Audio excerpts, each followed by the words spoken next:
This stream contains fast flashing images that may affect viewers who are susceptible to photosensitive epilepsy or other photosensitivities. Viewer discretion is advised.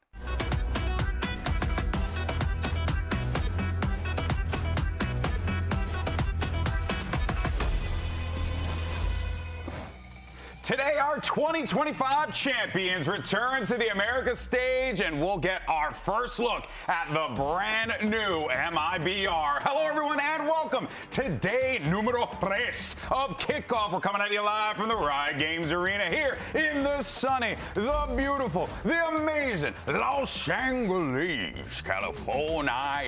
And I'm Golden Boy here. We're joined, of course, once again by Athena and Emily for today's doubleheader. Ladies, how you doing yesterday? I'm so sorry that I'm back. I know you had a lot of fun with Zoe. Yeah. Wait, what's this? What is this? Wait, that's amazing.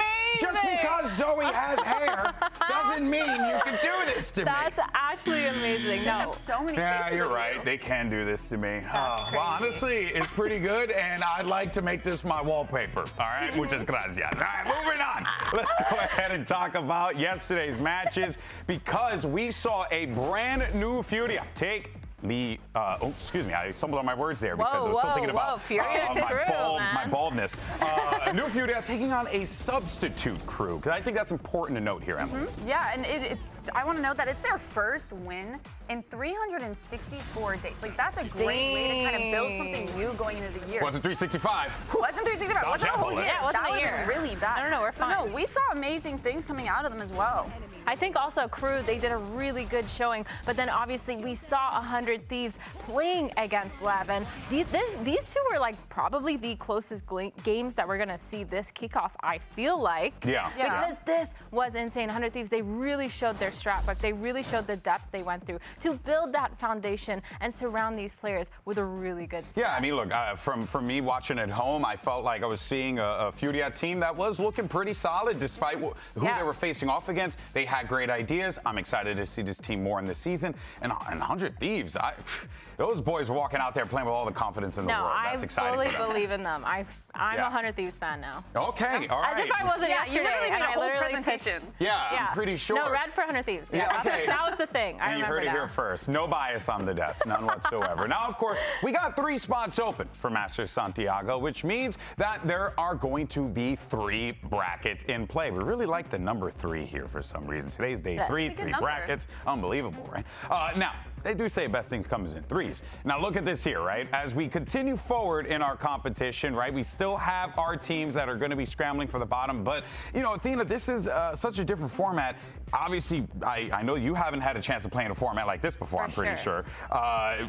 Looking at it from the professional perspective and your experience, how do you even tackle something like this? Because it's such a long process. It is really long, and I think definitely the teams want to be that first one qualifying because they don't want to give away too much. Because again, once you do qualify, you do have to play in Masters, and having that strat book out in the open is always kind of not the best. So when you do drop down, you have that little worry of giving up a lot of what you have. But it gives you more time as a professional to kind of make up your strat book, fix your mistakes, and make sure you have a lot of that foundation built and experience, especially if you have rookies on the team. Yeah, no. I mean, if you aren't doing that too, that's also scary because with a 3 bracket and having 26 matches ahead of us, there could be so many upsets that come out of nowhere because they have the extra time for growth. Yeah, it's going to be exciting to see how our teams, especially those in that the lower bracket, how they try to keep things fresh and keep themselves competitive getting ready for Masters Santiago. But today we have NRG, our defending world champs. You saw them, you know them, you love them. They're going to be taking the stage in a little bit. They're going to be going up against Cloud9, and then later. What the? What is going on right now? Thank you. My bad. Everyone applaud me. Okay. Thank you. Everyone Martha, you're so beautiful. Who are you? You're so beautiful. Wow, you're stunning. Wow. Thank you. going The show on here? cannot go on. I am the lore master. I'm going to say good evening, lore master. Good evening, Lore Lore Master. Master. Thank you. But I feel like I'm in high have school no again. fear. I have to ask you 3 questions about Valorant lore. More threes. More Okay. threes. More We love threes, the number yeah. 3. It's a very magical number. Yeah, Look, apparently so. I know your fear. I can sense the fear from you. But don't worry. I've brought these robes. Oh, we have those Boost your jokes. intelligence stats. Yes. I remember when I got wow. my first robe I definitely at need the a boost. ripe age of 10,041. Oh, yeah, that's about how old I am. Oh, that was my youth. Oh, the youth. Our yeah, youth yeah. is great. Here we go. All right, I'm ready. I got my +5 charisma. There you go. Sure. Okay, Yes. all right. Now, who should we start with? Athena! Oh. Are you okay, that's ready, me. my dear? Yes. What was the name of the event that gave Radiance their power? Yo. Damn. Are you guys ready for this? No. Are you ready for this? What? First light. Oh. Correct, Whoa. Athena! Correct! The Oh. lore master salutes you. Do you see That was, production I didn't did believe not it? they did expect you you to dirty. get that. I can't even No, lie. no. Emily! Oh no. Oh, okay. Who is the founder of the Valorant protocol and who is their number 2? The answer is not going to be there. Look at me. Yeah. Look at me. Who is the founder of the Valorant protocol? I feel like. Don't look at me, bro. Look at me. Don't Look look at at the me. lore master. I'm guessing Well, thank God I got that first it's an question. agent, and I'm feeling like Brimstone. I feel like Ooh, that's a good Brimstone is the one choice. who kind of brought this. But who is the number 2? I think I know. Ignite didn't ask you. Raven? Oh, I'm sorry.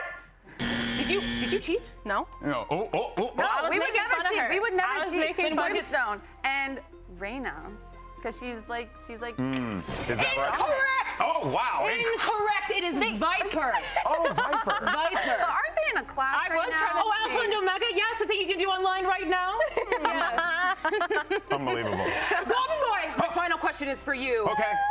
And I made it the hardest one Oh, why would you do that? because I'm the lore master. That's mean. Oh, yeah. Before You found the that. existence of Radiant Knights became well known, Uh-huh. what organization tried to keep it a secret? I don't know, the government? That's usually how it goes, dog. I'm just Okay. keeping it $1.50. Whoa. Not okay.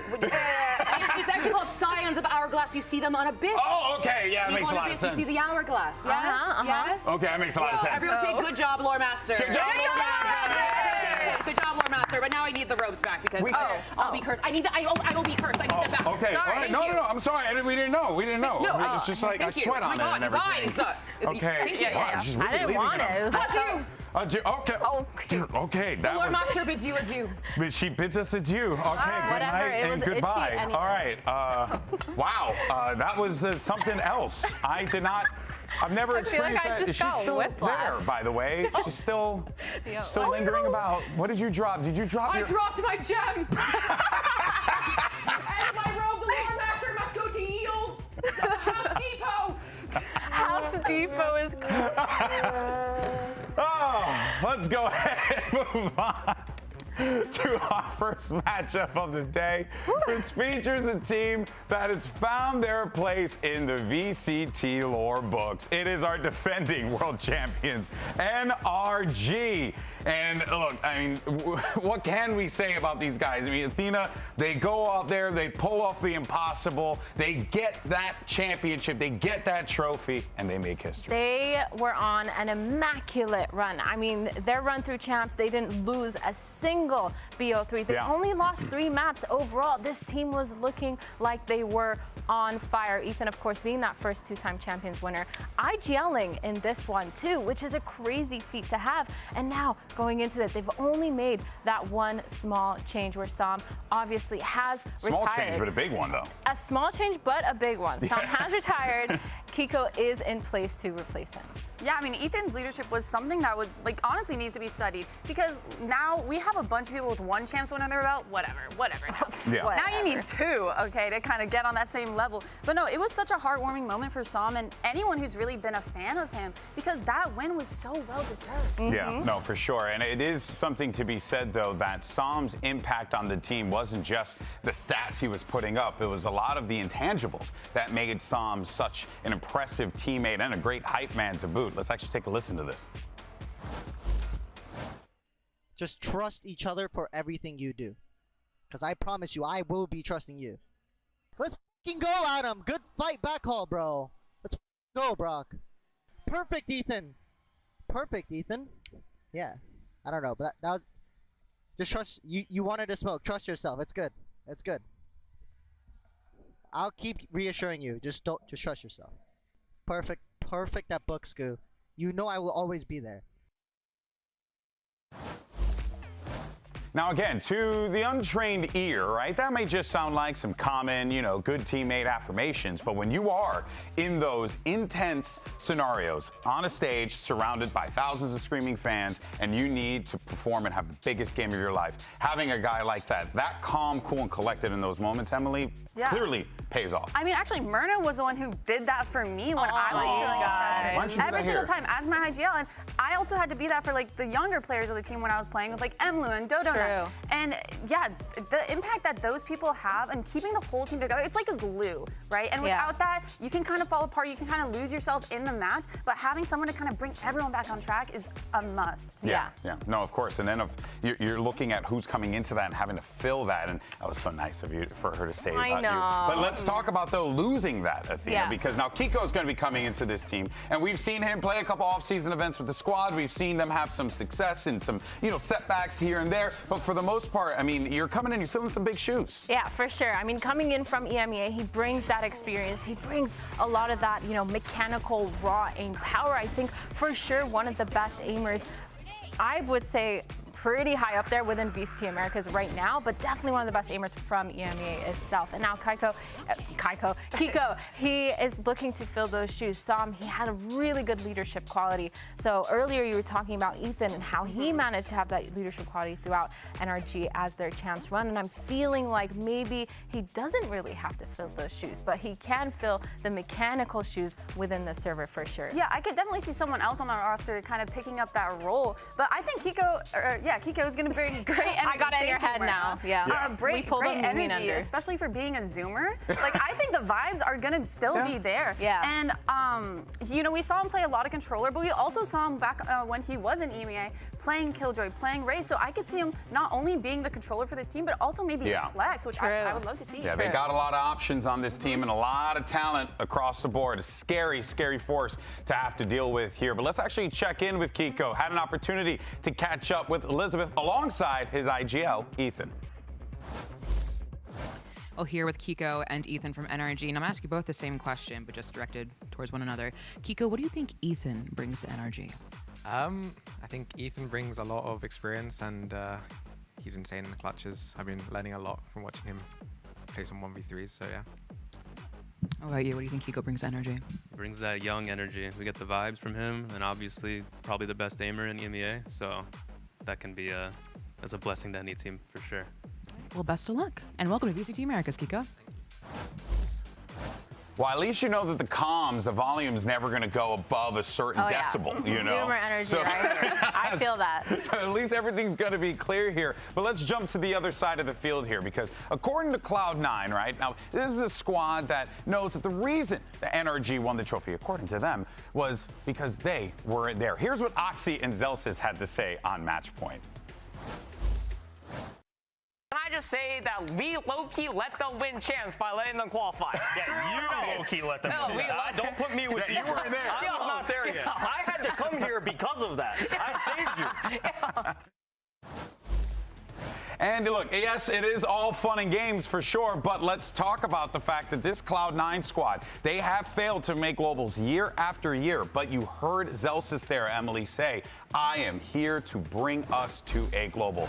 Yeah. Did you see something that would make that statement true based on their last game? Yeah, I mean, we talked about their changes a lot on their match day, and we got to see a lot of it during their 2-0 against Loud. They were able to adapt. They didn't get stuck in their ways, which I kind of felt like we saw last year on their previous round. That was one of the main problems. When they started losing rounds, they couldn't adapt. They couldn't find a solution. But here with leadership, specifically from Zelsis, I think they were able to overcome that, and it showed in that match. Yeah, I feel like their playstyle used to be a lot of this slow kind of taking stuff, falling back, getting information, and then executing executing. Whereas now, it felt like they had the confidence to just, once they got the info, full send it. They were there. They were pushing protocols out as fast as possible. And I really think that's one of the main reasons why this team looks so much better. But then going into that, yesterday in the green room while we were watching, Vic, he had a standout game. I know this ACS doesn't look like anything crazy. We've seen this multiple times on the controller, but 208 ACS from Vic, but it didn't matter because every time someone was trying to go to his site, Emily,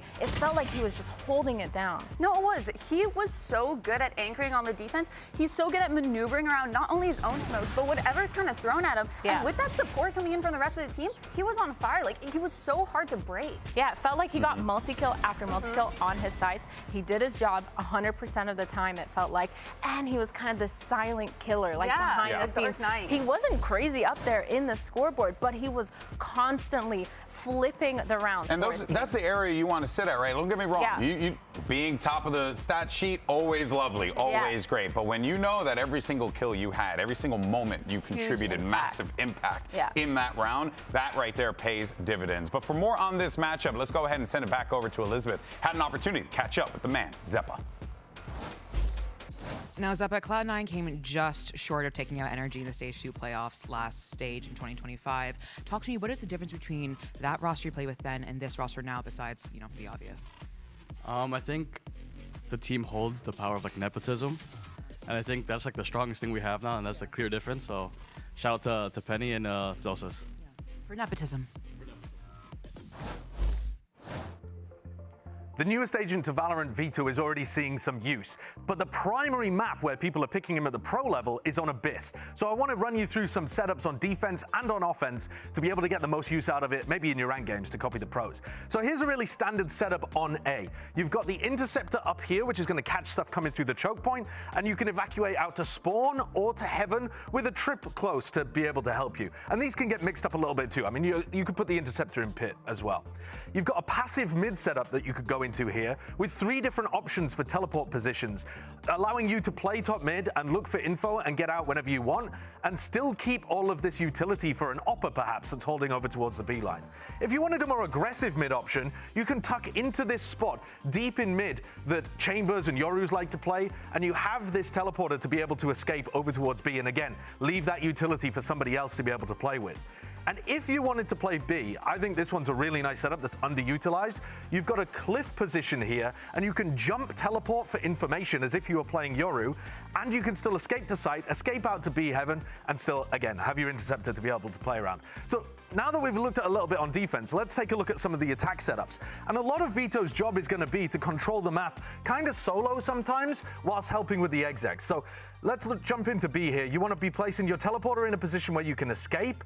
Normally on B, you don't need the interceptor to be able to control this area, but put down a trip in case somebody pushes you early on, or put down a trip to cover the flank through mid, and then you can take this top area, and you've essentially controlled the B space all on your own. So let's rotate around over towards A, and I'll show you what to do on the other side of the map.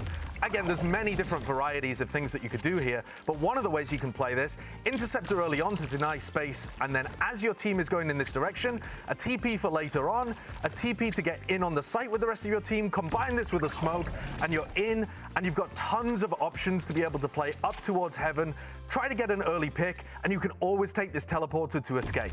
Now, if you do end up playing out and a little more passive, how about leaving this trip as well to let you know if they drop out of heaven? A great place to be able to give yourself a bit of information. And let's have a look again at what this angle looks like. If you do TP back onto this box, you could plant for bridge, or you could plant for default, and you're completely safe. And even if you do end up falling off the map as Vito, don't worry, it's a giant cylinder, and you can always escape.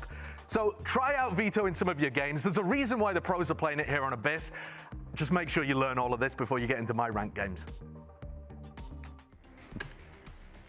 Fun fact, that was a Sideshow's second time having to do that TP. He died the first time. All right, so here are the predictions for today. For our first matchup, I'm surprised people are not siding with our world freaking champions. Emily, explain yourself. Well, honestly, I just really liked what I saw with Cloud9 going into the year. I think that they made a lot of good improvements, but I am really surprised by this because I do think that there should be a little more energy believers. Well, you're fake. You didn't believe in them. Because I'm a C9 fan. I'm a C9 supporter. I liked what I saw, and I believe in them. Okay. Wait, aren't we supposed to be non-biased on this stuff? I mean, we got 100 things it is a prediction. You've already thrown that rule out of the way as well. What'd you guys pick for the second game? I didn't see. I did MIBR. I think we all did MIBR. I think the Lore Master was the only one that did. Yeah, the Lore Master. Don't know who the Lore Master is. That much for certain. Of course, folks. There you can see down there, NRG, the community, handedly picking the world champions to pick up this game. But today, folks, 4 heavy hitters are going to be taking the stage, and 2 of them are going to be getting sent straight down to the middle bracket. Day 3 of kickoff starts right now.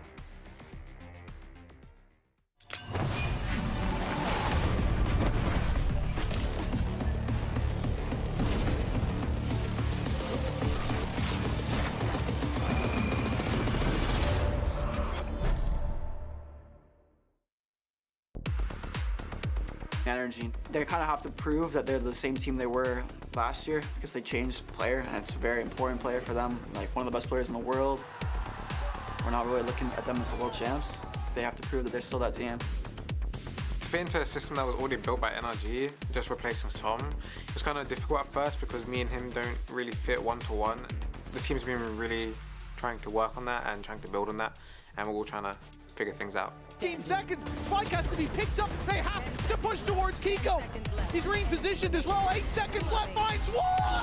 4-man stack, and well, now there's 4-man stacks coming to them. The defense trying to put the pressure on, but Kiko, he is not crumbling. We're coming off the back of a nice win, so we're very confident. Job's not finished here, but as the smokes fade away, Penny is just dominating, decimating the opposition, sealing it up and closing down shop. It's a great opener there for Cloud9.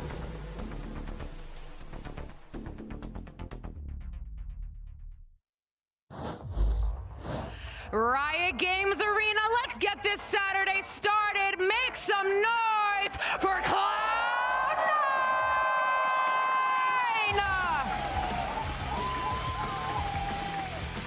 Taking on the previous champions is Cloud9. This is by far the biggest challenge yet, and they already made a statement with their 2-0 win over Loud, but there's still so much to prove, and they have the opportunity to do so right here, right now. This is a new and improved C9 that has shown they can swap things up and adapt when things aren't going their way, and that will be the winning condition going against such a play-by-the-book team like G2. Yeah, they've already proved themselves, proved that those stand-ins are only adding success to this team. Penny and Zelsis really proving themselves and proving that they can fit in with an already solid core. Just hoping to see how Coach Imi and Zelsis work together to really develop that strat book. And against NRG especially, do they have a lot of those counter plays? They know how they play. They've seen how this 4 players kind of go around it. So is it going to be enough to beat them on the stage? And I think if you're a Cloud9 fan, you're very excited about this team.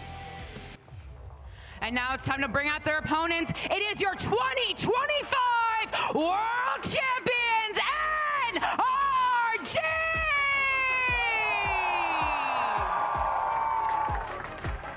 And here come the world freaking champions. These guys who have defied it all, led by the gentle giant himself, Mata. This guy, an absolute beast in the server, continuing to prove why he belonged on that world stage. But let's not forget about Scuba as well. Let's not forget about Brock, our MVP. I mean, guys, we're talking about just an absolute top to bottom juggernaut of a squad. I mean, last year, Mata had an insane amount of aces in just Americas itself, and he had so much to prove. But again, does that pressure get to you? Because NRG now, they have such a big name to hold up for themselves. I don't know. Honestly, like, having talked to Mata the amount of times and worked with him, and the confidence from that guy alone. But you throw a rookie into that. That's true. But Kiko, though, not a rookie. Not a rookie. And Kiko has had some success, obviously, in EMEA. So it does feel like, Athena, we're looking at an NRG team that should be coming into this one with all the confidence in the world, and rightfully so. Yeah, I mean, Kiko even talked in that interview that he wasn't a one-to-one exact fit to Sam. So I'm interested to see how they play around that. But the maps, Pearl, Breeze, and Bind. Dude, this Breeze by NRG actually surprised me. But Pearl, I think, makes sense for C9. No, I for sure think it does, because I think they're going to come in strong with a playbook and have a set game plan going into it. And I think that Energy will kind of have a little bit of a tough time kind of adapting to that. Do you think they're going to counter them the whole time? Or I think they're going to try, but it just depends on how well they're able to do that. Yeah. Counter C9 on Pearl. I mean, do they need to, though? I guess is what I'm wondering. C9's old Pearl last year was phenomenal. That was probably one of their best maps, in my opinion.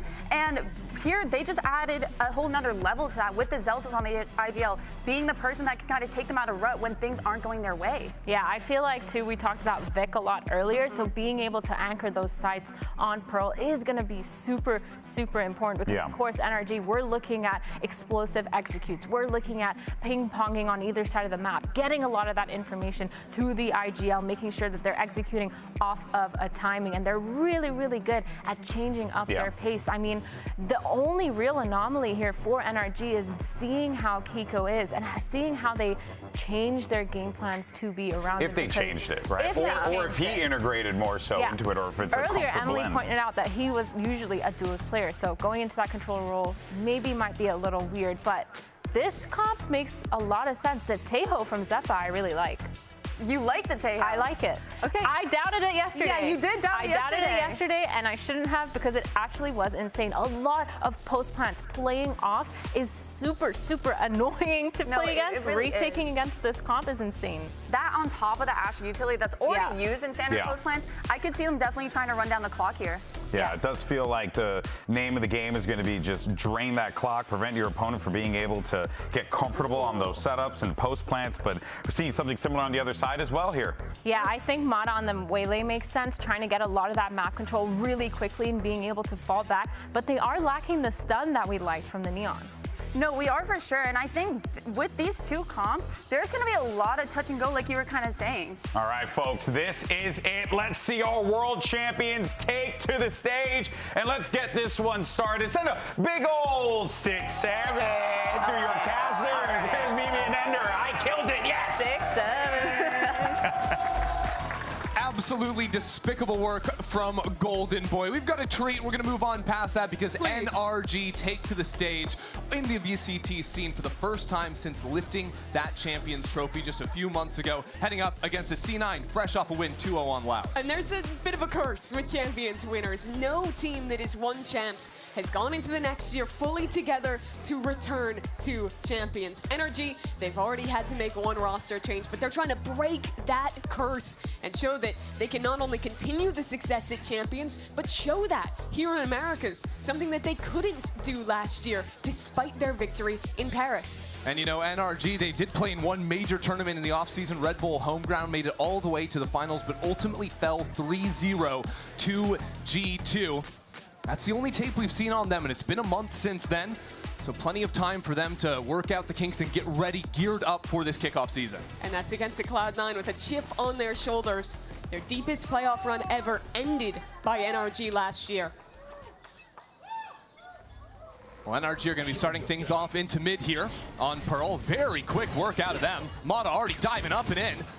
Stuffed for a moment right behind the other side of a smoke as C9 gear up for a refight themselves. Kiko gets his first kill on American soil here as the fight continues into heart. NRG pulling around the corners. Vic turns on a dime. A beautiful shot out from him. NRG continue to equalize, though, and come up by 1. But now they have options. NRG still with a minute 15 and a player advantage have time to slow this round down. Question marks still exist on the map. They never saw Penny, but they can expect that he was the anchor towards B. And with that knowledge, they'll work back towards B long and try and group for a 3-player hit. Penny needs to go on a little bit of a mission right now. C9 down a number, need to separate, find out what information they can, see if they can get a pick at the same time, but NRG, by grouping together, are not giving any opportunities over. Think about how many question marks there still is, though. All of Art was open through mid. Cloud9 has to re-clear all of that, and only now might be starting to consider this B-long execute. Well, Penny has found himself in exactly the right position.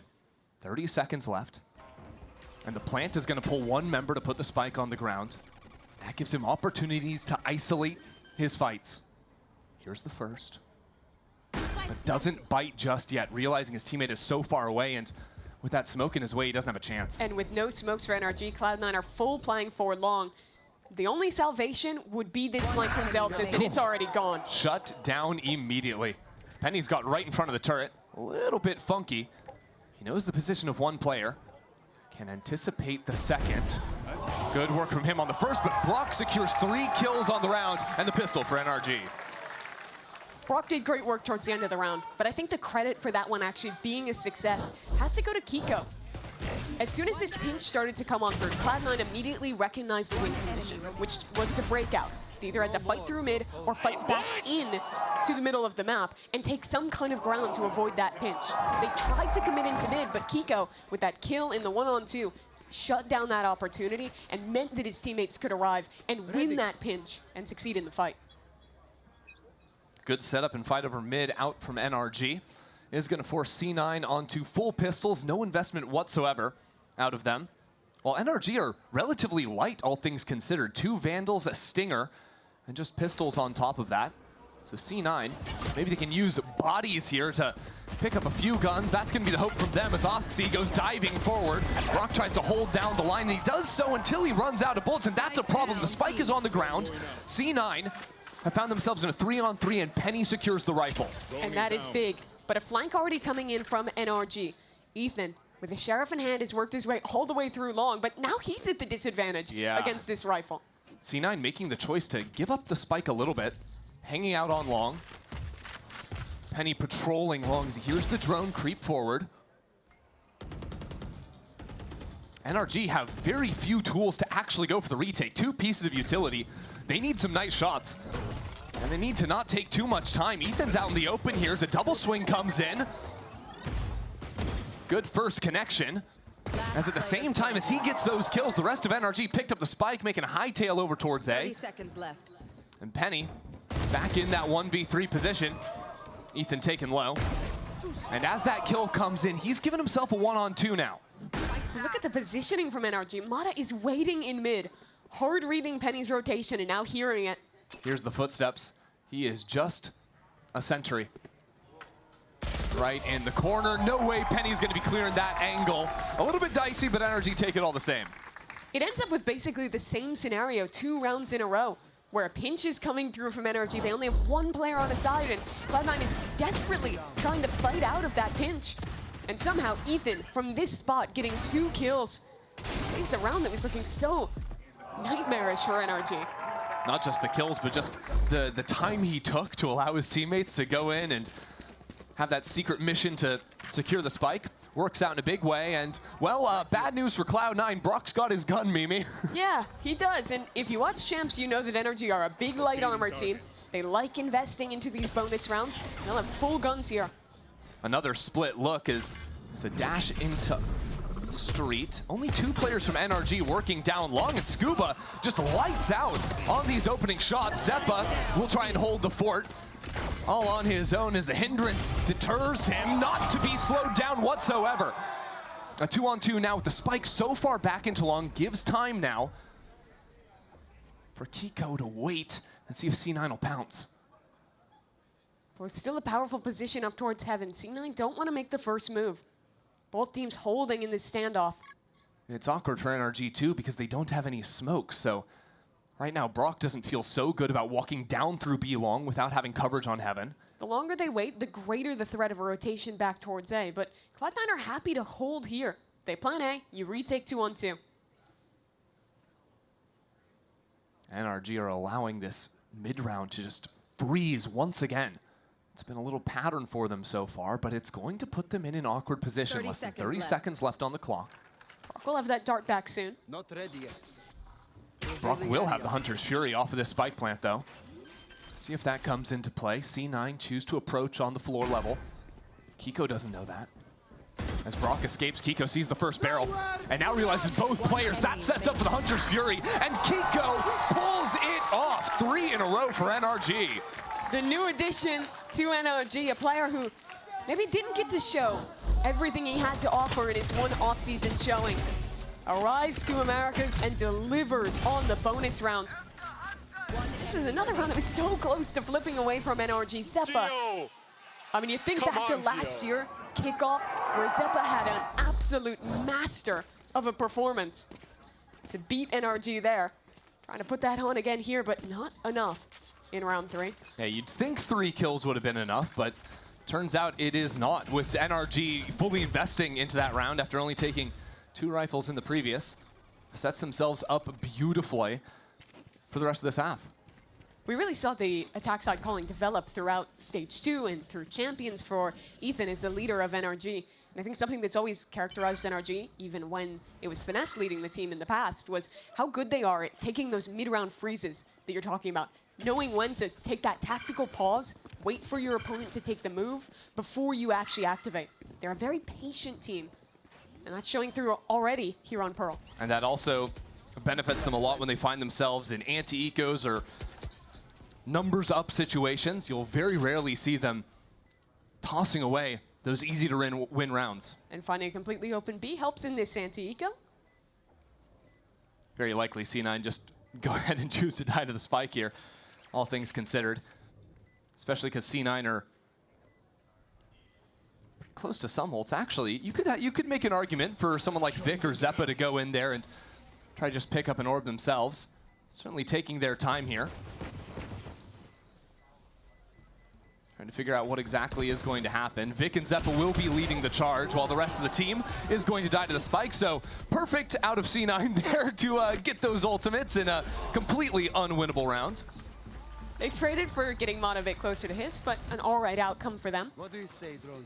Now C9 have to look ahead. Their first rifle round, and something that I thought was really strong from them when they were playing against Loud was a lot of their defensive-sided, aggressive looks. They have a lot of ideas to leave a solo anchor, normally Penny when he's holding this chamber, and push Oxy into one of these extremities. Most of the time, it's not a complete hard hit where they're spamming util at the beginning, but they have a lot of great ideas for how to contact into space and have a bit of a deeper trap play setup than you might expect. Yeah, extra layers on top of all that. So C9 will be calling a timeout to discuss the opening to the round, to discuss those layers, as you're mentioning. I think one of the big factors heading into this next round is you highlighted Penny. Well, Penny saved up enough money for the operator, so very likely we do end up seeing him left on his own to his own devices. And those are the rounds where these kind of 4-1s or 1-1-3s are really good because that op is just so stalwart at holding down alone.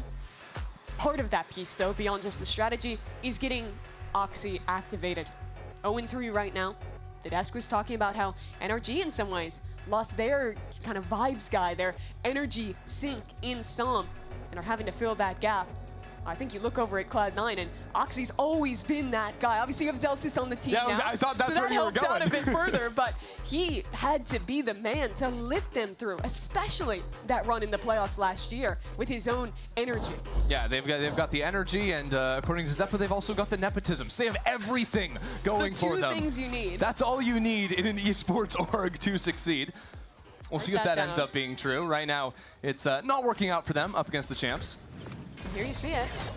Little dash in from Mata. Oxy taking a little into his own hands there. And he spotted Ethan as well. Eventually traded as the rest of C9 were playing pretty far back. Means we're playing this without a duelist. Cloud9 back away, and NRG happy to hold on to A main for now. Yeah, the thing is, both duelists down. That is going to favor the defending team. For sure. NRG no longer having that dive ability to get into a site. So if you're NRG now, you want to start to think about how you can activate a lurk. Maybe get that Astra some space in mid, find a second avenue of approach to this site, so you're not just having to send it through main without a dive character. Scuba really hasn't done all too much. He hears that trip over on street right now, so he knows he can't go into there. That means someone is very likely patrolling Art. So he might end up making the decision to go for the 1v1. And that would be big if he kills Vic, smokes down losing out on that Cosmic Divide for Cloud9. Ooh, that knife catching the Taeho. Only one, though. Isn't nearly enough. Taeho could have been a fake on this side, but again, NRG are really winding down the clock, and with multiple ultimates available for Cloud9, this is going to be a big problem. How do you get out of this choke point without a duelist? How do you make it happen? It is not going to happen. Zeppa collecting on 2. That spike down in the open, and Scuba a little bit too late to the party through Art will go down 3 again out of Zeppa. I think Ethan thought that calling that bit of a pause would be enough to pull 1 or 2 of these players off of that A site, go back to work through mid, but it just doesn't happen. With their chamber up and trip still active, Cloud9 is so comfortable leaving that A stack intact, and without a dive whatsoever, it's basically impossible to get through that choke. Yeah, C9 do well there not to over-rotate or get lost in the quiet, in the suspense of the mid-round, but might have an idea to increase the tempo here. 4 players geared up in mid out of C9 as NRG go for similar ideas on A. You see Oxy walk up, ready to take contact. Lots of initiator utility behind him. I mean, ultimately, C9 realized there is a lockdown on the other side of things, so it can very easily be used to take A control. The question is, do C9 then threaten to break this turret in mid and look for a flank? Do they look to just come back quickly through Art? It's also kind of the standoff, because with Taeho ult in play, there's always that risk factor of putting down the lockdown. There is an easy counter if your opponent is hard anchoring. You don't even necessarily have to kill the lockdown either. You could just put down the Taeho ult as that lockdown expires, and you know the enemy team is going to be trying to come through the choke point. It's perfect stall there is, again, NRG chew up a whole lot of the clock. Gear back towards B. No embed left towards A, so they don't have a lot of options. And with Cloud9 playing heavy for mid, these rotates will be quick. Vic is going to get his first indication of some players on this side. Chooses to get up close and personal. Right on the other side of the smoke. Hiding from the duelist. Stunned up and taken down. The rest of C9 all coming in through street. Stalled out for the time being without a fight coming their way. And as these shock darts rain down, it's an ultimate taking a kill in long. C9 making quick work back into the site. Zeppa again delivers for Cloud9. NRG try to extract themselves from halls. All out in the open 3 again. Is it enough? That's the question. And so often it is not. NRG get another. 2 rounds for Cloud9 where Zeppa gets a 3K and they can't close it out. That was so close for C9. The ultimate towards long was perfect to catch Kiko in rotation. He wanted to back away and have that lockdown in the post line if things didn't go his way.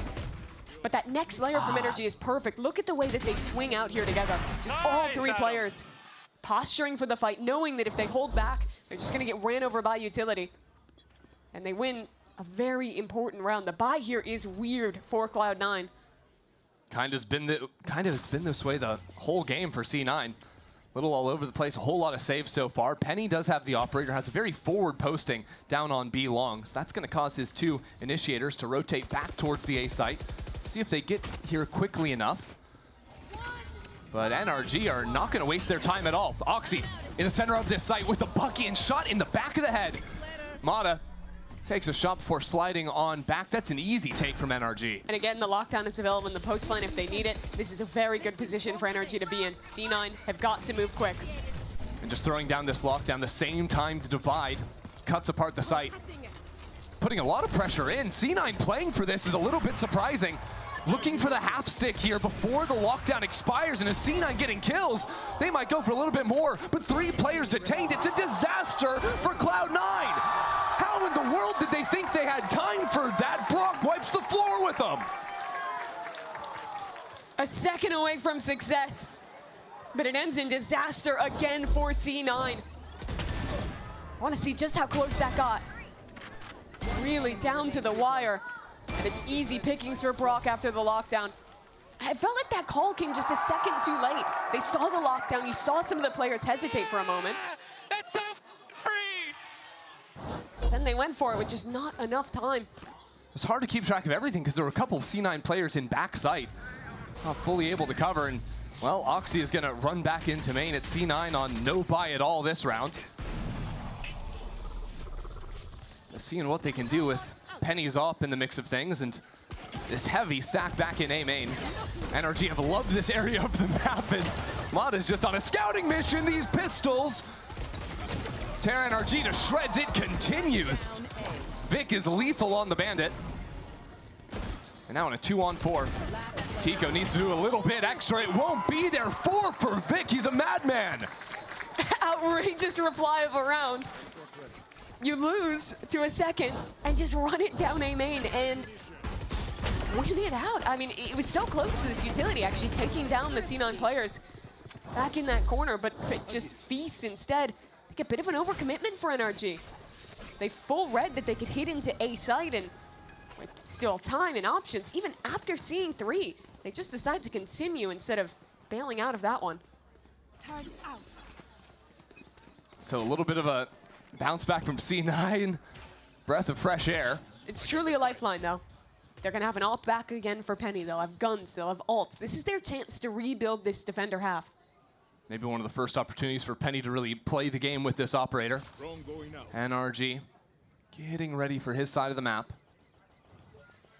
But the drone has an idea of him. Forces him back one line at a time. Another drone. This double scout setup from NRG is brutal to try and op into.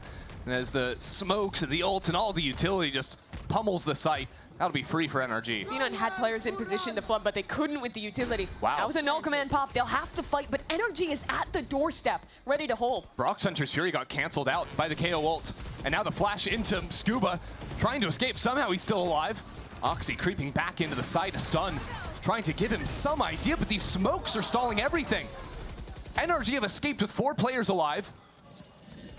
And now C9 need to play these high lines, need to find some kills. Not gonna happen. When you look at Brock, he's gonna shut you down. And now these shots are just not connecting. NRG are just playing with C9 at this point. Penny's gonna teleport away and hold on to the op. This game has been defined by a lot of very slim split-second decisions. And I think consistently when they're under pressure, we're seeing NRG make the right decision. In previous rounds, it was staying and fighting deep on site. Here, it was taking the slim opportunity they actually had to escape and get out to long and full committing to that. Great work from them, balancing the utility. Ethan's disgusting. Ethan's disgusting. And he is. I can't. Honest words out from Mata. And honestly, when you think about it, those B-long fights, even going back to the round 2, where Ethan had a Sheriff versus a Vandal, and he's winning out in those fights as well. I really want to see someone in this lobby buy an Outlaw, because everyone is a half armor player here on both teams. I think it was one of the big things people were looking at after Champs, that not a lot of teams bought Outlaw into NRG when they have half armor pretty much every round. Yeah, NRG, or C9 doing the same thing. Brock's the only guy on 50 right now. And NRG split up the site, dive on forward. That is a waylay with the spike, planting in the pocket of the wall before retreating back to main. And as Oxy falls as well, there's just 5 alive, but already the defuse, a half stick behind the wall. That is major. Zeppa can get back on this. NRG are realizing they have to get back in front of this wall. There's not a lot of time as C9 lose a member. Smoke expires. Zeppa on top of everything. It has the Armageddon. He is ready to cause havoc on this site. Zeppa needs 3 again if C9 want to win this round. He's being asked way too much, and 3 again is not enough. 3 3Ks, 3 losses for Zeppa and Cloud9. Another heartbreaker that's just a hair away. But NRG, I love this little strat. Just going directly into the pocket, and even though he dies to it, I think that is the right call for Zelsis to try and greed the half stick. It forced NRG into what should have been an unadvantageous fight. But again, the synergy in these team fights is what's winning it for NRG. There's an Outlaw finally for Scuba. They do well against 5 half armors on C9. Yeah, NRG is starting to clue into that. But it's another heavy mid setup out of C9. They've really liked with the flash over the top. The hindrance, though, is just too perfect. Very good control, and Kiko again for an opener. Now as the slide comes through, Zeppa gets a couple before being shut down. These other 2 members of C9 just not really in the party just yet. Mata's still there. How's he alive? And ready How to is he dash alive? on away. It's just silly, isn't it? And now a 3-on-1 retake for Vic. but already being held by an outlaw close. Should be checkmate. And it is. 9-2 for NRG. That is certainly a way to enter 2026. That interaction in mid was so silly. Both duelists from either team just stunned maybe 18 times in their respective corners. But by the time a fight is actually taken, it is Mata feasting. I can't believe he got out there, Adam. What the fuck? Me too. In the game against Loud, it was an outrageous amount of moments where Oxy was getting away with murder with his Neon ult, where he was winning rounds single-handedly with that. Here, he has been shut down completely. 2-10 for C9 Star. And again, the most scuffed by for C9. Knife spots a couple of players back in A main. C9 choose to leave Oxy posted up with the judge, call 3 into Art. But C9 have never really found a consistent answer into this A side of the map. Maybe it could be Vic. Maybe it could be Oxy. Some spam peppers him down to 33, and he is out. NRG are just way too aware of all these corners. Exactly which walls to spam through, which smokes to take care of, and it again sets themselves up for a hugely advantaged post plant. An ultimate on Ethan as well. So brutal for these last two players to get back in. But they need this round desperately despite the odds.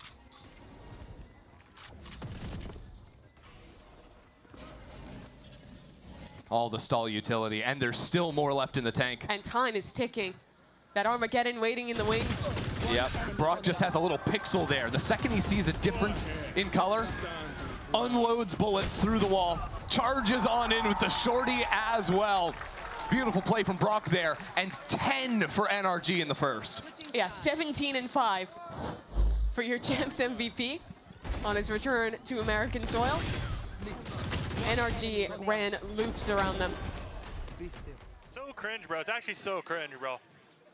Self-diagnosed. Yeah, is he talking about his Odin and Shorty? Like, is that what we're doing there? It's good to have self-awareness. You reflect on that when we take our halftime break.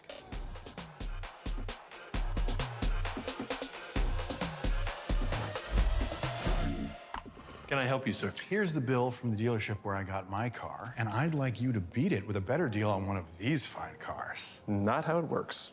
Guess you're not as cool as Verizon. Bring in your AT&T or T-Mobile bill for a better deal today.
Well, it was a stunning start here in the first half for NRG, leading 10-2 at the half. Brock putting on an absolute masterclass, again picking up right where he left off, Mimi. Yeah, this looks like NRG have not skipped a beat. The team fighting was on point in that first half. The macro was very good, and even when it wasn't, they were just bailing themselves out of rounds regardless. So C9 now in a brutal position. Their map pick here on Pearl, and a pistol round that they absolutely have to win if they want a chance at coming back. For C9, I think the biggest thing on their minds is let's send some help to Zeppa. Man's been trying out there, I think 3Ks? Something maybe like that. 5? At least 3, 4, I don't know. It's been ridiculous. And only resulting in 2 round wins for Cloud9. Something about him in these games against NRG, he activates. Right there. But can it be enough this half? Need to start things on the pistol where NRG have really good information. Forward position in A main, seeing nothing. High-low setup off of the turret, ready to play into Art. And that comes after A litany of utility. Kiko getting the first time. Wrap it up. Wrap it up. It's 2 more for Brock. And C9 have gone nowhere. There was just so perfect. The hinder coming through as the first layer, and immediately a deeper stun from Ethan, followed by his missiles, completely traps those players from Cloud9. I love it too. Just how much they shrink on the map, right? You know, Energy up 5-2. They fully give up B site. They're just got 3 players hanging out in spawn. They're so excited to buy guns for the next round. And something tells me they're going to be able to win a 5-on-2 retake. And their opponent has no smokes.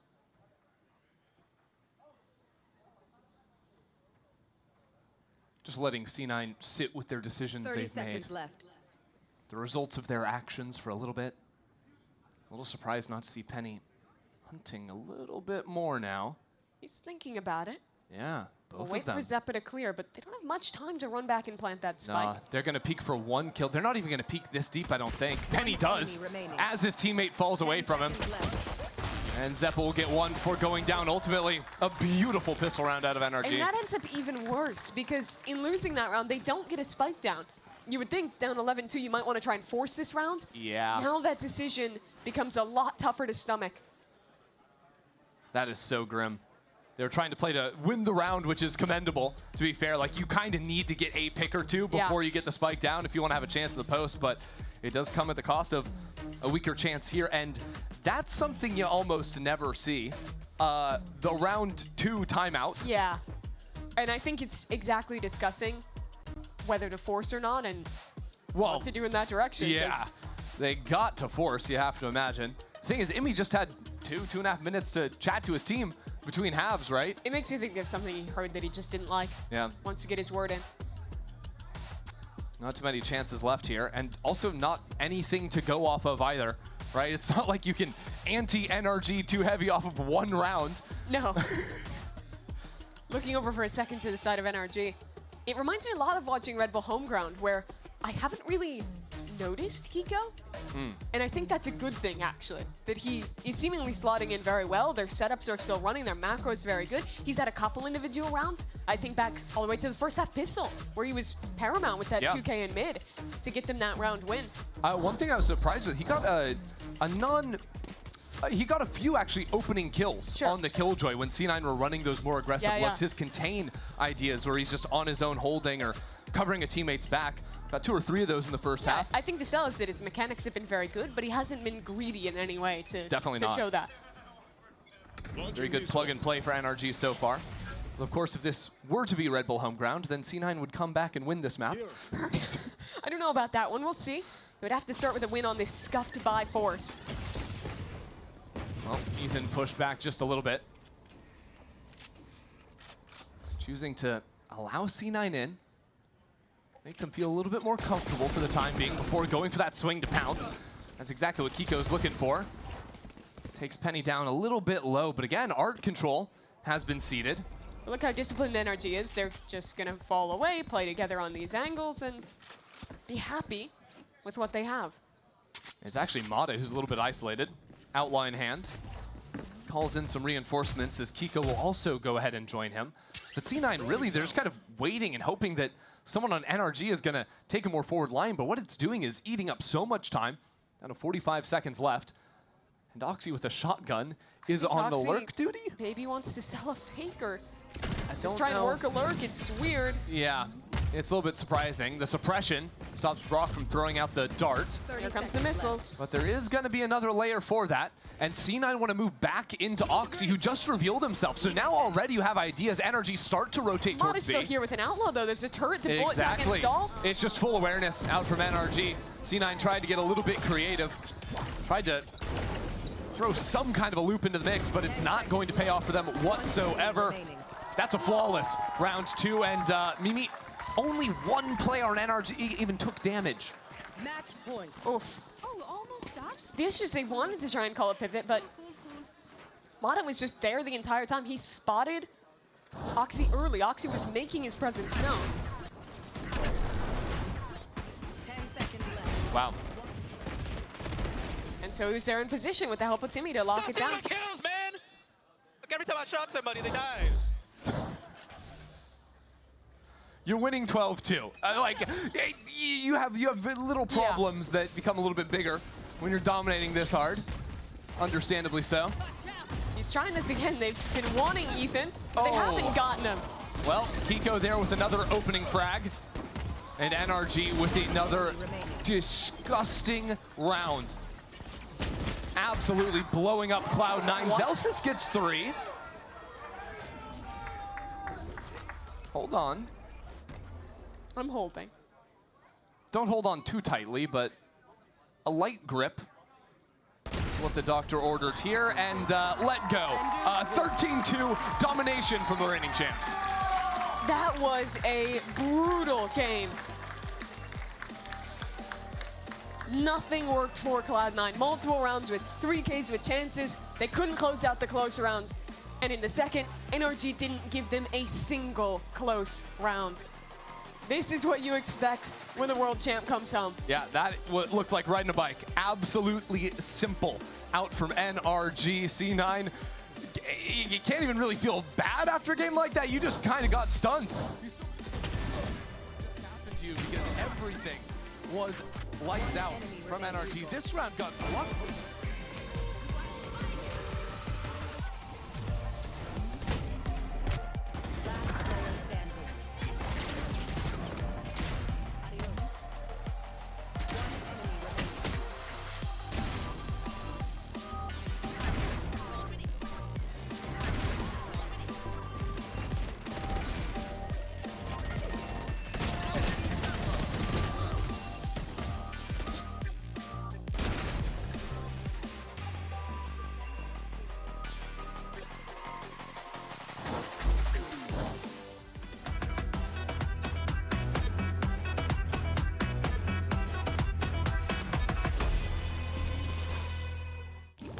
Holy smokes! You don't look so good, boss.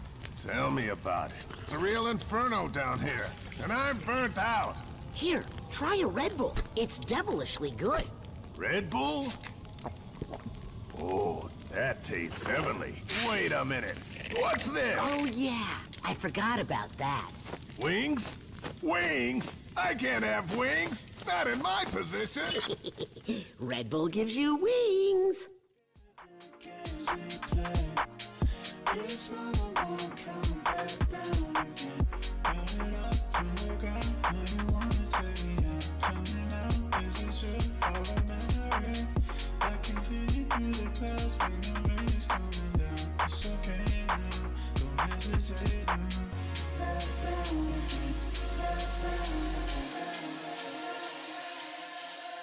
Break it down.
Getting my second Champions title definitely meant a lot. I'd say it felt better than the first one. I just had something to prove. NRG are your VALORANT World Champions! I felt like, honestly, I didn't fully process it in the moment. But it just didn't feel real in the moment, honestly. On the flight home from Paris, I kept replaying it in my head. Yeah, immediately after winning, it's just thinking, what's next? The competition was also better. That's just naturally how it goes over the years. So felt good. Felt crazy doing it in my first year. So this is the necklace we got from winning champs. It's basically just the trophy that we got in a very tiny form. It's got diamonds on the bottom. Little ring of diamonds, come on. There's a little slidey thing right here that just says V25. Yeah. You can also take off this pendant part. You can make it a bracelet too if you like. I don't even know. I forgot how you do it. The whole thing's pretty cool. Obviously, want to win again. Let's get another one.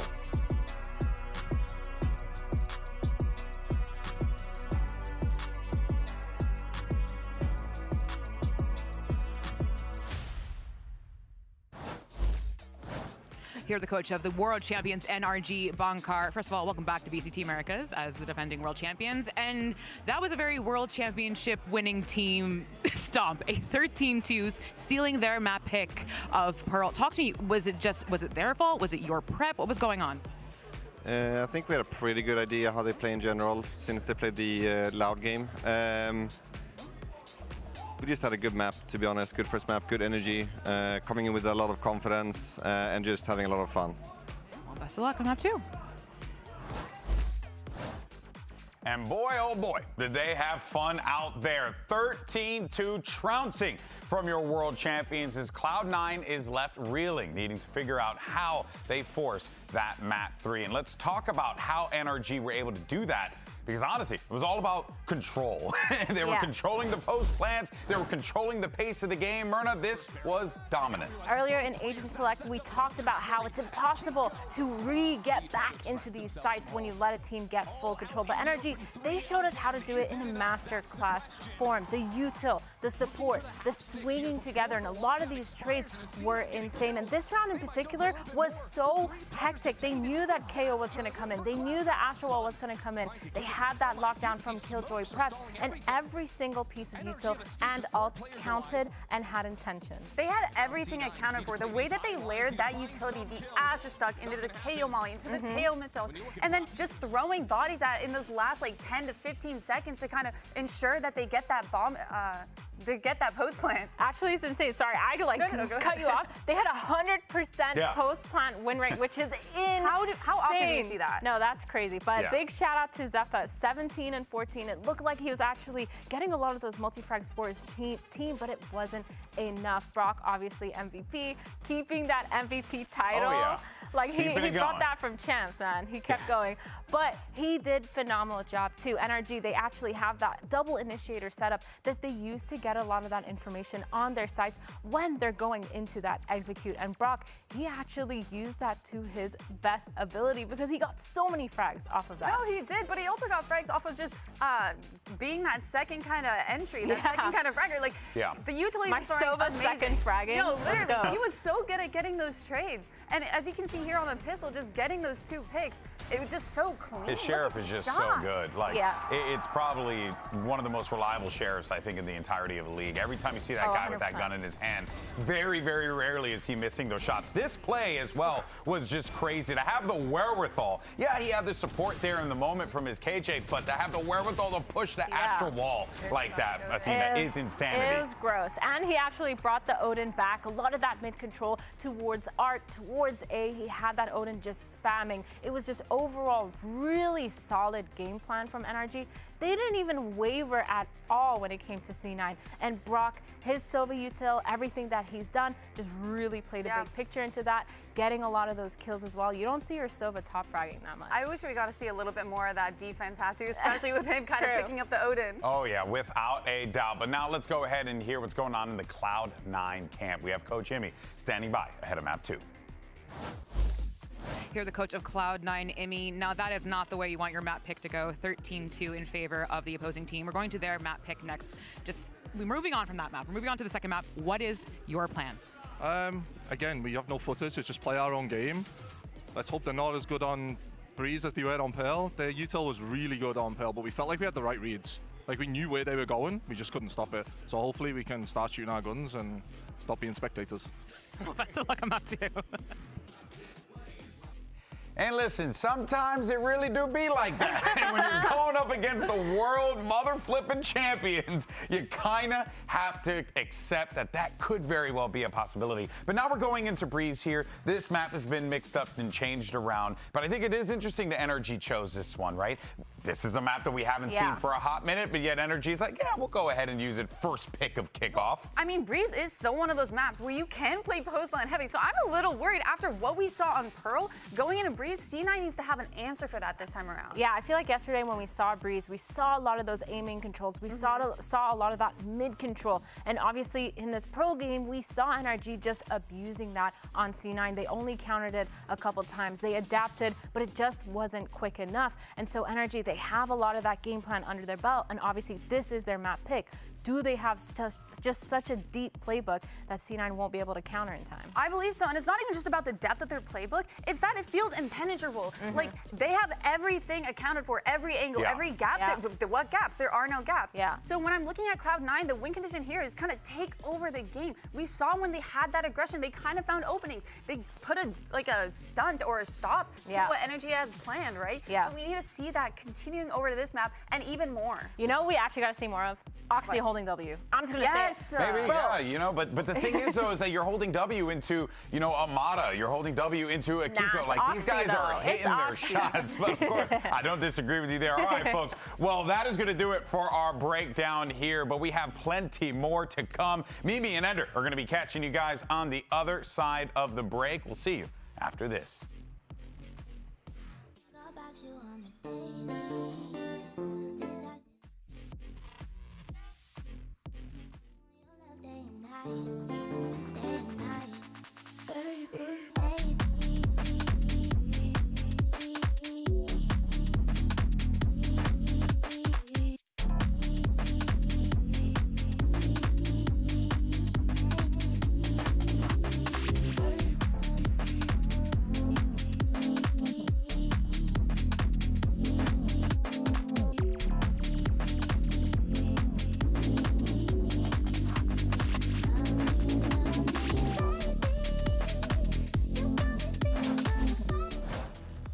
Well, I think everyone in the audience is going to be hoping, just like Imi is, that NRG's Breeze is not as ridiculous as their Pearl just was. We want to see a competitive series. We're going to be jumping into Agent Select. That is a pretty crazy composition to lock, and you would never see Breach on the old Breeze. But it's interesting to think about how he might be good on the new one. A lot of angles and approaches to sites got narrowed down. You think of the changes towards A main, you look at B elbow, and maybe there are ideas where the Breach is a little bit more potent. You combine that with him just having gotten some buffs in the most recent patch to the width of the stun and the timing of the flash, and I'm just excited to see what they're cooking.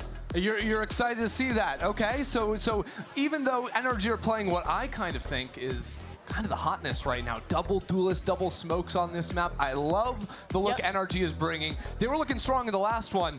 Is Breach out of left field enough to give C9 an edge? I don't think they need something out of left field. I think they need to shoot back, like Imi said. I mean, they were just getting mech dipped in a lot of rounds in that last game. Like he was saying, where they did have the read and were in the right spot, but couldn't convert off of it. Those are the rounds that were the real heartbreakers. For NRG, though, like you're saying, I love this comp. I think it is going to be the meta comp on this map, or at least a similar variation with this double duelist and the double smokes. It is so potent in terms of the options you have for aggressive play. It is so suffocating to play against the double smokes, whether you're retaking a site or you're an attacker fighting into it. It's tough, but Cloud9, they've got to find the solve if they want to stay in this upper bracket. Well, maybe lucky for C9 as they get to start on the attack side first. Didn't really get to play attack on the last map, and they're heading in exactly the right direction.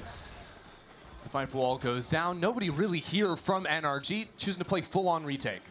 Post-funds are a lot easier now after the map changes, especially when your Breach still has full util. A stun, a flash can support well. Well, Mata just ran through mid and opened the door, threatening a quick flank. That's going to cause C9 to really worry about their back. As this fight forward comes in, stun comes down. 1 for 1 at the start, but C9 still have a great position on site as Penny locks it down for another. And now Kiko gets into the mix of it. NRG out of nowhere. Execute free for the pistol. You're already seeing on display one of the biggest differences when you're not playing the double smokes in these post plants.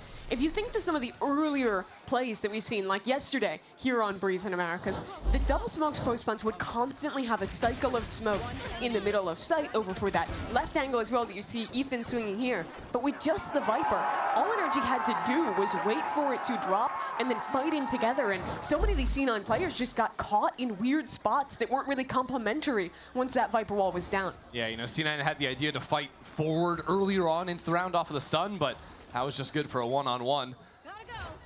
NRG got a whole lot more done in that second layer. So, again, tough start to this second map for C9. 0-3 on pistol rounds right now for them.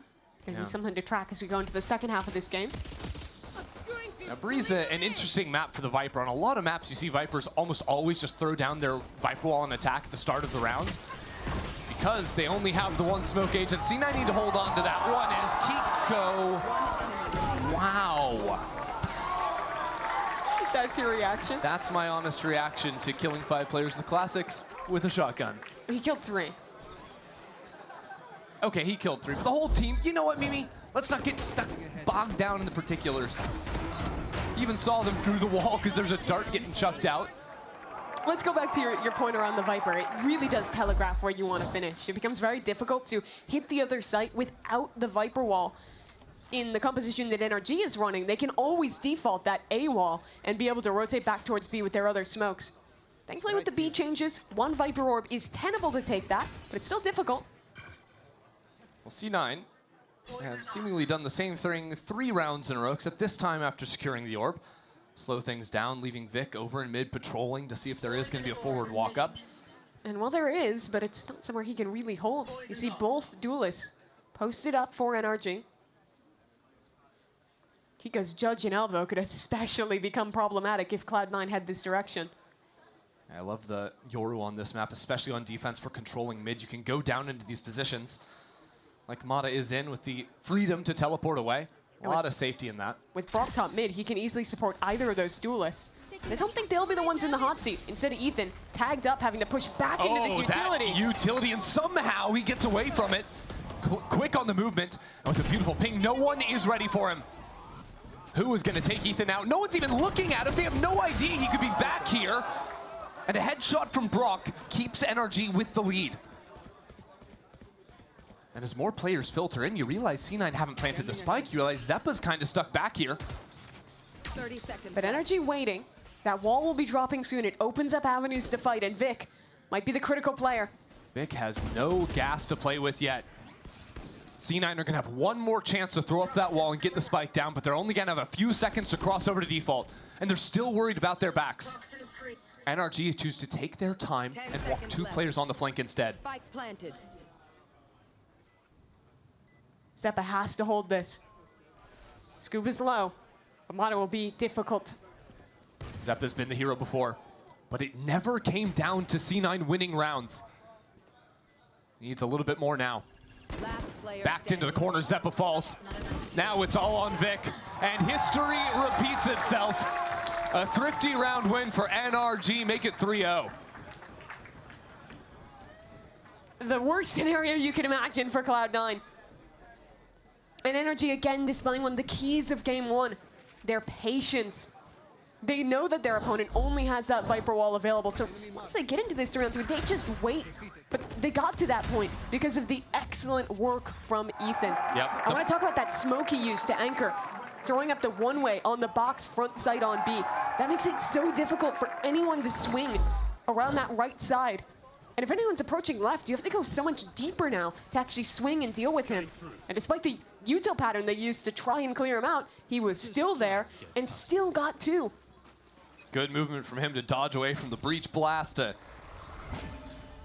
get out from the snake bite too. So C9 give up on B for the time being. Bring their pistols onto the A side. Teleport back from Ethan. Armada leaves Ethan all alone.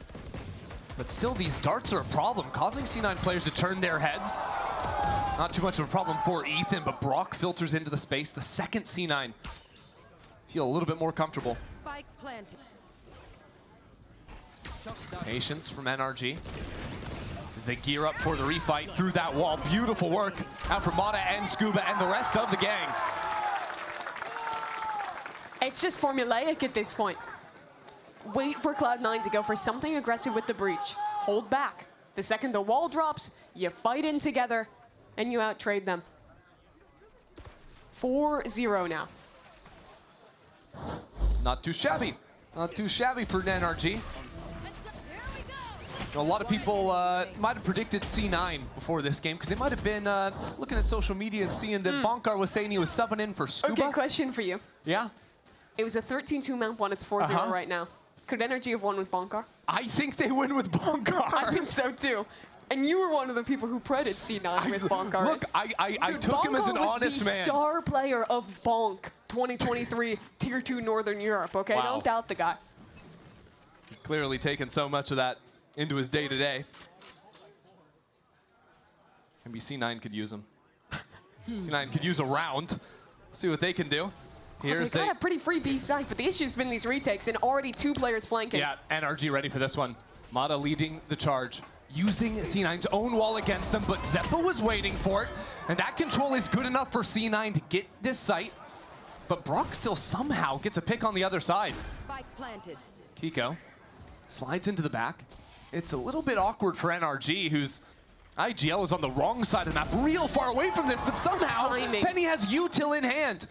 Kiko catches him out, and now Kiko can wait because Ethan is on the prowl. Kiko just needs more threat, more attention drawn towards himself. But will Ethan clear beneath him? Oh no, the Rolling Thunder, was that canceled out? No! NRG can't be doing that. Not only does he Ajax the ult and lose that for next round, but they lose the 2-on-2. It's like watching a train wreck. Just disaster close round upon disaster. Nice, bro! Yeah, Mata can't believe it either. Is it that just a looks second impossible. timeout in 5 rounds? That's the first timeout. You're still thinking of the round 2 timeout. Both of these games have just felt like the same game because they're going so No, quick. it makes sense because 6 or 7 rounds ago, there was a Cloud9 timeout. If you go all the way back in time to Pearl, right? Oh boy. Well, now C9 have a whole slew of new problems. It's this quick retakes from NRG. It's pressure on the flanks when it's these B retakes as well. And it's also Kiko, who's sitting 9-1 on this Neon. You thought he was chill, you thought he was quiet, silent. Oh, he's slotting in, he's great last map on the Killjoy. Now he's taken over on the Neon. And on the other side, the duelists for C9 have not been able to activate. So much of their game plan has been around getting into these sites and going for proactive plays in the post flank. He's also stunning up, Penny and Oxy swinging, but every time, NRG is so patient in the angles that they're holding, waiting for that aggression, and Penny and Oxy combined are 4-10 to start this match. Tough start for C9. And we talked about needing C9 to start shooting back in the interview between games. I think they might need to temper some of the post-plan aggression and go for more kind of trap plays as that wall is dropping, as NRG is pushing, having the stun or the flash on standby to then swing in instead of trying to proactively get something. It'll still be tough, but maybe some things to look at as they're trying to navigate this breach comp to a win. Yeah, it's running up in mid from Oxy. He hits that shot. Precise gunplay, by the way. All right, but still these fights means Vic comes out on top. Scuba pinched now. As one player threatens coming in on tunnel. There's 3 more back in main. What can he do? 1-2! There's still a chance now for Ethan in the clutch. Cloud9 is not allowed to lose this round. Oh no, and a Viper's Pit as well. Might create a little more chaos than C9 even want themselves. It'll be hard for C9 to play together within that. An opportunity for Ethan. Silently approaching into backside. He'll find Zeppa first. Stars onto the spike. What have you got? There it is, Ethan, no! Vic rips it away. That was maybe a centimeter from disaster. But this time, Cloud9 weather the storm. You thought, right? Every single break is going NRG's way. Surely they have it, but finally C9 can stop this forward advance. Look how close he is here. Gets the crosshair down, but can't quite wrangle the spray in time. Boys, let's go, Vic. So a bit of life injected back for Cloud9. C9 like just going into mid quickly. Again, it's Oxy here, taking out a 5 HP. So low already. But he's just left to kind of work the map himself right now as the rest of his team has eyes around this pit in main. It looks to split back towards this A site. It's a strange round, right? Like C9 have these embeds in mid, but NRG haven't really done anything about it. They're just giving it up entirely. They re-drone, put some pressure, but won't invest any more resources.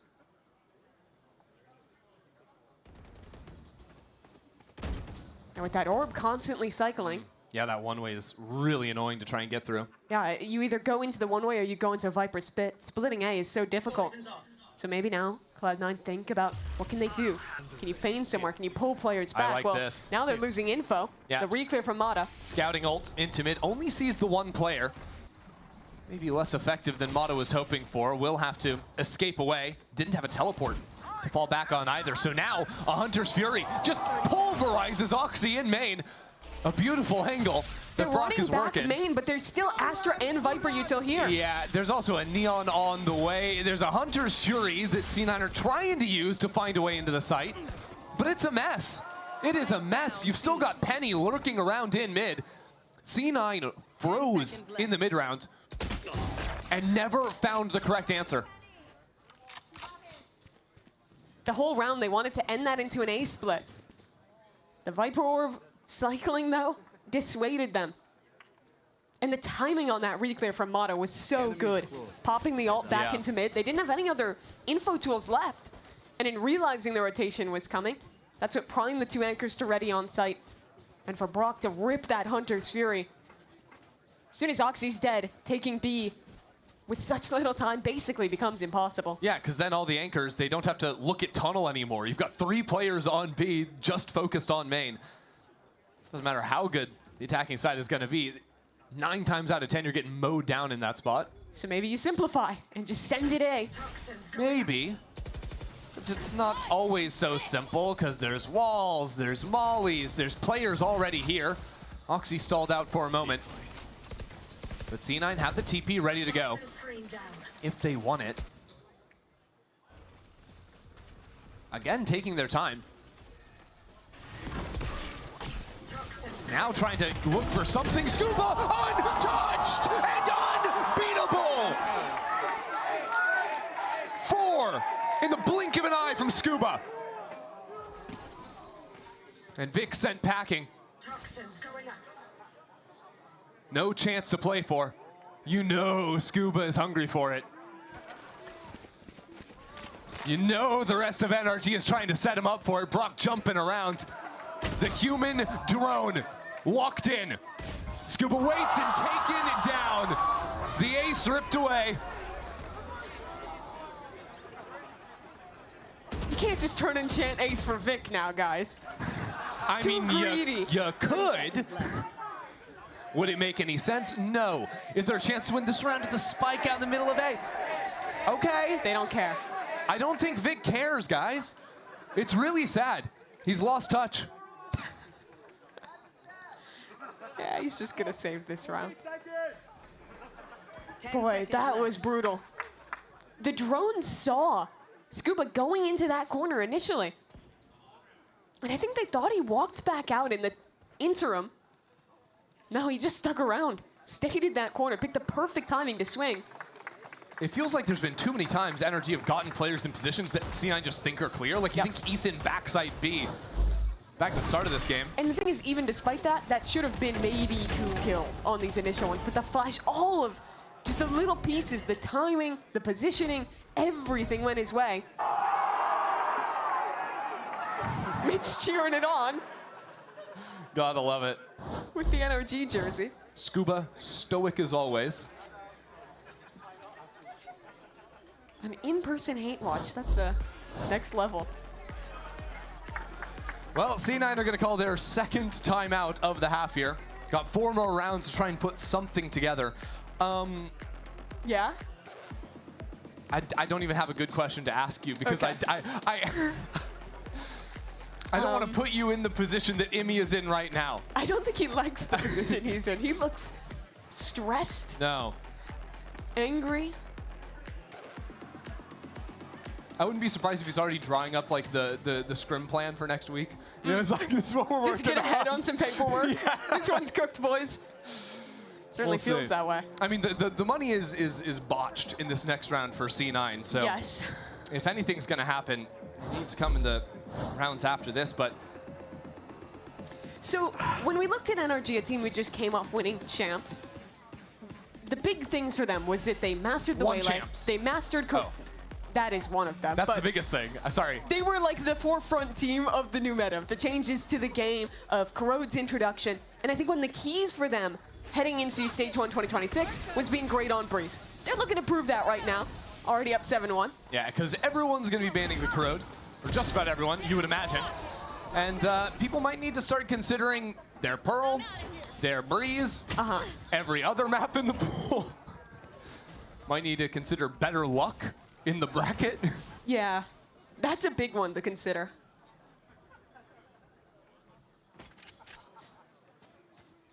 Maybe just better luck in general. C9 haven't really found any of it so far this game. Because another thing that I think really just destroyed this half for C9 is that round they lost over on B, where both Penny and Zelsis used the ults. Yes. Right? They're 2 biggest ults on the map, right? And because these rounds are so lopsided, right? Like C9 are getting so few kills consistently that those 2 players are still halfway across from getting those ults back online. That snowball just in full effect now.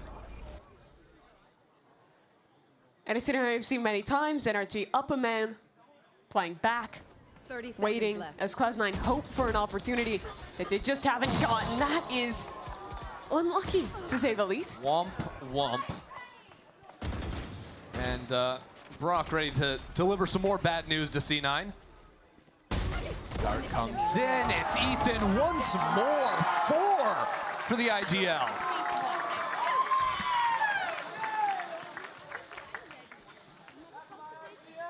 Casual 4K, 8-1 now. That's And back-to-back how he- 4Ks, actually. I mean, this first kill is just brutal. I really liked how he approached those angles there. Nice control out from Ethan. But this is the round I'm looking at. If C9 are going to have a chance in this game, it is time to show up. They've gone for these fast mid rounds with a stun Yeah. towards Nest, and Oxy running up before this one. A little bit more tempered to start, Yeah. but now they activate. It's the stun that hits both Nest and also the walk down from tunnel into elbow. Very effective at a round opening. It's given C9 a lot.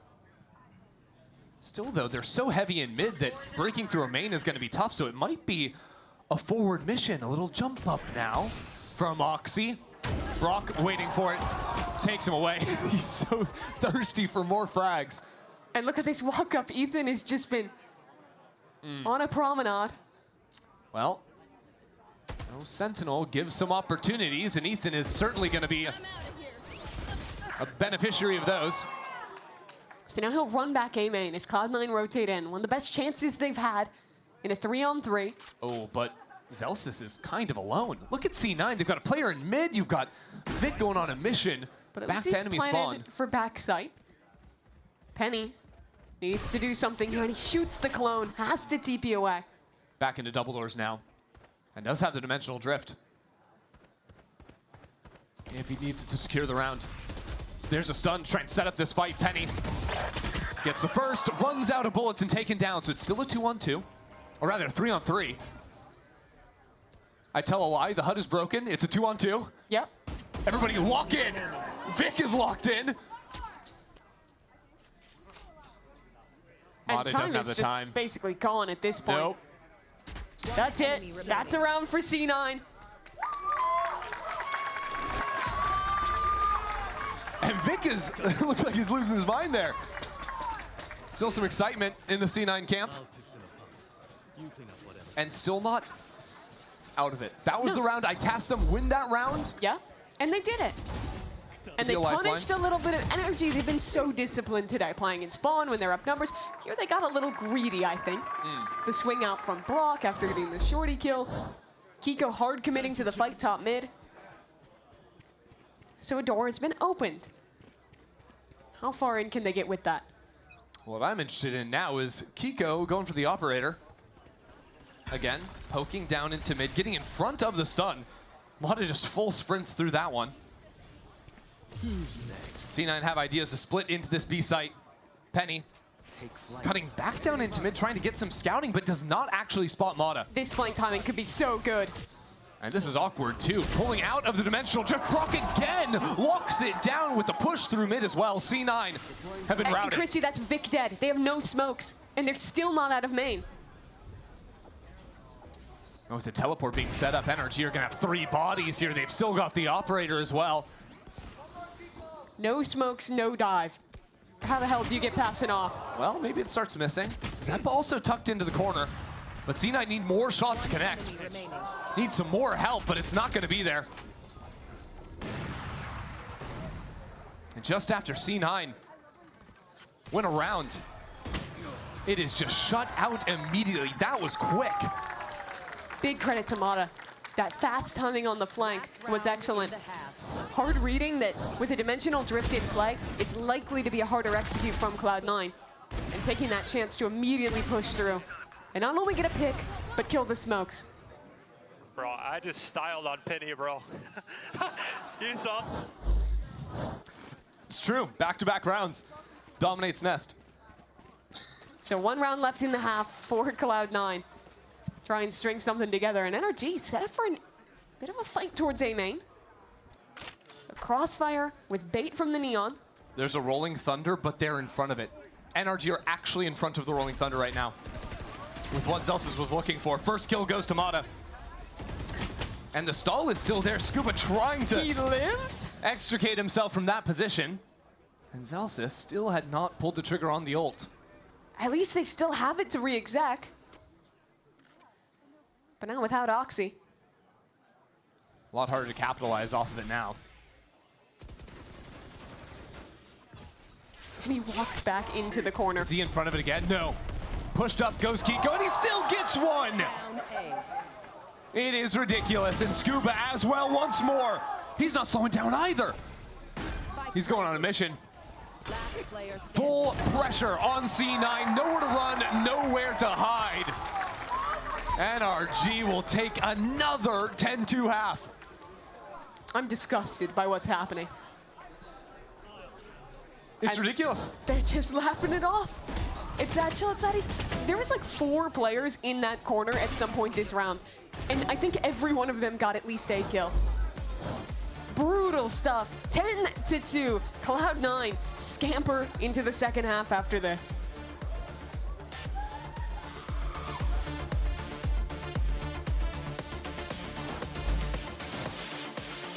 Esports endemic brands coming together to create a series of products for esports for the biggest stages. 퍼포먼스랑 컴페티션이 주요 키워드다 보니까 레이싱이라는 테마를 잡고 거기서 이제 영감받은 그래픽 요소들이나 다이내믹하고 날렵한 그런 실루엣 같은 것들을 저희 FS1 마우스에 적용을 해봤고요.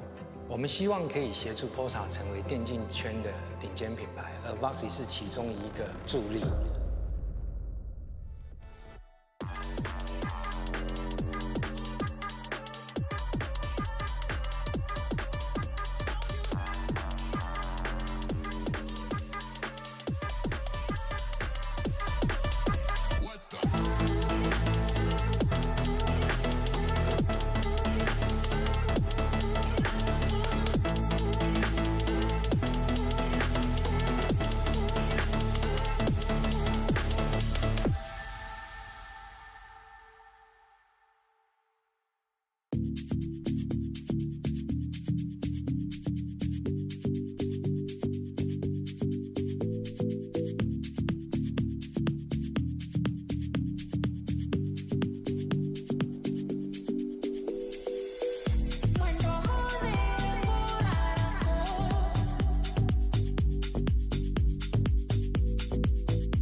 Things look eerily similar back to how they went down on Pearl for NRG, leading at 10-2 on the half. And for me, I think the best thing to see for this NRG team, coming off that champs win, coming off of losing Psalm, Kiko filling into those shoes and now sitting 15-5 on the Neon. He's looked great, and on the Killjoy on the last map, he was stellar too. Yeah, I think part of the promise of Kiko coming over was that he could slot into this secondary duelist role when they need it. Not looking very secondary in this map. 15-5, like you're saying, he is having a great performance, and I think there's no better way to just show up to a new region with a new team, the world champs, no less, and perform like this. Just 3 rounds away from putting Cloud9 to bed. And NRG's pistol rounds have been perfection today so far as well. Currently heading into vacant territory. NRG looking to set up shop here very comfortably in the post. And unlike the solo controller comp that C9's running, NRG will constantly have smokes to recycle in this post. Yeah, which allow you to do more forward fights as well. Deep smokes and a deep push as well. Check this out. All the way underneath bridge is Mata pushing back into spawn, shut out by Vic. This forward fight going horribly wrong as Vic lights up the kill feed. NRG were getting a little bit funky, but Vic for 4 will win C9's first pistol. The bright spot for Cloud9 map 1 was Zeppa. Maybe map 2, it could be Vic. Had a couple rounds with multi-kills in the first half. It's a 4K here to start. Punishing this aggression. Some real nice mechanics. Let's go, Vic! Vic, take us home! Take us... And you know Celsius is gonna fuel the coals off of winning that round. What I want to know is what he means by take us home. Is that like win this map and then win the next one so we go home and we win, or stop killing them so we can go home? I'm gonna guess the prior, but okay. I suppose it's up to interpretation. That's the one that takes the longest. That's the longest road forward for Cloud9. Need 10 more rounds in this map to have a shot. Good map. I'll show them. Quick on the draw. C9 have an idea to Weird fight all the way Viper into wall. mid. Yeah. I want to know where Zelsis is trying to go for the stun, just reactive right now. They basically just want to give up either of these sites and then very quickly rotate through mid. Yeah, you saw to be able to walls fight it out. sometimes like this on the old map. I didn't really expect people to do it as much after the changes, but here we are with a little forward fight. Oxy as well, through the box. Not shying away from that fight. 3 for him and C9, string 2 in a row. It's just eco frags, but I think he needed that. 2 kills map 1. It was a brutal start here on map 2 as well. Only getting 4 kills in that first half. But gets a couple added onto the tally here. Nice. Let's go! Around! I got the shot. Oh my God.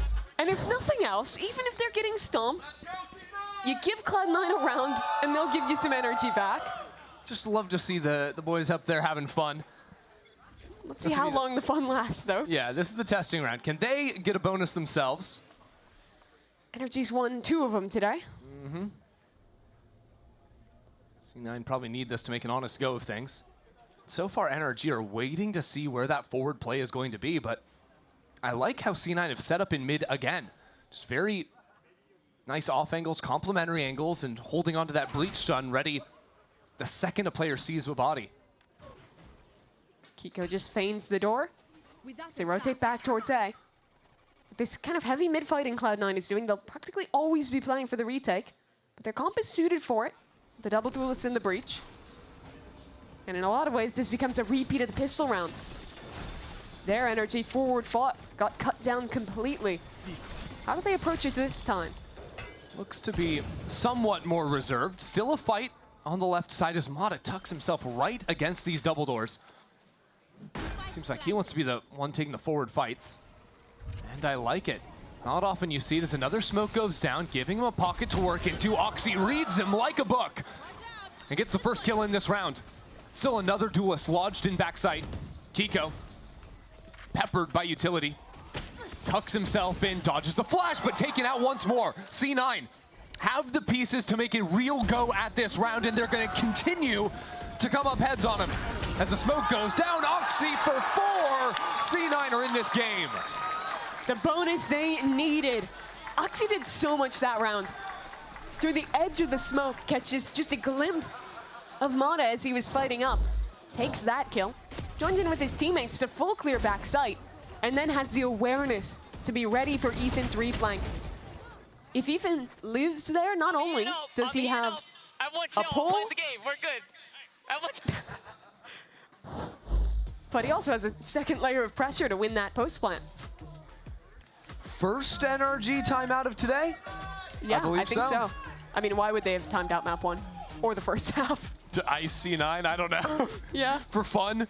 Ice them after winning one. So Bunkar can sub himself in? Yeah. Like, give me a chance, guys. It's my time to shine.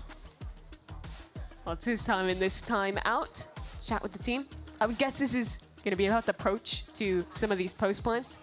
Maybe looking to change up how they're doing things over towards A. That's how they've lost the 2 rounds that they really had a chance in.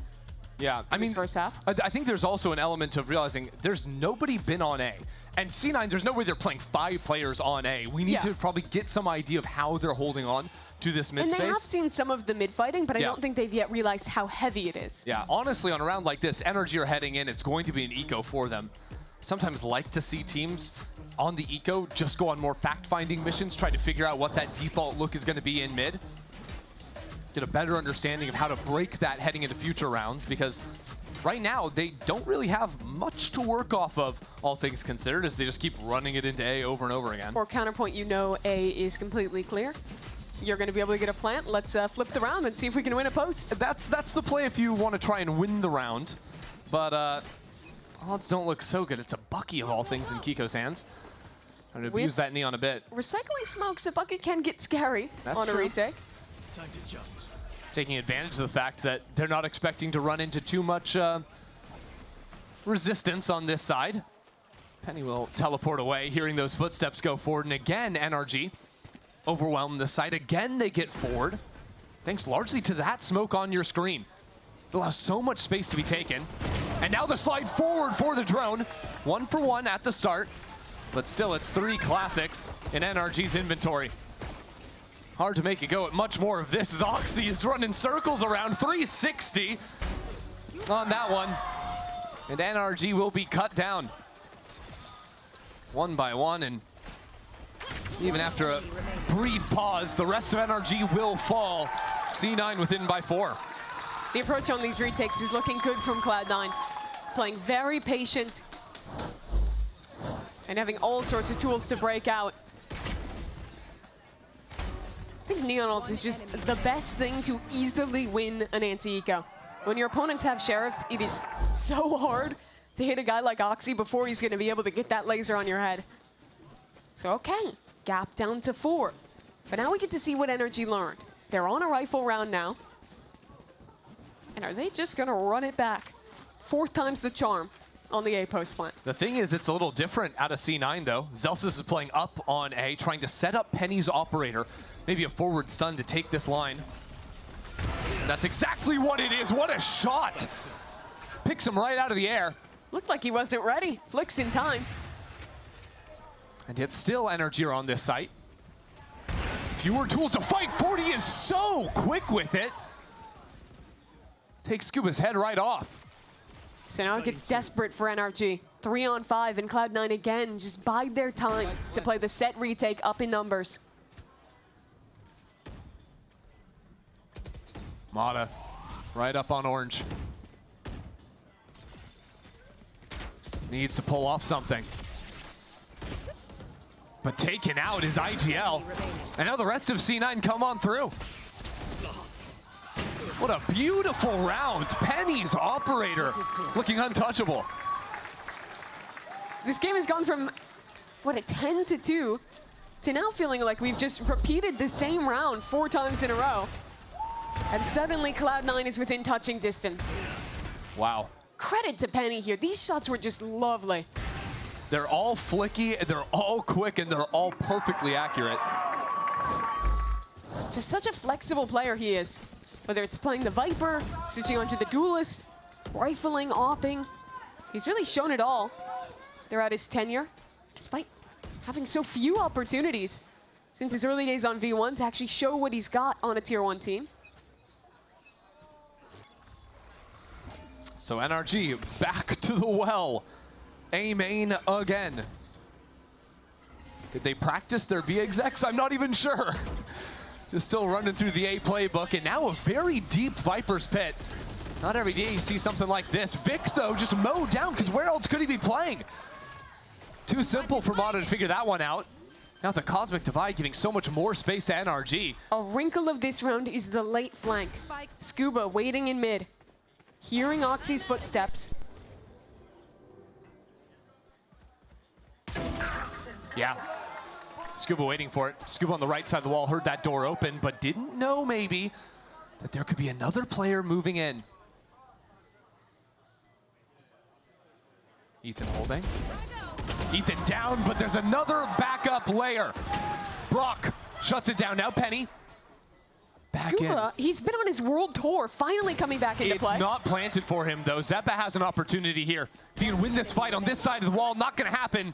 Does NRG get another? No time. And the clock is working against them. Zeppa will play for an exit, will get his and run on out of there.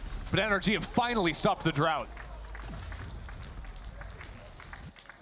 Maybe they gotta change the definition of stupidity, because NRG on yet another hard A hit make it work. This time, though. It's the definition of insanity, maybe, doing the same thing over and over again. Well, maybe I'm the definition of stupidity. I don't know. Might be. The wrinkle, though, is having that reflank in the lurk. Cloud9 thought with the Cosmic Divide up, they could make noise for Oxy pushing through and still be unknown on that flank. But with a lurker there to cut a player down, made that retake so much more difficult without that initiator utility, and set him up as insurance at the end of the round. Once more into the fray. This time, though, Mata using a dimensional drift through mid. And that's going to mean that Zelsis can't take out any utilities. Too cautious. Ethan following that Yoru. Sets up beautifully and pinching back into the operator. It's a really nice call of a round out of Ethan. Now Hunter straight on top of it as well. Kiko playing off of that too. I mean, every single piece of the puzzle is coming together now for NRG. And the late lurks as well, finally clipped away at. How does C9 work back in here? There's so much threat of a flank as the door opens. A Viper's Pit too. Penny trying to scout out for his team. If anyone's gonna make it happen, it's him on the recon mission, but now as he pulls away and more utility comes down as Vic falls and the rest of the team too. NRG advanced to map point. So NRG, they heard about the cool new game mode, all random one site. Didn't have a chance to play it, so thought maybe we run it in an official. Just go A every time, it's actually see what happens. Yeah, the B side of the map is blocked off from them. Physically can't go there, it seems. Spectator client just doesn't show it, but. What's crazy is the more C9 started playing to hold this A site, the worse it's been going for them. Yes. When it was just the 5-on-5 retakes, everything was dandy. They had five round wins in a row. And now it's, instead of just a hard hit into A main, a heavy play for mid. Yeah. On the Yoru ult, NRG saw a little more information here last time. Trying to work off that for a fight. This time it's through the door, traded out instantly. And Oxy in the corner. He needs a little bit more, he's looking for it. He's hunting, and he's good for it too. Shuts it down completely, and yet Brock has brought it to a 1-on-2. Still forced to recover the spike. As a swing comes in, Zeppa, absolutely fearless. Vic says it's not over just yet. What great work from Oxy. He had an absolutely brutal start to this series. The first map and a half, practically nothing going for him. But now he shows up with some truly incredible movement. Nice, boys, let's go.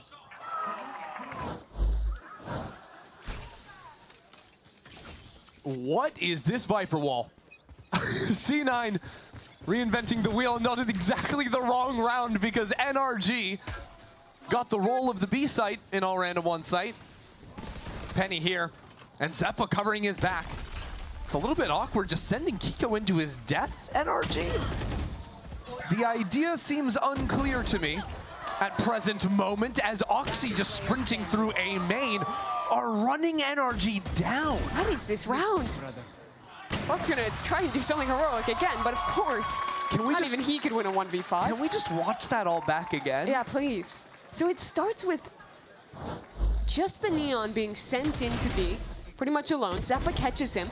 And then Oxy, while that's going on, pushes through the flank, kills the mid lurker, and from there it just crumbles. That's going to be one I'm going to need to check out in the VOD again and try and put together the plan that NRG was running. NRG, of course, now... This is getting close. Yeah. And NRG are choosing to save here. Yeah, that buy is not good. They faking A, trying to walk it into B. He's putting some presence here, which Oxy is happy to receive. Good lord, the Hunter's Fury too. Adding insult to injury. Seems like after playing so many rounds as a collective, NRG in this separate approach has not paid out by any means. See if Kiko can do anything on this Bucky, sliding forward off his stun. He's good for it. That's a gun to be picked up as well.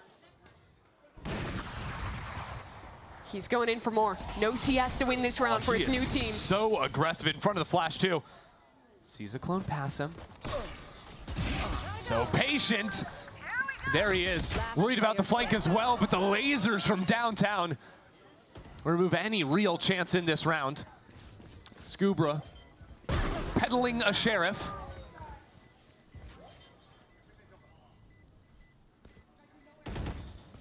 Not too concerned about the spike. Scuba has time on his side. Has plenty of time to make it happen. Scuba delivers a fatal blow to C9 for the Red Bull clutch. And that's it. A brutal 2-0 victory against this Cloud9 squad. The world champs return with a vengeance. And the way that they finish this. Love a little eco win at the very bitter end out of Scuba and the rest of NRG. The second map looked a whole lot closer, but honestly, NRG delivered. Coming back, bouncing back in a big way into 2026. Figuring out finally how to make that A site work. Cooking up some more interesting rounds to close it. The team play looked so on point for this squad. I think answering a lot of the questions. Being a former champ coming into this year. Are they good on Breeze? Looks solid. Have they integrated Kiko well?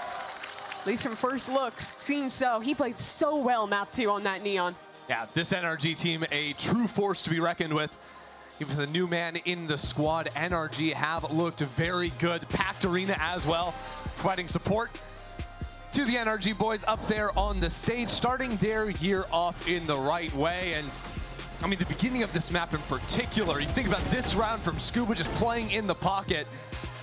A few highlight moments himself too. Scuba had quite a few of them throughout this series. I think pretty much everyone on NRG got that chance to be the hero. For Cloud9 now, they head down to the middle bracket. Not necessarily an enviable position, but sometimes you get the draw of the champions. Good news for them in the middle bracket. They probably don't have to play NRG for a while. Yeah. So in one way, they got the nasty game out of the way early on. Worry about some other opponents before potential rematch down the line. This is the way it closed out. Scuba just playing that clutch to perfection. A 2-0 for the reigning champs in NRG. And a great showing to kick the year off.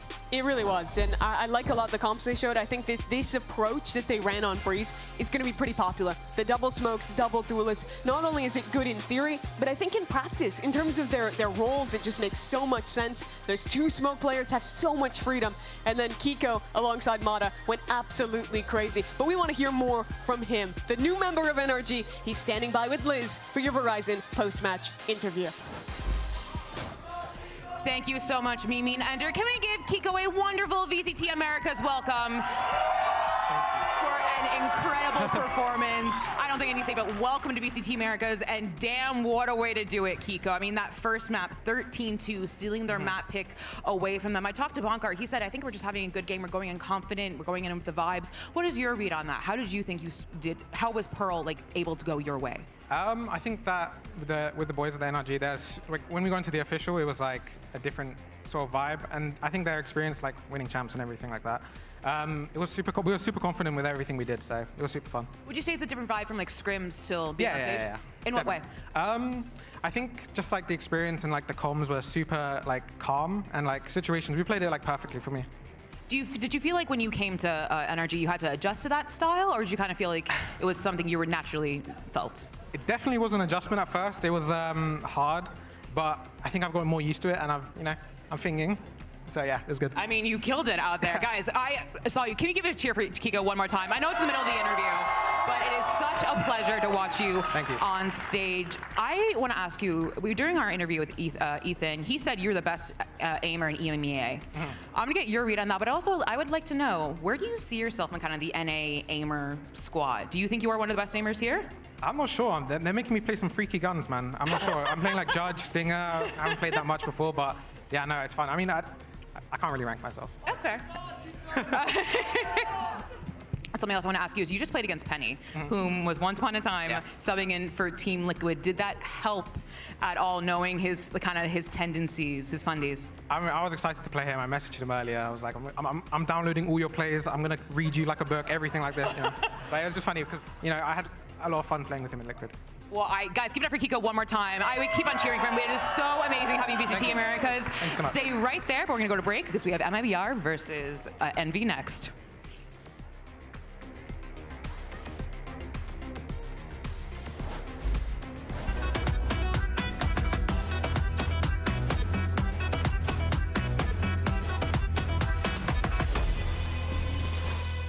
The human body was built to move. Not trapped at a desk in one singular posture for 12 hours a day.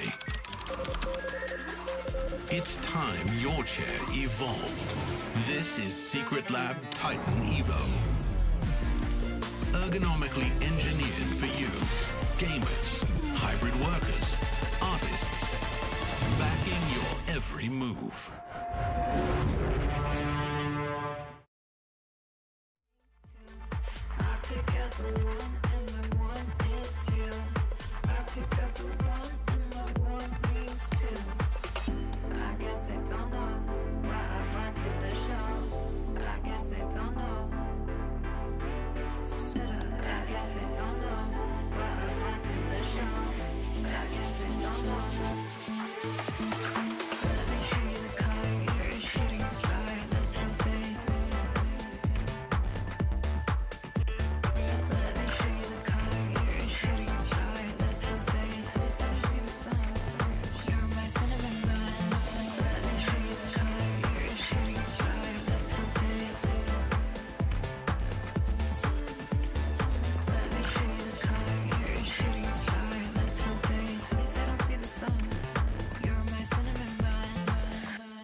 Envy are fully bundled up on site, and that is massive. Envy tear them apart. From Challengers to Ascension to Americas will take their first series under the lights. Yeah, I'm familiar with Envy. They have Eggster, he plays Yoru, and only Yoru, so that's going to be fun to play against. EG can fight you at any time, no smokes available. Eggster's right in front of it! Eggster for 4! They have a very unique and aggressive playstyle that I think will be very fun to play against on LAN. I mean, obviously, people are going to say MIBR. I would pick MIBR, you know what I mean? I know you have heavy hitters, but for us, we have Kesnit, we have Egg. Obviously, I believe that we can win. We'll find out and see, right? Just like the EG game. We'll find out and see.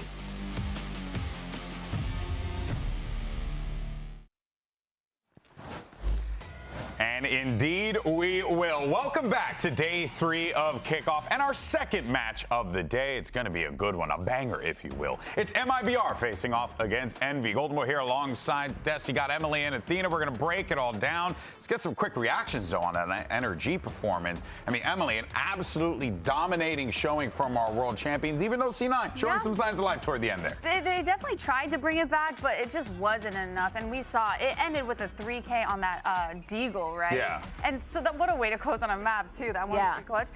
But no, we definitely saw them have signs of life. I want to point out that we mentioned before about the post plans that we would be seeing, especially going into map 1. I just didn't think it would be that strong and that unbreakable. No, it was crazy strong. But the actual crazy thing is the rounds that NRG did start to lose a little bit. C9 had a phenomenal retake, and they're really good at doing those early round fights to deny just any of that post plan situation. Even though they were getting onto site really well, but really, really well played from NRG. Every single player had some sort of star player round 2, which was crazy. We saw so many multi-kills, and everything was like looking super fly for them. Oh, without a doubt. But of course, let's go ahead and move on, though, to our next matchup, because Envy's first match got off to a little bit of a rough start, right? Now, they have 2 subs coming into this one, right? And one of them actually just arrived that day. Kesnet had just landed. We saw him literally taking his pictures in the office, in the studio. So, you know, they were dealing with a little bit of a last-minute thing here. But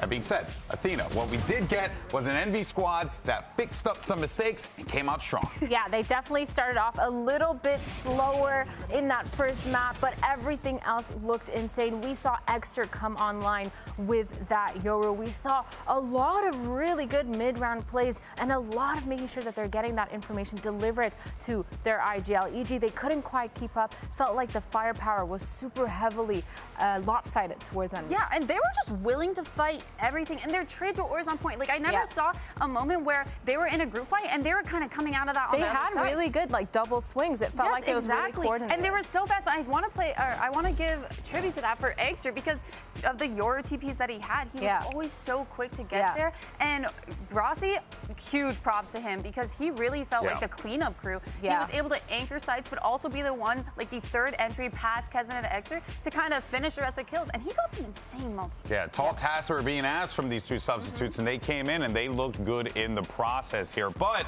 as we look at the core of the Envy team, one of those members, Inspire, had an opportunity to catch up with Elizabeth earlier on today. Now, Inspire, congratulations on your first win in VCT Americas. But now that you have had time to kind of cool down from it, you're going to be facing a super team of MIBR. What is your strategy going into that? And can we expect you to do a little bit of trash talk like we saw on stage? I feel like our team has nothing to lose, you know. We're coming up from Ascension. We know, like, we earned our spot here. So playing them more for me mentally or maybe for our team is like, it's just a gauge of how good we are. We put in a lot of work. We got the win yesterday. Okay, like, we deserve to be here. Now, like, how far can we really take it? And, like, beating them will, like, tell us a lot. The trash talk, that was more for, like, defending my teammates. You know, this guy's standing up. I got to yell back at them when I get around. You know, I'm the type to, like, talk whether I'm losing or winning. But, like, I'm not going to start it. If they want to yell, I'll yell back. All right. I'll hold you to it. Best of luck. Now, I think it's really important to note here that my boy Baby J, as a matter of fact, not Inspire. Baby J comes from Halo. And over in the world of Halo, where I'm from, we talk a lot of crap, okay? That's kind of our whole bread and butter. So it's not all that shocking to see Inspire going out there making risky plays, but also letting his opponents know that he's here and that he's going to make his presence felt in the server. For sure, and I really love that in the interview he was talking about how he had that mentality of nothing to lose. They know they deserve to be here. Actually, for MIBR, it's a lot more to lose. So they kind of have that super explosive, just try to play our game, try to get on site, try to get those kills. We don't really care who we're facing because at this point, every single person is supposed to be better than us. We are the underdog, and that mentality, I think, plays a huge part into it. Yeah, and especially with Inspire, the bold plays that I was seeing out of him, like we saw in that B-roll there, is him just being on top site. It really felt like he was kind of defying the unspoken rules of VALORANT. You know when you're kind of playing retake on a site, you go at one and you fall off? Yeah. This guy would get one and then jump on top of site and peek over his Viper wall to go for more. It never ended. Yeah, his stats were crazy. He was holding it down. We talked a lot about being a sentinel and holding down that site. He was a controller holding down the site almost every single time as that Viper, and it was really insane seeing him play around with his util. Now, of course, the IGL Poppin did struggle a little bit in that series, you know, and he admitted as such as well. This is actually what he had to say in our Verizon post-match interview. I mean, for me, there's no doubt in my mind we will be the best team if I show up. Like, we're in a 4v5 beating EG. I mean, hold up, wait a minute. We're playing quite well. I mean, all of my teammates are the best in their role, just absolutely dominating. And if we can keep this version of Envy and maybe me a little bit more, we're gonna beat any team. Hey, a lot of confidence there from Poppin, and you're gonna need it, buddy, because while Envy did manage to pass that first test on the America stage, they're being sent straight to the final boss, because this next match is gonna be against Aspas and his newly formed team of Titans, MIBR. Emily, this squad looks scary. Zekin and Aspas on the same team.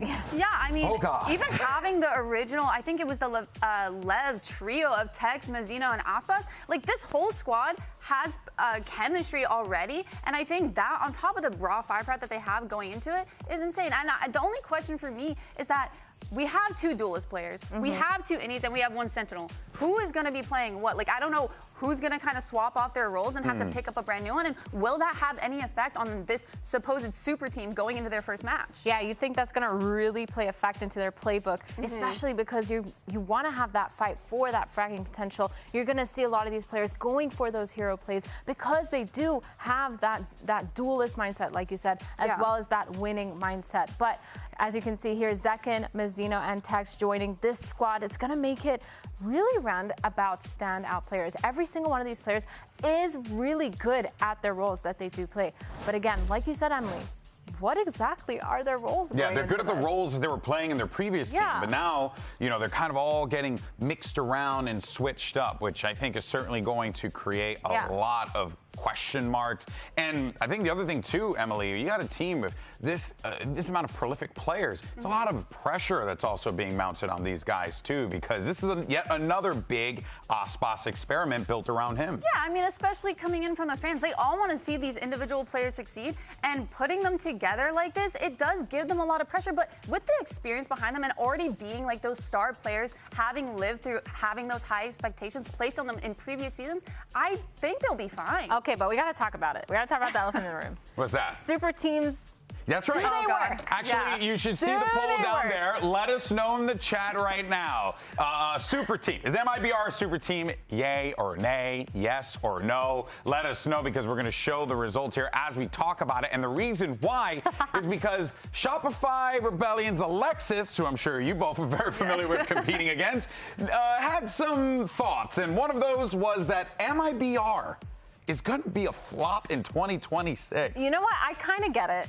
Get it. Personally, I don't think so. But I kind of get it, because super teams always do tend to flop. I feel like we've seen so many iterations of super teams coming onto the stage on VCT, and every single time it feels kind of like an ego war. Like, there are players that want to go for a lot of those things. 80% saying it is. By the way, I do want to note everyone here as well.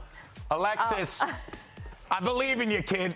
Okay, you can get on Celebrity Jeopardy. Okay, I believe in you. I got it in with Ken Jennings on Blue Sky. I'll hit him up. So funny. Okay, no, but they're saying 80% yes on the super team. Alexis is saying it's not. They're gonna flop. Yeah. You're giving me the cope. We got all the. It is cope for sure. Or the hope, the cope. I don't know. I mean, the thing about this team though is that the problem with original super teams or most super teams is that they do have those big egos. You find them fighting a lot to have that star star power. But then now you have these stars that all are actually kind of cool, calm, and collected. They don't have that ego. In the game, in the server, they do, but their personalities just aren't like that where they would clash with each other. And we already know that majority of these players play well together just because they have in the past. True. Yeah, no, and if anything, you got a lot of soft-spoken individuals, but that actually might be a very good thing for this team, just to kind of get their ideas out there clear and calm. All right, now let's go ahead and hear from one of the new members of the squad. You may have seen him a lot in red, but now you better get used to him in blue. Here's Zekin with Elizabeth. Now, Zekin, you were essentially the face of Sentinels, but here you are in an MIBR jersey, and you're going to be, I'm going to say this to the camera, you're going to be controller on MIBR. Talk to me, what is this new role on this team?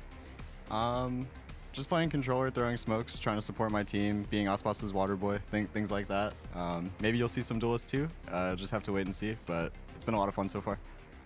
Best of luck.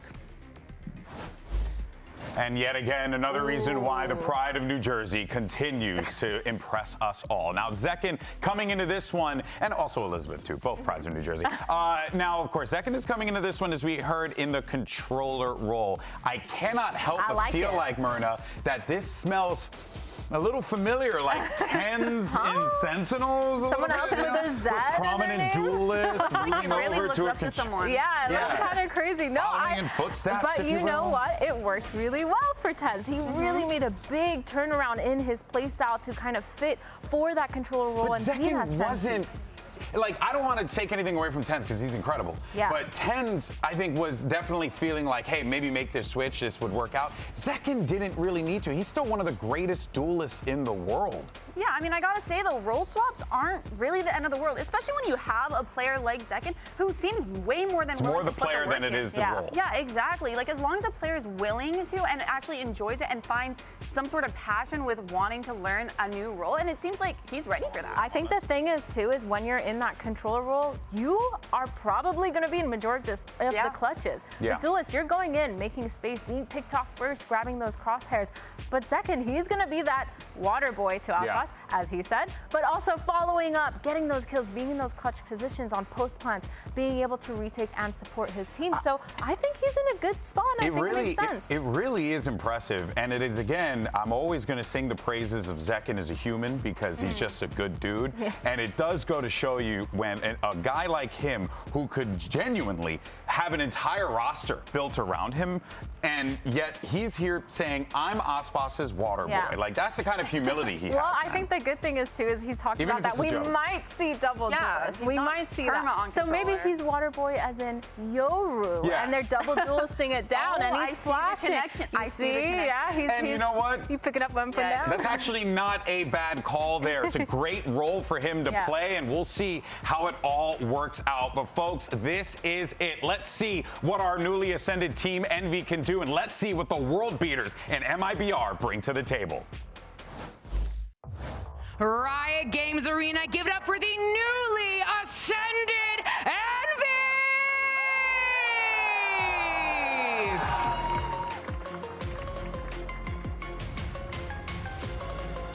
Envy, a team built from 5 Radiant rank grinders. The team that grinded all the way throughout Tier 2 to ascend, and with the one-trick Yoru and a wild playstyle, actually showing a couple days ago that they can make it work at the highest level. And there was an unknown coming up with them, how these two subs will kind of fit in, but they made it work, and they made it look great. We have Rossi kind of being in the middle of every single fight and getting those trades off, and Kesnet being the firepower that makes the playstyle continue to work. And don't forget, Kesnet got a whole day to rest. Exactly. So if anything, that's going to be a massive plus for this Envy lineup without a doubt.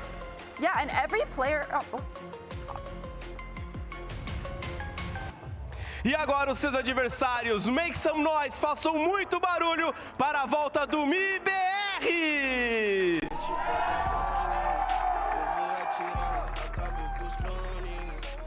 And here comes MIBR. a squad that looks like they could very well dominate the region, Myrna. This is step one in that process to see if that will come true. For sure, you have these players that come from so much experience in their background, so high skill ceiling in their gameplay. You have players that have been part of that champs crew. Verno and Ospas, they've been in playoffs, coming out in the lower round, in the round 2 of champs playoffs. Zekin champs also, they got grouped, but it's okay because he's back to kind of prove himself. And all these players, they have so much to prove because they've been on this come up. A lot of these players have been the main talk of every roster they've been part of. And these maps, I mean, I think this makes sense. The Envy on Abyss makes sense. We saw that yesterday. Emily, you want to talk about that? Yeah, no, they're very unpredictable on Abyss. You're getting hyper over there. Yeah, we've seen them kind of make some insane plays, but the only thing that I'm worried about is that now MIBR have witnessed how they play it.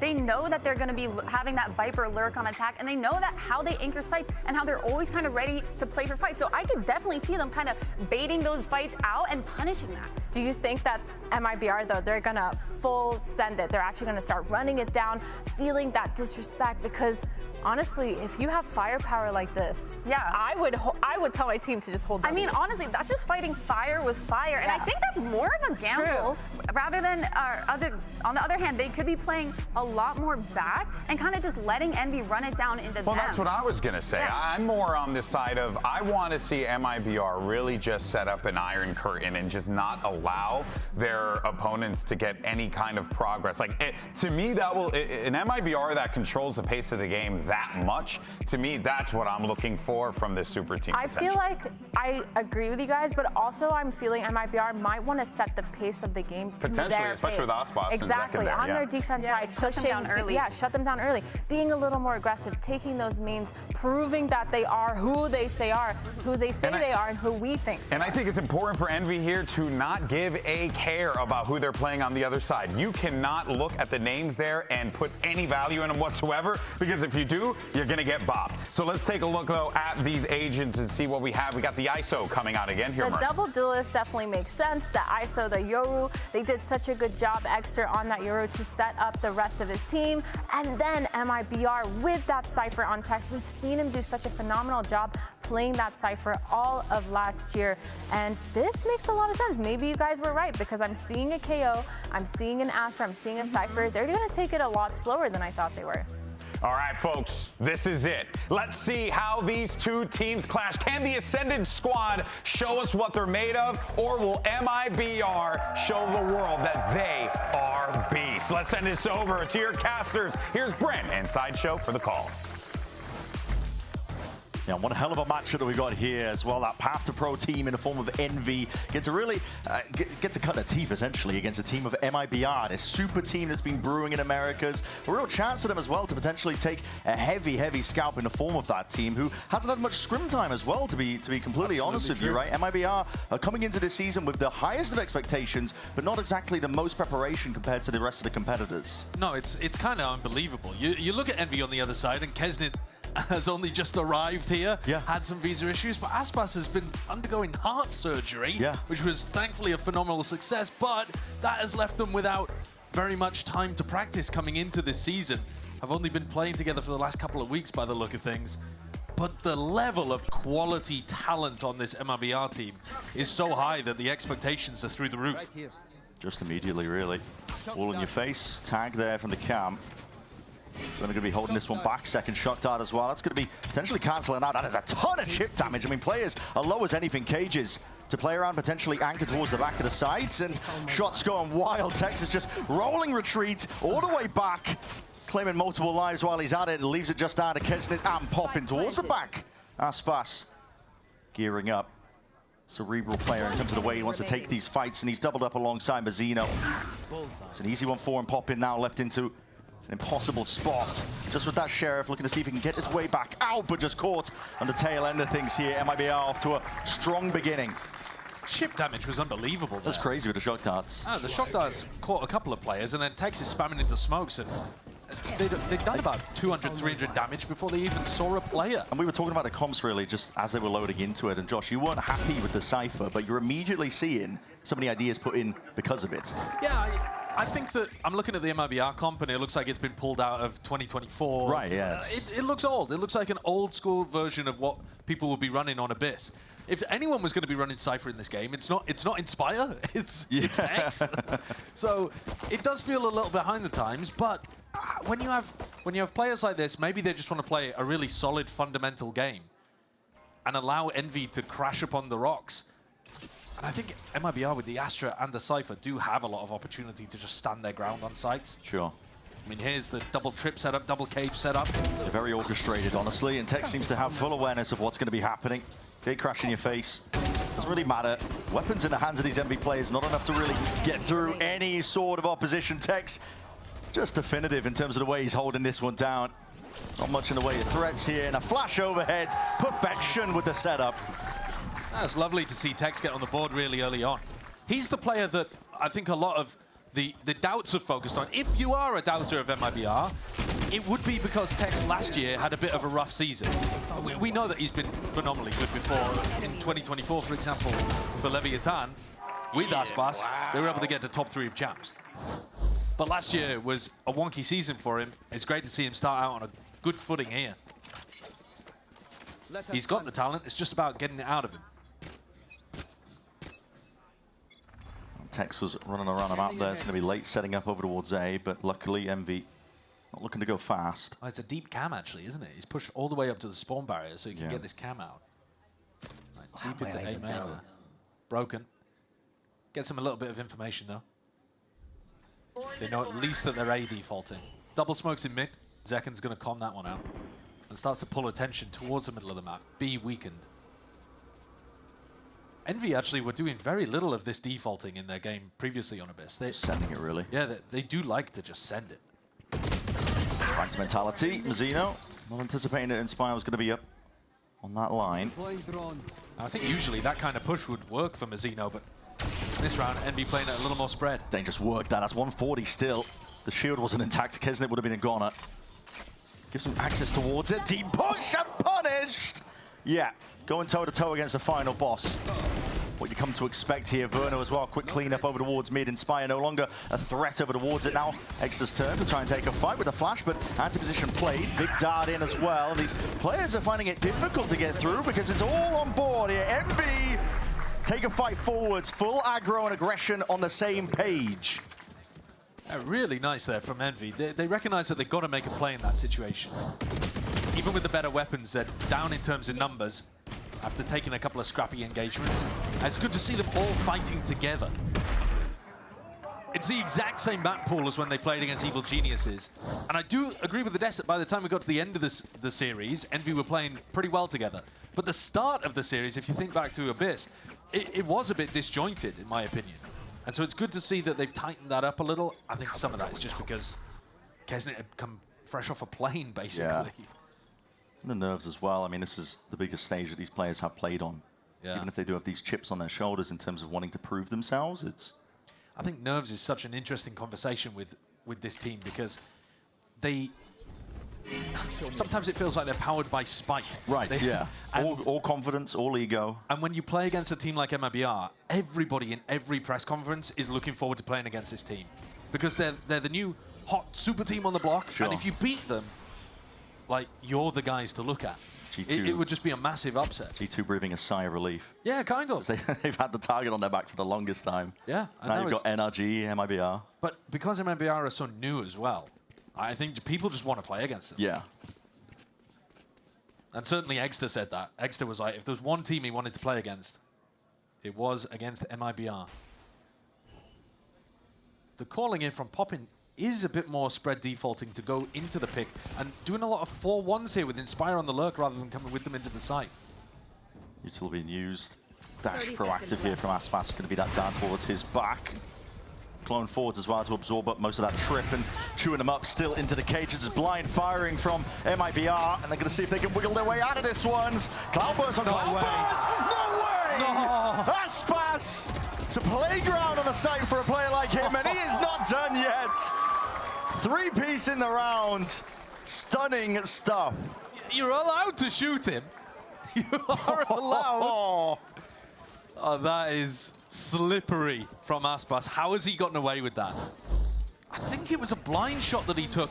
Yeah, I don't think it was like, there's no assist there from a recon or anything like that. In the highlight, it looks a bit simple for him. But he was slipping inside of his cloudburst, wiggling around that, gets away with it without being punished. Don't ask me how. One of those players that when he takes the fights, they're just so intelligent in the way that he does it. And he has a lot of outs when he's playing on the jet. It's forced out an early timeout from MV. I think his movement is spectacular. Yeah. You used to, the place that I always think about with Aspas as well is that... Icebox? Well, I was going to say split. You could literally name any map maybe. Yeah.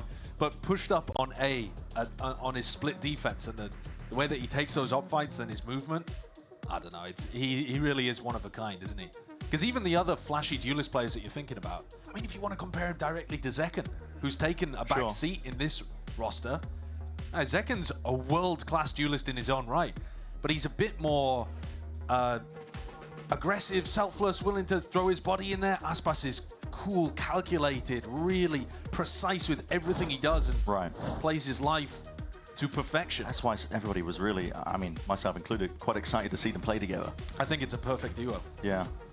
And I'd love to see whether, you know, how many maps in the pool is Zekken actually going to be playing duelist on? He hinted at it with that interview with Liz right before this. And that would push Mazzino presumably onto being the main smokes player, so that might be somewhere where the roles are getting rotated. We could buy for MV. So, other side of the timeout. This won't be the round to really pay attention to in terms of adjustments, but MIBR seem to be ahead of it, reading that there could be some mid-exploration. Yeah, info trip in mid, so that even when these 3 MIBR players decide to leave, they have a bit of info there. As we go into the next round, though, Kesnit's ultimate could end up being a real key thing for Envy to get back into this game. Sure. And this is where not having a Yoru, not having that clone, could end up being a bit tough for MIBR. Zekken, just trying to play his life here in a spot like that. I thought he got the body block. Yeah, almost. He was trying to go for it, I think. Might not have even given over a rifle. Quick adjustment, not on the target, not quite. Mazzino off onto the flank as well. It's good movement by Inspire as well, not making it an easy fight to be taken off onto the flank. I think he did give over that Phantom because Exter's got one. Right, there you go. Don't think he brought it into the round. Exter spotted out. Still holding it back and just not quite anticipating that the players are going to be that close forwards again as retake is full throttle now. MIBR running away with it. Yeah, that's a weaker buy round for Envy, but very cleanly dealt with even after Zekken falls. That's a position that we've seen a couple of people playing in that. Astra, I think it was Vic, potentially, playing in that spot. Where you throw the cliff smoke and then you can tuck yourself inside of it. Yeah, if you don't guarantee to kill you, might guarantee the body block. Yeah. Send them straight into the depths. So this next round, though, eyes on Kesnit. Because he can pop his shield, pop his ultimate, and try to drag somebody away. And I think Tex would be the primary target. If they can find the site that the Cypher's playing on. And normally these defensive teams, a lot of people are playing Yoru on this map. And so Yoru clone is something that you can use to put a lot of pressure back onto the ISO. Here, you don't have much. There's 2 players tagged by the knife, so maybe I'll get a bit of information that it's not the full spread of players. Grabbing Aspas wouldn't be half bad as well. Yeah, Take the guy with the op in there. The operator. I mean, I'd be scared. It doesn't matter. I mean, listen, it doesn't matter what gun he's got. He could have toenail clippers, and I'd be scared if I was pulled into a 1v1 with him.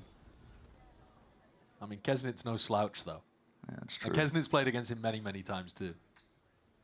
It's real quiet here from Envy. We're hitting that minute mark. Has been much slower pace from Envy today. Yeah. I wonder if that's respect on MIBR or a specific game plan that they think will work for them. And that's going to be all in. The series going off on the other side of things here. Verno's just trying to put a stop to it. This is there goes the ISO ult. Nobody found. Yeah. It cleared heaven, but nobody scales off it either. That's a bit of a miss there from Envy. They didn't use the Sova utility to like confirm that there was a player for Kesnit to grab. He just sent it. MIBR going to be grouping up. Still looking to see if they can get the troops in line, in order. And Poppin's ult should be good for the post plan. That's what I'm saying. There's time pressure here that Envy could play for, just the threat of that Sova ult. You've got to get a bit of a move on if you're MIBR moving forwards now, but he's going to use it proactively as that retake starts to come online. Yeah, Poppin's just going to be sending it. Good damage. Clears the way, and this is a backstab approaching. Inspire. Sneaky business. All the way behind them, just spotted out at the final few moments, tapping away, and there it is, anticipating that re-peek. Aspas going to be looking to get away with this operator in his hands, but he's being chased. Inspire wanting to take the duel versus him. Not ready as anything, though. Yeah, he only had about 46 HP, so one shot with the Sheriff. Yeah. And Aspas even managing to keep the op there at the end of the round 2, takes down Kesnet, who was hunting him in spawn.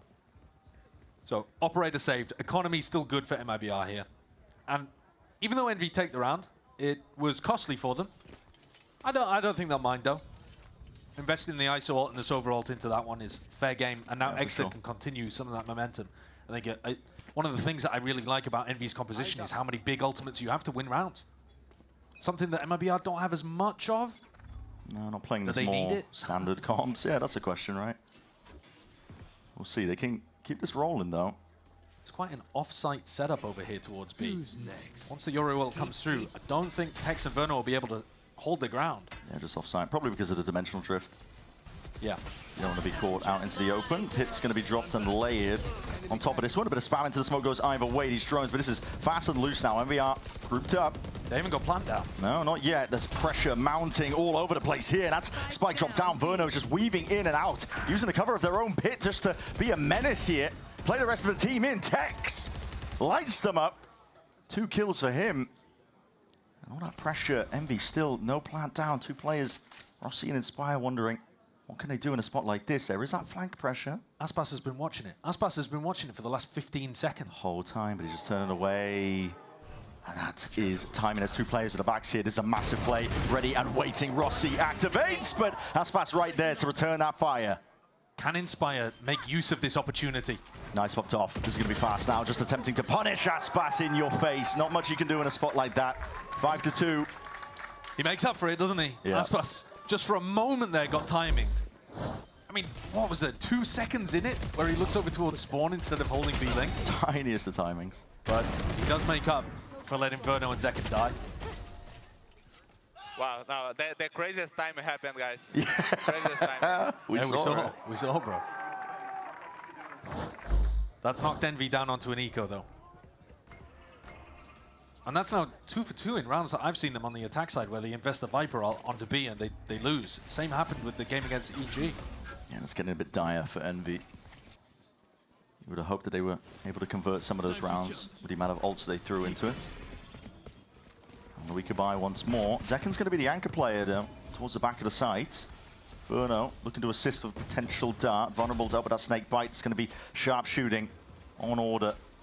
Zekin, as low as anything, though. Just had to tank that snake bite just to not stand out into the open. Blind! Oh, my goodness! Help arrives. Verno and Mazzino. Stars of the show in a round like that. And Zekin just has to sit there. He's just, essentially bait. He is. He's just bait. Absorbs a snake bite, absorbs the drone pressure, and allows Mazzino and Verno to get played in. Nice! Bro, they're so worried about me. Yeah. He's a lightning rod. There are many, many threats on this roster that you have to worry about. And I mean, Zekin's at the bottom of the scoreboard, 2 and 5. Does it matter? Not at the moment. MIBR is 6-2 up. He's one of those players that understands that as long as you're winning. Yeah, I don't think... kind of rare to have somebody so talented who is previously a superstar duelist without too much of that ego. Yeah. Really happy to take a backseat on a roster as stacked as this. TP towards the top section of mid, so they have to use the drone here. Verno just getting that mid-run info, ensuring that it's clear. Posting Aspas potentially back up. It's a precarious fight to take. Might just spot it. Yeah, continuing to apply that pressure. Way out into the open, yep. Really good awareness from Aspas, clearing all of those angles. But yeah, Inspire's been activating a little earlier than the people on the other side. Is this a fake? Are they going to end up going back over towards B? It does feel spread and slow for Envy, but I'm not sure they're accomplishing too much with this early round pressure. That's floundering, really. Yeah, he's not looking to take that one, I don't think. Holding it down. Calm, Nerve just spots it. Glimpse of a body, and the shoulder's all he needs. Aspas gearing up for that one. Another fight to be taken up, drafting away. What is that movement? It's so God good. Damn. Just out of there.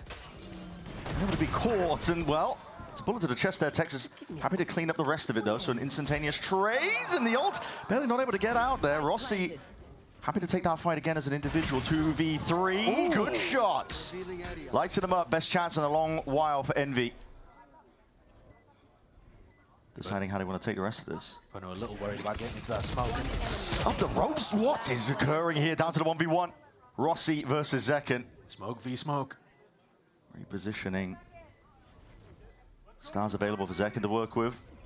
Ult on top of it as well if he really wanted to make the play happen, but just the star consumed, drops down, forcing the issue. Jumping around. You would have heard that Rossi has jumped down here, but yeah, time running too short. What a round by Rossi. There were some amazing shots in there. That is a really special round from Rossi. Great trade out as well. Playing off the back of Extra as they doubled up into ropes. Take a look at this one again. The little hop-up kill onto Aspas was nice. The one before that, really impressive too. Envy need rounds like this. That's only their third so far. Normally on the attack sides, when you've seen them in the past, in Ascension, for example, they're snowballing, destroying teams, bulldozing over them on the attack. This one's been a bit more patient, calculated. But they'd like at least to get, I think, Kesnit's ult online here and get some more value out of that. Last time it just swing and a miss. Yeah, MIBR were entirely off-site, playing around the ultimates. I think you've got to be worried about both of these ult orbs, though. When Aspas is feeling confident enough to push up and play aggressive angles, you saw him in the previous round, how he pushed into that A main space.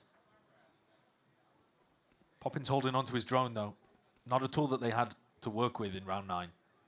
So they can drone in here, allow Kesnit to get a much freer orb. Oh, they just use the wall. Yeah, use the wall to try and get up as much as they possibly can. That blind catches everyone, but crucially, no sound cues. Are they not going to go for the ISO ult? No one panicking. I think just the drone tags. The ISO ult might follow up, but Mazzino. So no command popped off here. That means no utility. No ultimates can be used to try and bail them all the way out. Damage done. Drop down, though, to the floor. Mazzino is going to be given up for the cause. Aspas going to be playing his life, trying to regroup with the rest of his team. Oh, Kesnit got a knock, but he didn't get the ult orb because Mazzino's still technically alive. Right. As Mazzino falls, so that's it. That's an ult online, which he can now use immediately at that. So that's heaven cleared. Poppin taking the space off of it. 1v1 to be taken. Kesnit can't win it out. It's Zekken and Verno winning their individual ones towards it, and it leaves it in the hands of Rossi. But too much to deal with. Overwhelmed from every angle. It feels comfortable here for MIBR. There should be a lot of threats, but I guess when you're winning your 1v1s at such a decent level, I don't think there was very much threat in that exec though either. Inspire's cleared up fairly easy. They've come in with a really clear game plan of trying to get Inspire activated on these mid-lurks, but at this point I think it's quite readable. And they haven't been getting the most value out of the ultimates in general, to be honest with you. 7-3 though. Chances to recover the half, but I think best case scenario here would be an 8-4 for Envy, because the weaponry is looking real bad right now. This round might be, like you said, a bit of a throwaway. Not going to be playing like it, though. Team flash again. Big connection. Big group up. That's a knife that tags onto 4, so a lot of information going to be gathered. Mazzino stalling them out and slowing them down with a nade dropped at their feet. I think Extra wants to be playing for the orb here, so that you get a death and you have it online for the next, but I don't know whether anyone's even taken it. No, not really thinking about it, but that's 2 waves of the util. Moving past and away. Mazzino just dominating the angle in the smoke, underhanded with the flash. Inspire. Anti was played, and he does connect that shot! All right. Okay, blind fire into that smoke. Really making it nice and awkward for them. Verno feeling like he has to offload this Hunter's Fury just to buy a bit of time here towards the back of the site.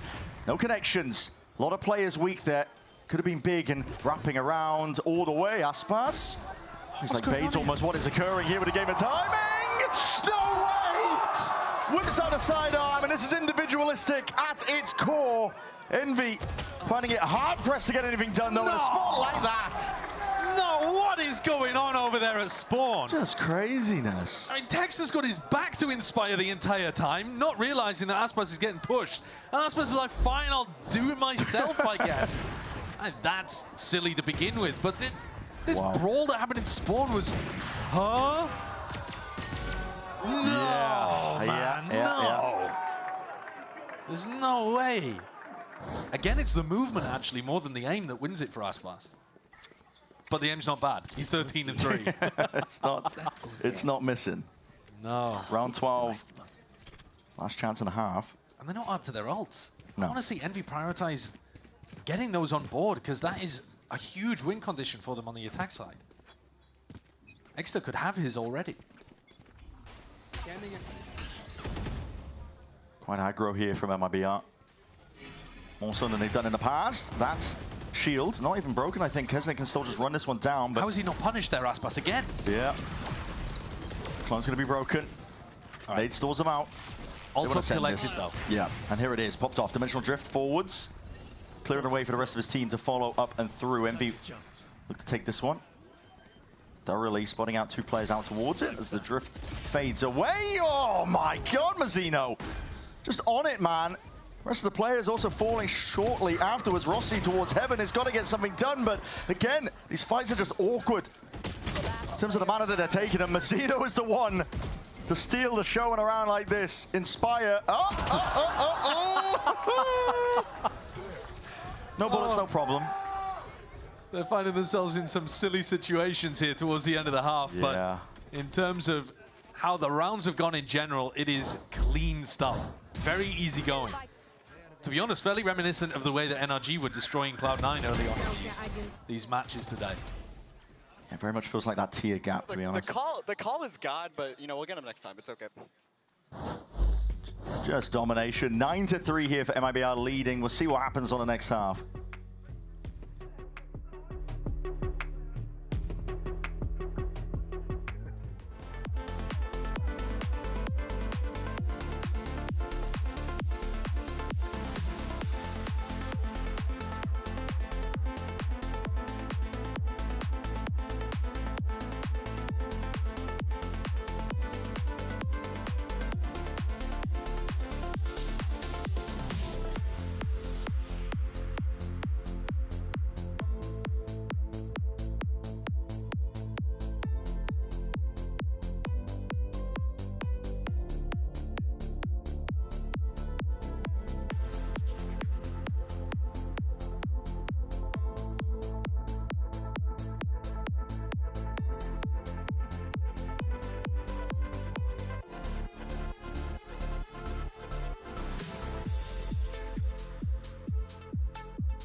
MIBR really showcasing that tier differential.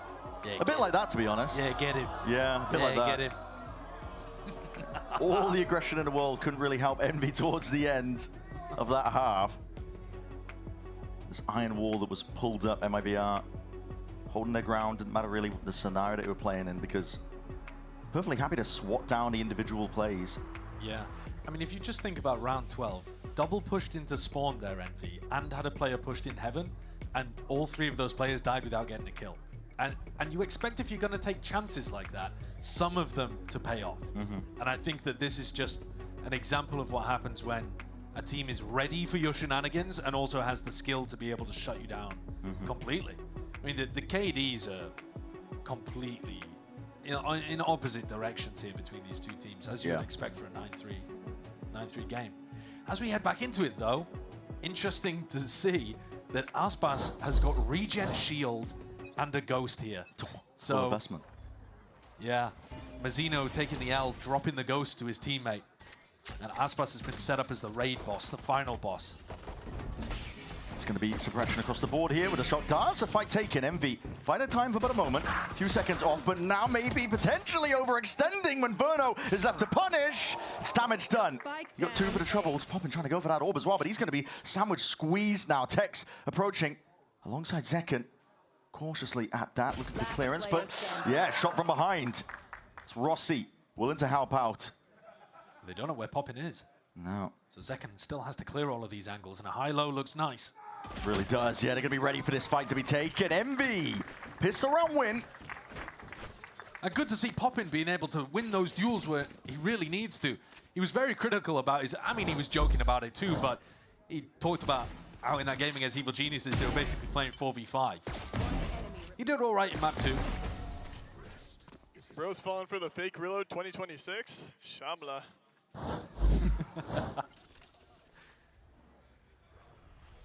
So Envy full buy up into this one. Extra going for a Marshall. Full shields though. Double Spectre, double Bulldog. Respect on MIBR, looking to put that 5th round on the board. Yeah, a lot of emphasis showed by Envy. They want to hold down A main control. Instantly breaking that cam. Knife towards the top though, Envy. See Egster. Still wants to be confident enough to take some of these fights. I like the way that Inspire was playing around his anchoring setups with the Viper on this map too. He had some highlight rounds last we saw. Should be a bit difficult for MIBR to get through. A lot of jump spots. Yeah, and Envy potentially on that more comfortable territory now that the sides are swapped around, like you said. Anchor setups.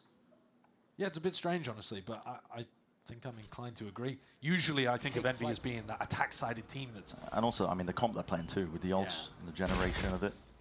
But, yeah, willing to take and fight some control towards A main. Again, this is going to be squaring up. MIBR, again, they don't have weaponry, armor, anything like that. Not even too much util to overhead with the flash. Pop in. He's a high ground perch there. Kesnit! Oh, my! Just shreds them to pieces, Stinger in hand. It's a good one for the stats. Yeah, it is. And also for building up the ultimate. The ultimate. Which could be a game changer. Especially as we're looking forward to a bonus round. Don't think he'll have it online though. Still 3 away. 10 Verno, seconds left. I think, I mean, is he... he surely should just be jumping off the off. map at this Yeah, point, but I mean, I don't know, he's going for something. Where's he off to? He just wants the plant money? Trying to get the plant money? Is he even going to be able to get there in time? Yeah, he does, just, but he looks Inspire dead in the eyes. Okay. And feeds over an ult top, fair enough. Fair enough. Yeah, so no major ultimate's going to be online for this bonus for Envy, but we'll see if they can put something together. Again, these anchor setups from Inspire I think are genuinely going to be difficult for MIBR to get through, but I guess the question is he even going to be tested? Because I think you're expecting Inspire to be set up on B 9 times out of 10.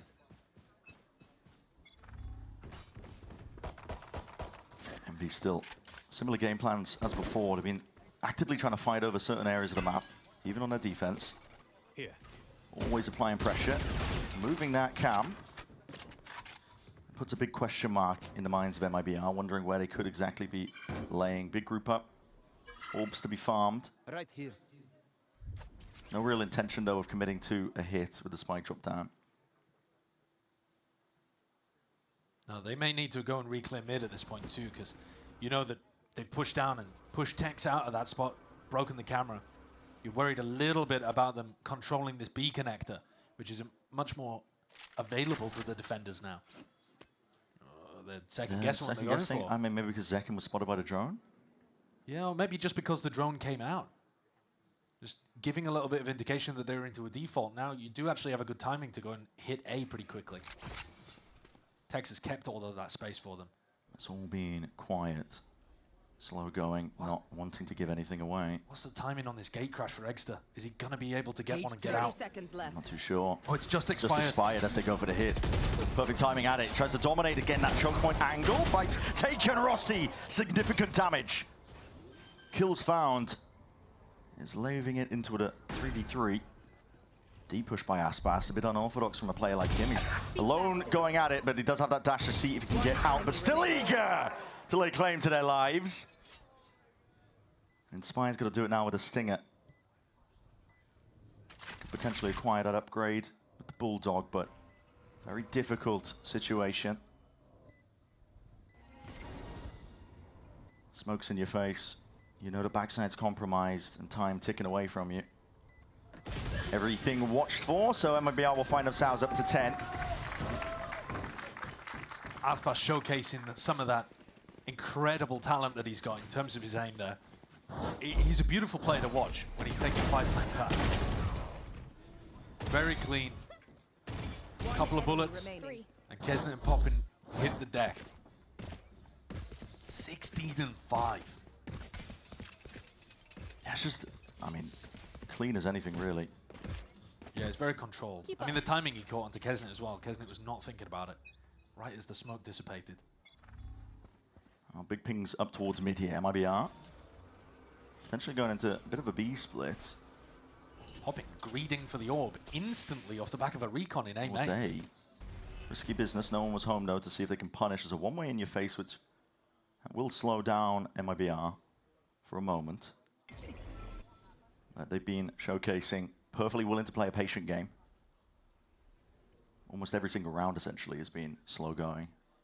Kesnet could be in a position to receive this aggression on the B split. I'm not sure what the timing of Aspas, Tex, and Mazzino is going to be, but I would assume they're going to be earlier than the B main players. Cage comes up as an ult as well to try and play for this one. Dart towards the back, and Kesnet's just going to try and stay alive. Tags potentially there.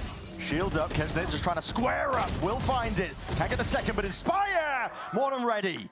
Plays it off perfectly, and Eggs to Bucky. Eggs to Bucky! Verno shuts it down still. Spam onto the angles. We know what's up. Inspire is on one in a round like this. Spike was dropped down. Poppin actually trying to find his place as well onto the map. This is Zekken surrounded. 30 seconds left. 1v3 right from behind. It's clinical stuff. Poppin is able to seal it up. MV trailing by 4 rounds here. They've been able to find, you know, these little footholds here and there throughout this map so far. Yeah, I think on the defense side, though, they're actually looking like they've got some better opportunities to stand toe-to-toe with MIBR. Yeah. Nice! Let's go! I think Poppin's read in this round, actually, could end up being a key thing to look at for the rest of the game. He was able to push out and take this A space instantly within the first, I don't know, 3 seconds of the round. He just threw out a recon, grabbed the orb, and was on the flank real fast. MIBR grouped up. Shield is popped off before that knife. You get a suppression going. Kesnet trying to square up. He's desperate for them to peek. He wants value out of his shield. Yeah, but that's going to be fading. He could have potentially just sent the ultimate in there as well, so that you guarantee some value out of the shield. But maybe doesn't want to invest it on this round when he knows that MIBR are going to be on a lighter buy. Aspas also with a hero vandal makes this round feel a lot less like a light buy for MIBR. And he's still got a Bladestorm in his back pocket for the next. I say that. He would have to get a kill, but odds on. Yeah, odds on. Aspas is probably going to be good for it, right? It's all slow for now. MV were grouped up in mid for a little bit, just from the pressure that Tex was creating. Cleaned him up. 45 seconds left. What is the call to be made? Feels like the objective is a little bit lost here. Well, good timing now. After the defensive drone comes through, look at him. Starting to rotate these defensive players away because the drone didn't see anything in A main. And now this is the timing for the attackers to take into the A side. 30 seconds left. The onus going to be on Poppin. Just wants to play his life in a position like this here. There's going to be a drone. Tags up into the smoke. We'll have to respect that. He's on 45 HP. Allies arriving onto it. Kesnet has an ult that he could offload here. Suppression. Vulnerable up onto multiple targets again. That plant does still need to go down. The time pressure mounting upon MIBR. Gonna need to see if they can really deliver something here, but Kesnet just overloads it again. Another ultimate denying that plant. No one's got onto this one. MB start to flood their way in. Everybody won the rod. They got the plant down in the middle of all of that somehow. Towards the back, Mazzino! Mazzino! No way. 4 kills, 1 more for the ace. Inspire gradually moving towards him. Inspire though creates the opportunity and now brings it into that 1v1. Snatch it back. Should have been an impossibility. Guessing as to where Zekken could be. To pull by Zekken a bit of time, and the turn is a half clearance onto the corner. Thrifty win for MIBR. That is worst case scenario for Envy. They invested a lot into that round. Mazzino is a miracle worker here. The first player gets denied by the Hunter's Fury. Second player gets grabbed by Kesnet's ultimate, and Mazzino plants, kills 2 with a stinger in heaven, kills 2 with a stinger at spawn. What on earth? Kesnet had shield up too. No, that's an unbelievable round from Mazzino. That should never be happening. You won't see anything like that for the rest of the season. That's insanity. With a stinger, man. Yeah. And he only had 5 seconds to be able to get the plant too. He had to stick it. I didn't think he was on it. The UI was just tripping. Yeah, well, I there was a lot of pressure on the planter. But yeah, I can't believe they managed to somehow win that one. Envy are also going to be asking themselves the same question. Take timeout for it. 5-round deficit, but Envy can still buy. I think the biggest problem is that all of those ultimates have disappeared now, like you were saying, Brent. It was super expensive. Had they won the round, you might be feeling all right about it, but it was still an anti-eco. Yeah. So either way, that was looking a little rough, and Mazzino's just put the cherry on the cake. Unbelievable. And now Mazzino even with the ultimate as well, so he's the danger player once more. Null Command is really nice for being able to open up these avenues into sights. Yeah. Especially actually against the Viper, weirdly enough, because you just neutralize the ability for Inspire to play inside of his smokes. A chance to speed up here for MIBR, but the slow gameplay has just been working out. It has. They haven't had a reason to change it up. I think Verno's been really good at calling around Poppin's utility. The Sova meta game, trying to find those timings past the defensive drones has been great. There's no command. It's going to be Mazzino who leads the charge there. He's going to be dropped down to his knees. Potential for the resurrect as well. Updraft and a dash. Aspas is getting involved and getting in there still. Good movement. Yeah. Rossi making it nice and awkward. And Poppin holding down the choke point. 2 players removed. The near side is perfect. And Envy, blink of an eye. Steal away around. Up to 7 now for them. Very confident playing that flood defense style. Tempo increase and Envy are all over it. Look at this in the replay. Poppin getting onto an aggressive position. Plays in the rest of the squad. Kesnit, Rossi. Hey, let's go, baby! Flooding back in and Poppin will be feeling great about that one. It's a weird buy now. MIBR got their loss bonus reset because they were able to win that round. Aspas, though, with Bladestorm and a couple of rifles, it still feels almost like a full buy. Making it feel like it's just text too. Cage and a Cam doubled up to take a main, but everybody waiting to leap into the fray. You can see him straight in. No one's home. No one anchoring. Shield up and popped. Bit of spam onto the corner. Dart. Dangerous. Tricky spotted situation, especially with that one. The suppression and the vulnerable is a flood retake attempt already going in. Spike's not even down in a spot like this, but bide your time. Roll it back a little bit. MIBR just absorb that aggression. It's a lot of patience from MIBR not going for a plant in that situation. They are hyper-disciplined. And now, look at what that's done to the defenders. They have no idea what's going on right now. They are lost.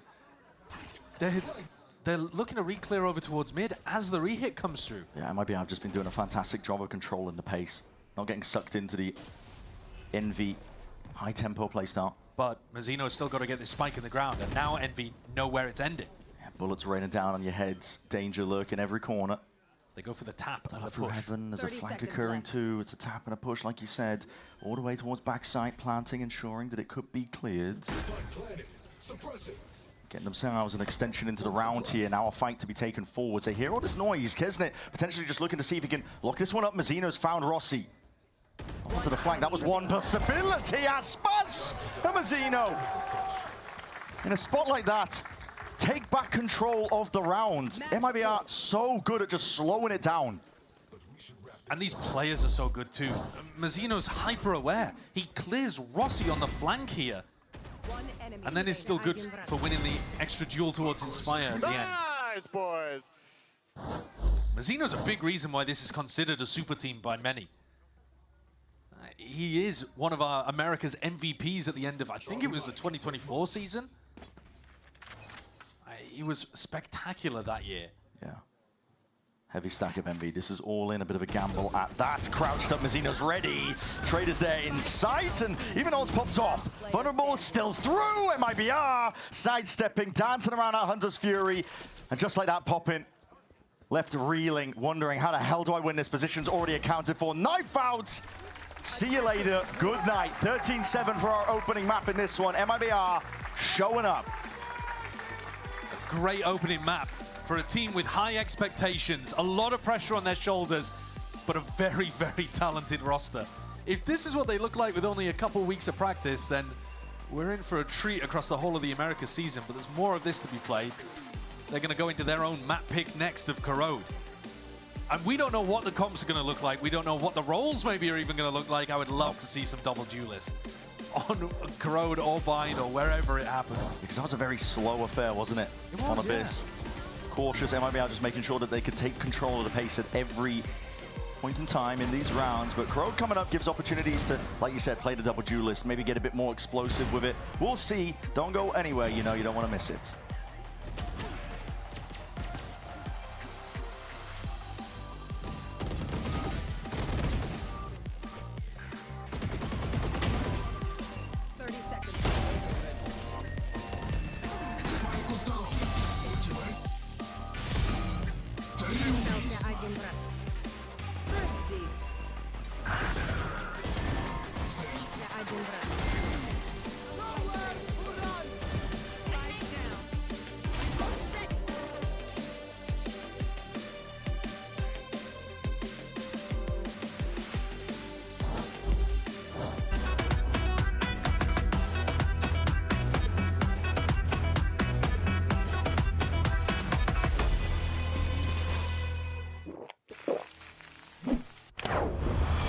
Red Bull gives you wings.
Oi pessoal, eu sou o Aspas, o Final Boss, e esse é o meu time, o MIBR. Primeiro, o Verno, ele é o nosso iniciador IGL e ele tem sempre a call certa pro momento. Segundo, o Mazino, ele é o flex, qualquer coisa que você precisa ele consegue fazer e ele faz tudo com excelência. Terceiro, o Zekken, ele joga de controlador, ele é muito bom, eu queria jogar com ele e agora a gente vai jogar junto e eu tô muito animado para isso. Por último, o Tex, ele é o sentinela e ele é o cara mais engraçado que eu já conheci, então ele tá sempre mantendo o time animado e rindo.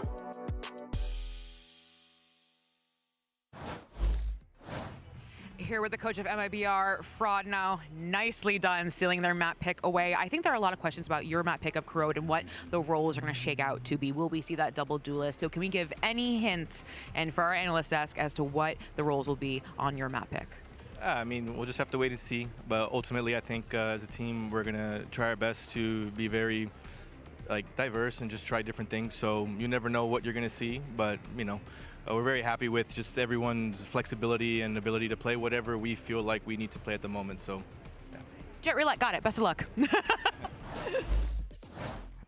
Come on, Fraud. Give us something, a little morsel of goodness, please.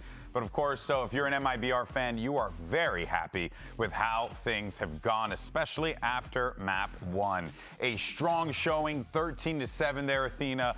And really, what we were seeing right out of the gate was exactly what myself and Emily actually were really looking to see from this team, which was a stalwart defense, and that is exactly what we got. For sure. We saw a lot of these different setups, a lot of these really good reactions. So this round, for example, they had that Viper pit on site, and they were able to just fast flood right into it. And then they knew that this was going to be an anti-eco, got a little bit close, but it didn't matter because, again, these retakes going in together, their defense setups just made a lot of sense. They did a lot of those default setups. They had a lot of those 4-1s, the 3-2s with the aggressive op on the other side, and just overall, it looked like their playbook was super deep. Arguably, for me, probably one of the best defense playbooks we've seen, the most thought-out defense setups that we've seen so far in Kickoff. No, I completely agree. To add on to your point, though, I think they also did their homework because the way that they were playing it is similar to how Loud was playing it, playing back, not really giving those kills and those lives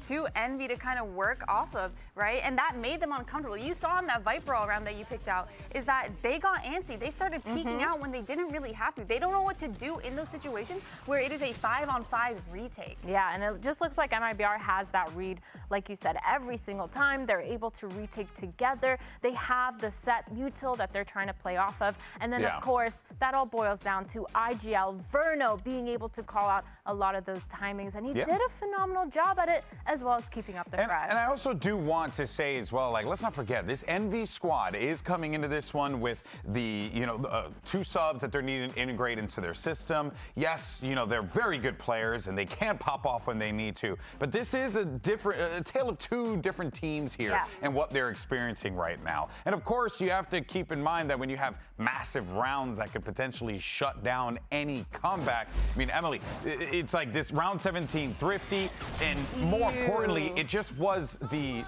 pin on the game, right? The final pin on the game. Yeah, and they played it so well. Like, even having all this utility thrown at them, the fact that they were able to kind of come back into the round, get this plant down so very late into it, even after getting ISO ulted. I mean, granted, Mizuno had like an insane round with the 4K, just sitting in that corner, getting that first kill and continuing to kind of hold it down. And then again, earlier we talked about Zekin being in those clutch positions, being left in that 1v1 was just perfect. Yeah, Mizuno. My stinger doesn't do that. I wish it did. Mine doesn't. And that's the reason why they're talking about Mizuno being on this team. That guy can get activated at any point in time and can absolutely dominate the game. Every single player is a star player on this team. That's the point of the roster. Oh, really? Is it? These 2 are going to fight. Let's actually send it over to Coach Stunner and hear what he has to say ahead of map 2. Here, the coach of Envy, Stunner. Now it's a rough loss map, a rough loss on your map pick. There we go, we got it. Something I want to ask you is the adjustments that we are going to make for map 2. It seemed like you were slowly getting there on the second half of the map, but just couldn't quite get there. So what have you told your team back there to do for map 2? I mean, it's the Envy Classic, lose first map, win the next 2. We're joking around, making it more lighthearted. I think these guys played a little bit too slow for my liking, and I think we played a little bit into MIBR's playstyle, but we'll fix it for the next map. All right, well, best of luck. So you heard there, right? Played a little bit too much into MIBR's playstyle. That I most definitely can agree with there. So technically I was right. They did make them play to their playstyle. It's just it wasn't as aggressive. Okay, you're always just like, analysts always looking to be right. Unbelievable. Unbelievable. It's like it's my job. I know, right? Okay, now let's talk about Corrode here. This is going to be the second map. Emily, what should we be expecting? What are you looking for from MIBR? From MIBR, I'm looking to see how they react to Envy's fast reactions, because that's one thing that really brought Corrode to get that win, or brought the win for Envy. Versus Crew, right? Yeah, versus Crew, because the rotations they had, having that Yoru being a quick rotate in, the group fights that they had specifically on sites, it was something straight out of a ranked game. Like, I think all this decision making and this fast thinking is because they have all grinded rank so much. And it sounds silly because, yeah, at the end of the day, rank, whatever. But I do think all those reps of having to kind of come up with something on the spot and not be stuck in stuck in the playbook and the strat that was already pre-planned, it's great. I think a big chunk of that too is Poppin and having that coaching staff to kind of let you be super creative in the server and being able to listen to each other. Like you said, there's a lot that comes in from ranked, but also playing on this team dynamic, having those 2 subs, sometimes it's a little bit hard to have them be on the same page. So you really need to step up in terms of that communication, in terms of that IGL. And I think they're doing that excellently because they are bouncing off of each other so well. Like, I feel like there's never a time where everyone's kind of just sitting still. They're always constantly moving around, especially on this map. There's a lot of moving pieces, but it works out for them. That's kind of their bread and butter, is being quick thinking, being fast. Yeah, but I think for MIBR, I mean, they just know how to shut down NV strats. They know how to shut down the protocols. Even when they're down in numbers, they always come up with a way to come back into it. I think the biggest counter here for Envy when they're looking at how they're going to defeat MIBR is kind of figuring out where their weaker side is. Where's the gap in the setup that you can potentially sneak they into? had that jet towards A site with the Cypher, just doing kind of like a retake setup that's pretty obvious. But I think more importantly, though, it's about almost forcing that mistake too, right? Forcing that gap, right? 100%. Wouldn't you say so? But all right, folks, well, listen, there's a lot we could talk about here in this series, and we will. But for now, though, Brennan Sideshow are going to catch you guys on the other side after this. Let's see if we can get a map 3 from Envy.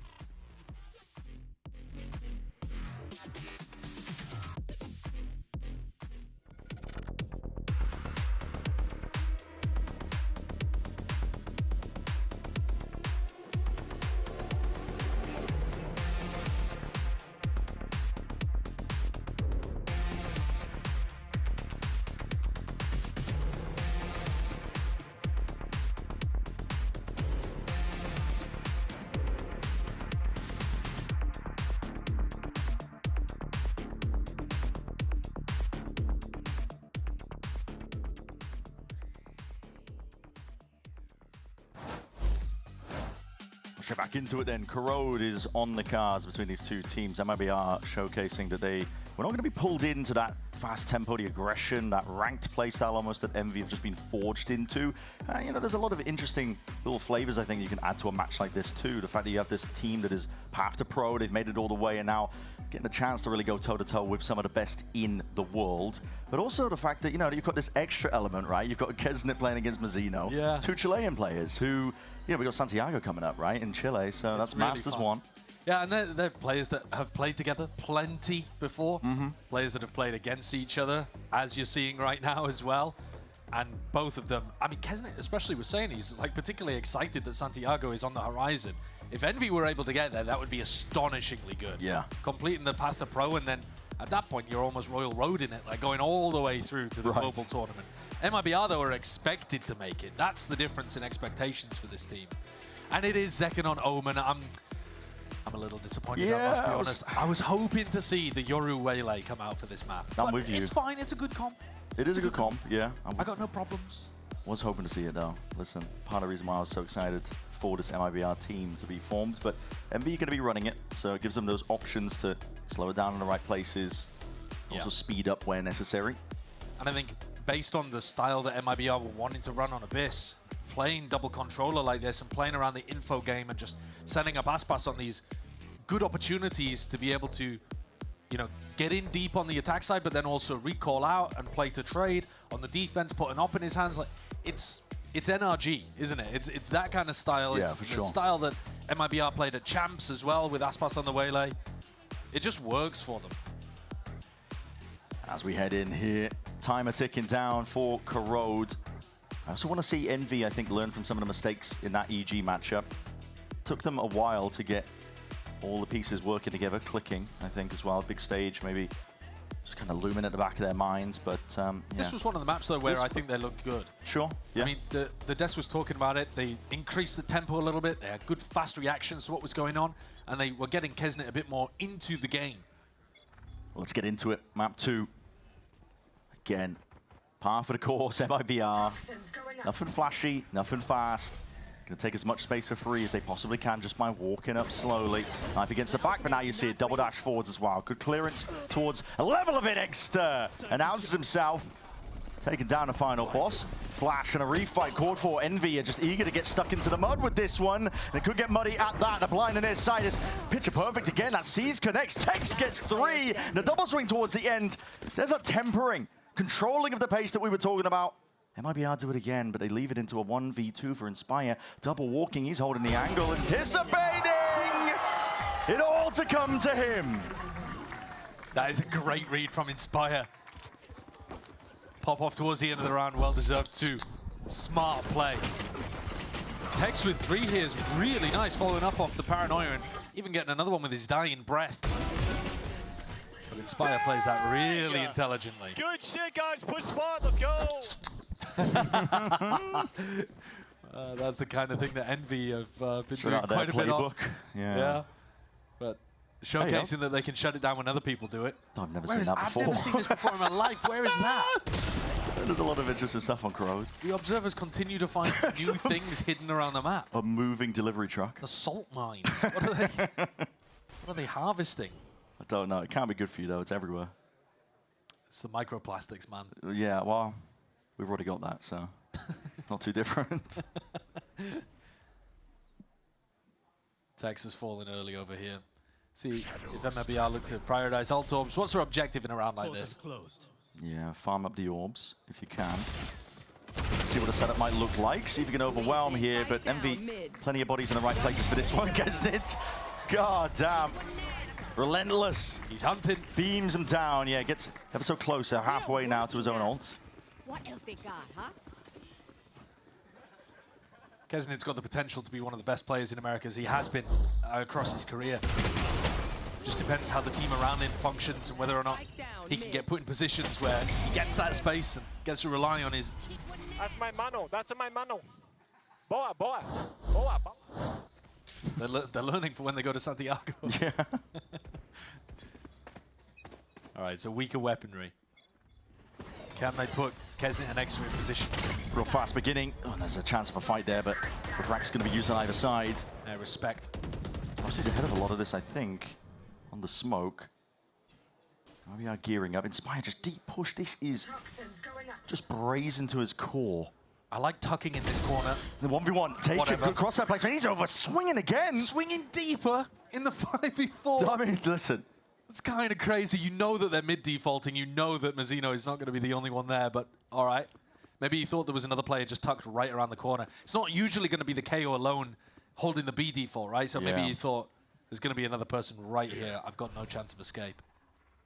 If there was any hope of MIBR speeding things up, I think plays like that are going to firmly assert them to just keep playing slow. Yeah, because now you've got so many different angles over towards B main, where there's a threat of somebody being in a close corner, an off angle. This is a real off angle. Yeah, drone got used for mid, reposition, smoke up.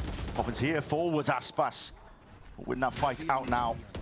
It's a serious flying risk. Forwards to dart over towards the top. Ross sees an off angle of his own, but the reveal, so position spoiled, anchor smoke placed. Wants to try and split up a bit of this side in this map is going to be TPing backwards and away, over fighting. MIBR looking for this one. Verno! Front. Tip tapping, dancing around them. Saturate, he does not care. Next up, forwards again, controlling the spray towards it. No bonus conversion here for Envy. A little bit unfortunate there for Rossi that he wasn't able to land the paranoia properly. Verno, though, absolutely deletes the Envy players. And Poppin, he does take a large risk in B main, but I don't mind it on a, you know, a bonus round like that. Yeah. That is the time to take risks like this. But Fraud's happy that MIBR are back in the game real fast. Mazzino 2 away from getting his null command online. And with MIBR's pace, you can afford to play for some of the orbs. Play a slow game, see what happens. It's only been slow. Oh, flash forwards. This is a bit faster. It's a lot of damage. Ding through the wall. Rossi has to back up and find himself falling away from it. Aspas looking like he potentially wanted to gear up, but duration fading on that pullback, so. I definitely think the intention there was to go for the double dash and engage into Poppin's position. But from mid, Tex is just open towards that. Kesnit taking a peek anyway. He knows that there's a second player. Tex now going to be squeezed. Oh my goodness. Kesnit, it's relentless. Just wants to keep going for a little bit more. Aspas, though, is a player that you do not want to take lightly. A lot of damage done. Rossi's weak. Poppin only has a judge. Still possibilities for MIBR. He's missed Mazzino. This jump spot will not catch Mazzino if he looks up, tucked close to the wall. It is silent, but you're right. There's a big gap, and he didn't even see He's missed Aspas. it. Oh, maybe he Potentially, no, he's seen them. Saturate though, there's a connection into the judge, and he's just off center with it. Equalizing to a 2v2, but again, look at that discipline. MIBR not willing to just run into the site, waiting for the cooldowns. Knife clears one section, nade into the back. Making sure to slow it down at every moment. Does give an opportunity to Envy, though, to regroup up. The Knife's already cleared these positions, but Aspas is worried someone might be tucked in a corner. Where's your read? Where do you think these defenders actually are? Yeah, it's a difficult one because they've already taken the timing, wrapping around. Rossi doesn't want to reload this one. He's low enough as it is. Players, though, spotting him out. MIBR, well trained onto the angles, finding the right timings for it. Inspire's revealed his positioning. And now he's got a tough challenge ahead. 1v2. Mazzino. So fine taken. Aspas doesn't swing off the back of this one. A tap again. Aspas landing it. Straight to the cranium. Those kind of spots, you see how smart Aspas is. When Mazzino gets killed that quickly, he realizes that the end can get reset really fast for Inspire. So instead of playing to trade in, really quick reactions, just decides, all right, we're going to play this as 2 1v1s. I'm not going to swing in here because Inspire's already reset his aim. Inspire's not happy about it. Pulls back, and that is an instant call-out for the attack timer. This is early days. We're only on round 5. Yeah, it is very early on, isn't it? The economy was not looking particularly good there, was it? Poppin was going in with no armor and a judge. And I think that was part of the problem. He got stuck over towards bricks and wasn't really able to take a fight. And to be honest, I loved that reflank all the way through from Rossi up through elbow. And Inspire was distracting for him, and I don't know, man. These MIBR players are just so aware. Instantly, Mazzino and Aspas were covering the wraparound play like it was the most obvious thing in the world. Another level of instinct on it. The level of experience on this team is another thing that bears talking about, I think, because it's not just talent. You can have talent with a lot of upcoming players. I think, you know, Sato, for example, phenomenally talented. You know, you got Exter here, very, like, the best mechanical Yoru in terms of how he utilizes the kit. But in terms of, like, actual experience of playing in big matches, day in, day out for years and years, MIBR have collected a huge amount of players with that particular strength on their roster. 10 years, isn't it? Yeah. Been around the block. Verno's the only guy who hasn't really, and within 1 rookie year, he's managed to become an IGL. Yeah, inserted himself. It's bizarre. Pretty crazy stuff. Aspas! Straight through mid. Happy to take that fight as well. The refract timing fades away. He doesn't pull himself back. In fact, he's eager to take even more space off of it. Been tracking the economy. Outlaw in his hands. Drone is going to carve up a bit of space through mid. They realize a lot of this one is just clear. And Aspas is going walkabout here, and he doesn't really care if he loses the Outlaw, because everybody else on his team has got full armor. So he's almost acting as like the lurker here, where he gets to just walk in. Yep, noise made, and oh, there you go.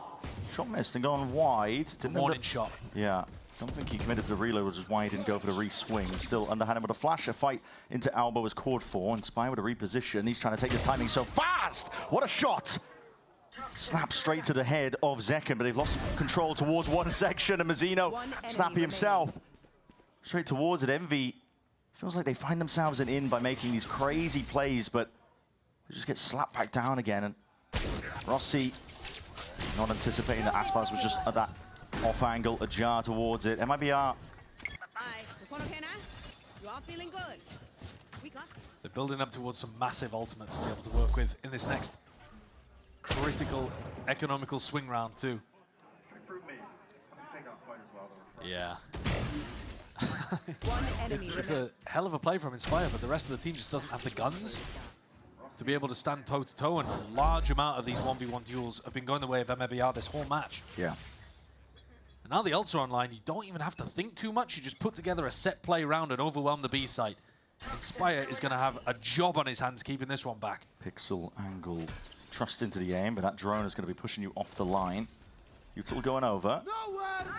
Hunter's Fury. This is going to be used to see if they can lead the charge into it. No command on top. A lot of ultimates, but no one's really stepping past this orb. Remains up. Will be falling now just because of that suppression emanating out. Poppin willing to help him out. Doubled up. Potential for the lineup, but Aspas! The res online. Pulls it back. He's out into the open. Needs a follow-up, and the flank is caught. It's explosive when necessary. Exter in a 1v3 now. MIBR still holding it, watching for the repeat, wondering where he could be. Play still not crossed up. 8 at your feet. Hot as anything. Mazzino is already on the perfect line. One player for Envy makes a great spot, killing 2 of the MIBR players, but there's just way more people to get through. MIBR, every player is so talented, they just trade themselves out, group up together. Aspas has already caught 2 on the entry, and then you just have Zekken coming through, playing his role exactly as he needs to. MIBR just making it look simple. They do, don't they?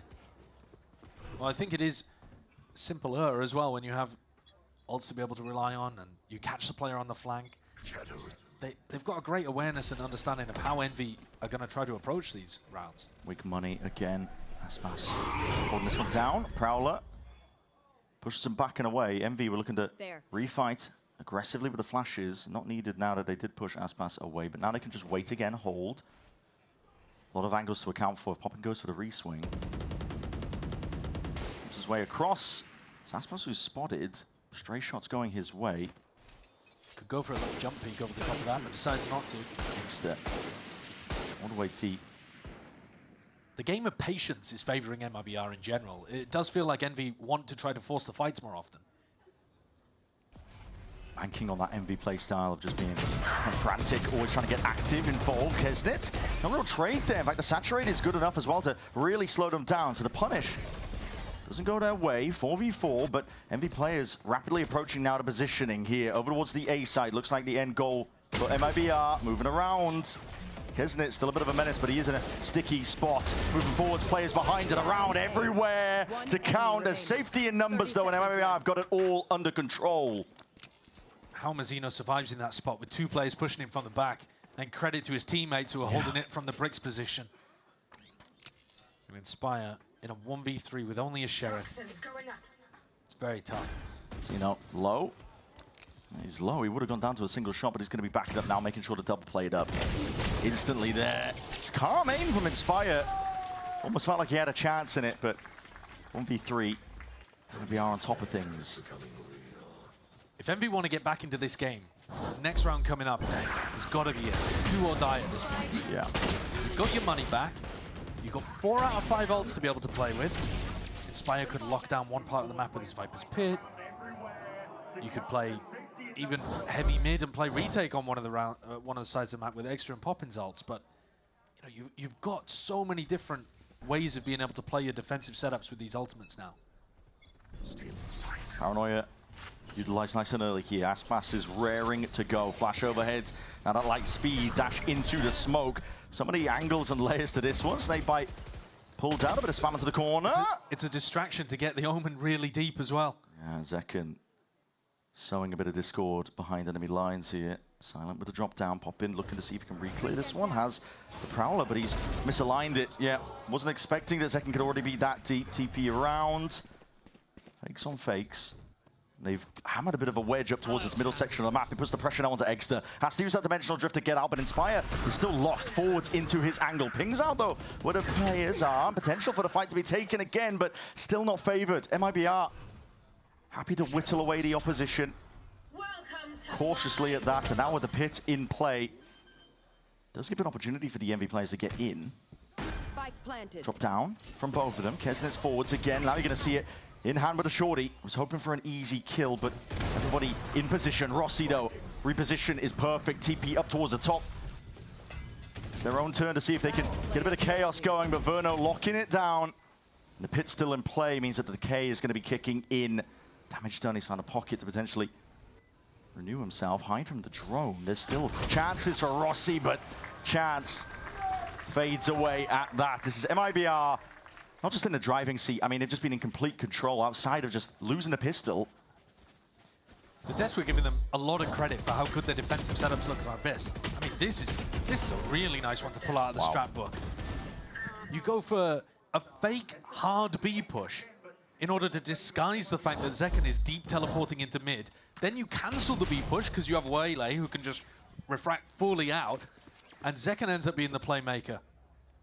And then you set up for another B split afterwards. It's really beautiful stuff. And Envy have had a horrible time of it. They keep having their economy just knocked back down fully. Yeah, never a good chance to really get involved.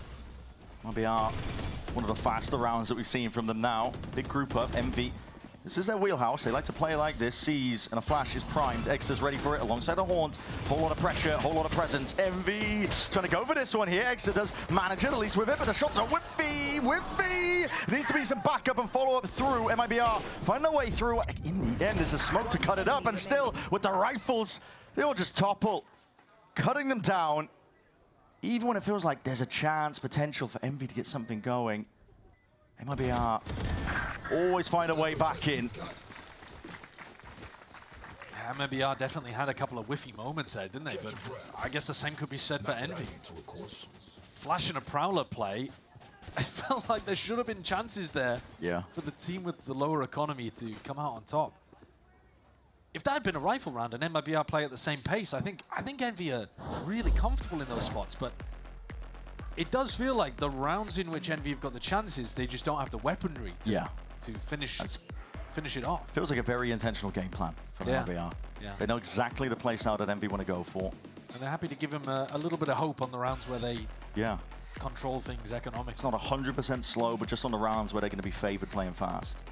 Yeah. Forcing the second timeout. Yeah, well, this is 7 rounds in a row now for MIBR. I said that round 8, I think, was the one where Envy had to get back into it. They had the ults, they had the weaponry. They had an op there in Kesnit's hands as well. Now this is desperate territory. If they could win 3 in a row off the back of this timeout from Stunner, they'd be feeling great about that. 7-5 half would be an amazing recovery. Right. But is it likely? Not based on what we've been seeing. Yeah, there's never really been a chance. I mean, a few moments on Abyss from individuals showing up, but yeah, as the series has gone on, it just feels almost hopeless. Aspas with an attack operator implies that they're going to be running another one of the slow rounds here. He's 10-5, by the way. Of course he is.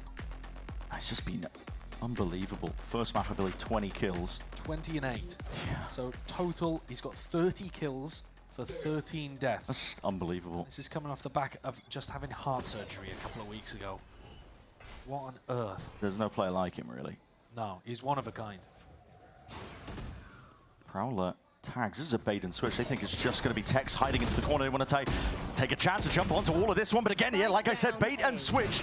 You don't expect there to be 3 players around the corner. Rossi trying to desperately apply that pressure, put down the smoke to see if he can delay and stall. There's going to be a drone at his back. Tag potential. Convergent paths, locking it down, slowing them to a crawl. MV and Exeter forced to respect it. Has to get the hell out of there. Rossi looking to see if he can contain a chance to take a fight. Dink through the wall, stepping up. And they're just taking turns with these fights. There's a lot of damage done. No clear kill, but there still could be a light at the end of the tunnel. Vulnerable into the corner. They've got coverage everywhere. The team play is just so beautiful. Exeter's left in a 1v3. It's unreal. Exeter making a go of it. Again, that damage done. Zekken finished off, snappy towards his head. Exeter now brings it into that 1v2, but Verno going to be trying to play his life. A lot of bullets raining down, a lot of shock darts at his feet. 55 dart. Bled out, they know he's not on it. Making him stew, making him question exactly where it's all going wrong. This round exemplifies how MIBR, I think, are going to be a scary, scary team to go up against. Because, all right, Aspas doesn't get the cleanest kill over towards Elbow, but then Zekken swings in. And then you're trying to get rid of Verno in that corner. You throw a snake bite at him, Aspas comes and covers it. When you've got players of this caliber all covering for each other, all really intelligent and willing to swing and trade and take pressure off each other, it's like a multi-headed Hydra that you have to defeat. Chop off one head, 2 more threats pop up. And again, similar game plans once more. Ults are being popped off, and this is a weaker buy for Envy. At this point, desperation, grasping at absolutely anything at all. Inspire finally commits this ultimate, and it's on a round where they've got no money. Yeah. Few players, or at least just the one. Exeter's on full armor. Aspas with that Outlaw. He's been doing this a lot when he knows the money's weak. Just opts into it, tries to take it. Double fight, swing, out. Already gone. Kesnit's going to be scurrying and scuttling away from this one, but there's bullets just chasing him, following him. Underhanded with a flash and no command. Drop down to your feet. Aspas dashes over the heads of multiple players. Envy are grouped up here. It's Exeter alongside Rossi. But again, trademark tempering of the round. Just willing to play this one out. Zekken is 4 HP, spraying and spamming them away. That's unreal. The other two players were completely stuck. That's what spots the last. I mean, what's Inspire going to do with a Bucky from here? Not much. Vulnerable applied, but he's being rained down upon. Long-range artillery in the form of that utility. Inspire's just being chipped down. He can't even get any sort of step forwards. He's got to try to caterpillar smoke his way forwards with a Bucky. It's just ridiculous. Yeah, you're not going to be favored. Aspas just hugs his wall to the back, plays the range advantage. 9-2, MIBR. This, I mean, if Envy didn't win the pistol round, it would have been just a clean sweep. Yeah, complete and utter dominance. They are ready for everything going on. I love that paranoia. He's incredibly aware, Zekken, of whether that play is going to come through. He needs to be ready for it. And then when you need a little bit of the star power from him, rather than the support, he swings forwards and deletes two of them, including through a box, with the spray control on the Vandal. Rough one for Envy. Feeling like there's just this wall that you just cannot surmount at any point. They're trying to go for these aggro plays, but it's just absorbed, peeled back. MIBR, they don't offer up any players, no mistakes made. I do like this, though. Envy hard pushing out the B side of the map is going to naturally increase the tempo that MIBR have to play at. Zekken's conditioned them with that TP play earlier. He's TP just with his team, and they are having to hard clear spawn. They're so worried about it. They're having to clear all of these kind of positions. And meanwhile, Zekken's giggling to himself with the rest of his team. Yeah, he's with the rest of them. Flash re-clear. Spire's got himself a kill in the form of Tex dropping. Hold on, this is the best chance in a long, long while. Convergent paths. Hinders and slows. Dimensional Drift as well to clear one avenue of it. A lot of ultimates to use. Envy putting them to work for the final round of this half. Verno! No, not like this! Can't be doing it to him! This has to be the round for Envy. They were in a 4v1. There's no chance MIBR are also taking this one down. Just how dangerous MIBR are. 30 seconds left. Even in rounds like that, spots where it's a 1v4, they always play like they know they're going to win. It's 20 seconds. Surely Verno can't get to B at this point, can he? He would have to clear so many corners just by running through. He's going to have to full sprint, I think. He does have the dart to at least give him what a read, though. Some what level a read, of clearance, man. yeah. I mean, Rossi could be in any of these kind of spots, but he hasn't. Verno's threaded the needle perfectly. There's a dart. Knows that one section of the site is cleared just in time. You're right. Insane read. Not just the aim, it's the game sense. It's not the greatest plant in the world, but he's also going to hear these footsteps potentially. He's forward. Taking up a position into Link. Comes down to this 1v1, a 1v4. Verno! Oh, it's just filth, man. It's just filth. I feel bad for them, Brent. I feel bad for them. Oh, man. That is an astonishing display of the individual talent. Look at these kills. Oh! They force the fight because they know where he is and they're triple swinging him. The composure in that moment. Fraud can't believe it. I mean, he must be used to seeing stuff like that in the scrims, though. Get used to it across the rest of the season. Oh, my goodness. Don't go anywhere. You don't want to miss how this one ends.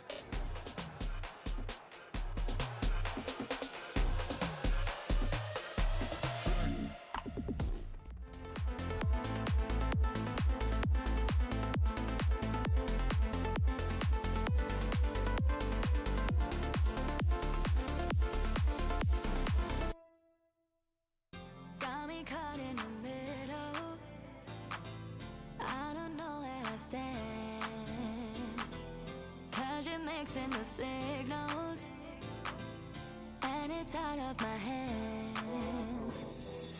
We fight and you put my head in your chest. I cry the next thing we're getting undressed. Last night's the last time you're getting my bed. Where do we go? Is it over? I need you close, I need closure.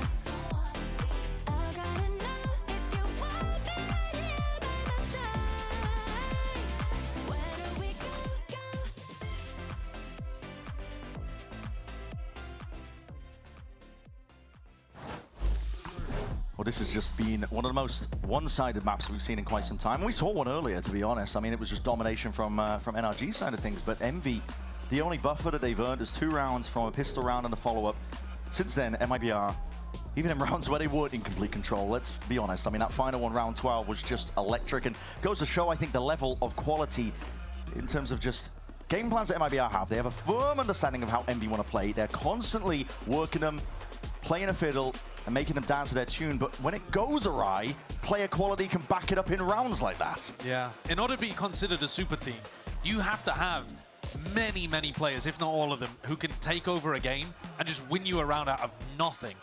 And I think you're seeing it. You're getting a demonstration of it right here. Envy are not expected to be a bottom-of-the-barrel team in Americas. I mean, they've already won a game to get to this point in the kickoff. And MIBR are treating them as if they don't exist, as if they are a fly to be swatted. A mild annoyance on a path to Santiago. Yeah. Raring to go here. Kesnit, light speed up towards the link. He's going to be meeting potentially Verno, but doesn't want to overextend himself. Slowly gearing up to get themselves into a bit of an A split. They're going to be meeting potentially their match though in a form Zekken. That's a Paranoia ripped off Frenzy, running, gunning. Verno, he's going to be ISO'd into this spot. Exter, okay, just essentially solo pushing, but with the reveal inside that smoke. Zekken trying to reposition, but he's missed the timing! Rossi! He's doing a number on him. Cleaned up by Mazzino, but the damage done to him. 10 HP, not a lot to play with. Sharpshooting is going to have to be ordered up. And not enough health to play with in a spot like that. Envy needed a round like this. 2v1, Tex. Can't be doing it to him again. Can't be dashing away their hopes. Corner angle, Inspire. Just trying to play off center.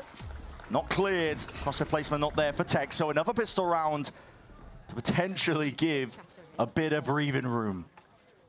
Envy win double pistol, but they are still 7 rounds down in the map. This is just silly. This was really silly. So I mean, silly. Rossi did a good job dueling inside of the smoke there, and then just completely timing Zekken. Gets the knife. You have to laugh, don't you? You have to laugh if you're Rossi in that spot. I mean, you have no other options. The other option is imploding. Cry. Yeah, exactly. Walking up through mid here, MIBR on the weaker buy. Just trying to take it together, see if they can catch a straggler. One player just left apart from the pack. Underhand flash, they do reveal quite a bit. That might be heard by Exter, so he's going to be TPing back. Has to be, okay, has to be worried potentially if this one, sharp shooting, but he's way out into the open. Mazzino happy to trade that one out. Side gain though, Envy onto the plant, and they're immediately certain themselves taking a bit of deeper map control. Couple of players would die to a single shot from the Outlaw here. Pop in and Inspire on light armor or regen armor. But overall, Envy's positioning and the fact that they've got the plant should be pretty good here. I think it comes down to a genuine question. Do you even want to fight this as MIBR? Because though it's 4v4 and you have an Outlaw, you don't really want to allow Envy to get up to ults. And you're not expecting to get too many opportunities here. You'd rather die to Spike, so they're just going to let Aspas have a look. Yeah, see what he can hunt for with that Outlaw in his hand. That's a kill. Hold on, they want to go for it now. That's opened up the floodgates potentially for it. That's a smoke forwards. Get onto the Spike nice and early, trying to drag these players out into the open. Envy have got it controlled. Goal now just being trying to survive that Spike, and they've been pulled into a spot like that, so... Yeah, that's actually really big value for MIBR. Yeah. It might have looked a bit funky, but getting 4 rifles out of Envy's hands, 4 weapons, I should say, out of Envy's hands is huge. I mean, there's no bonus round.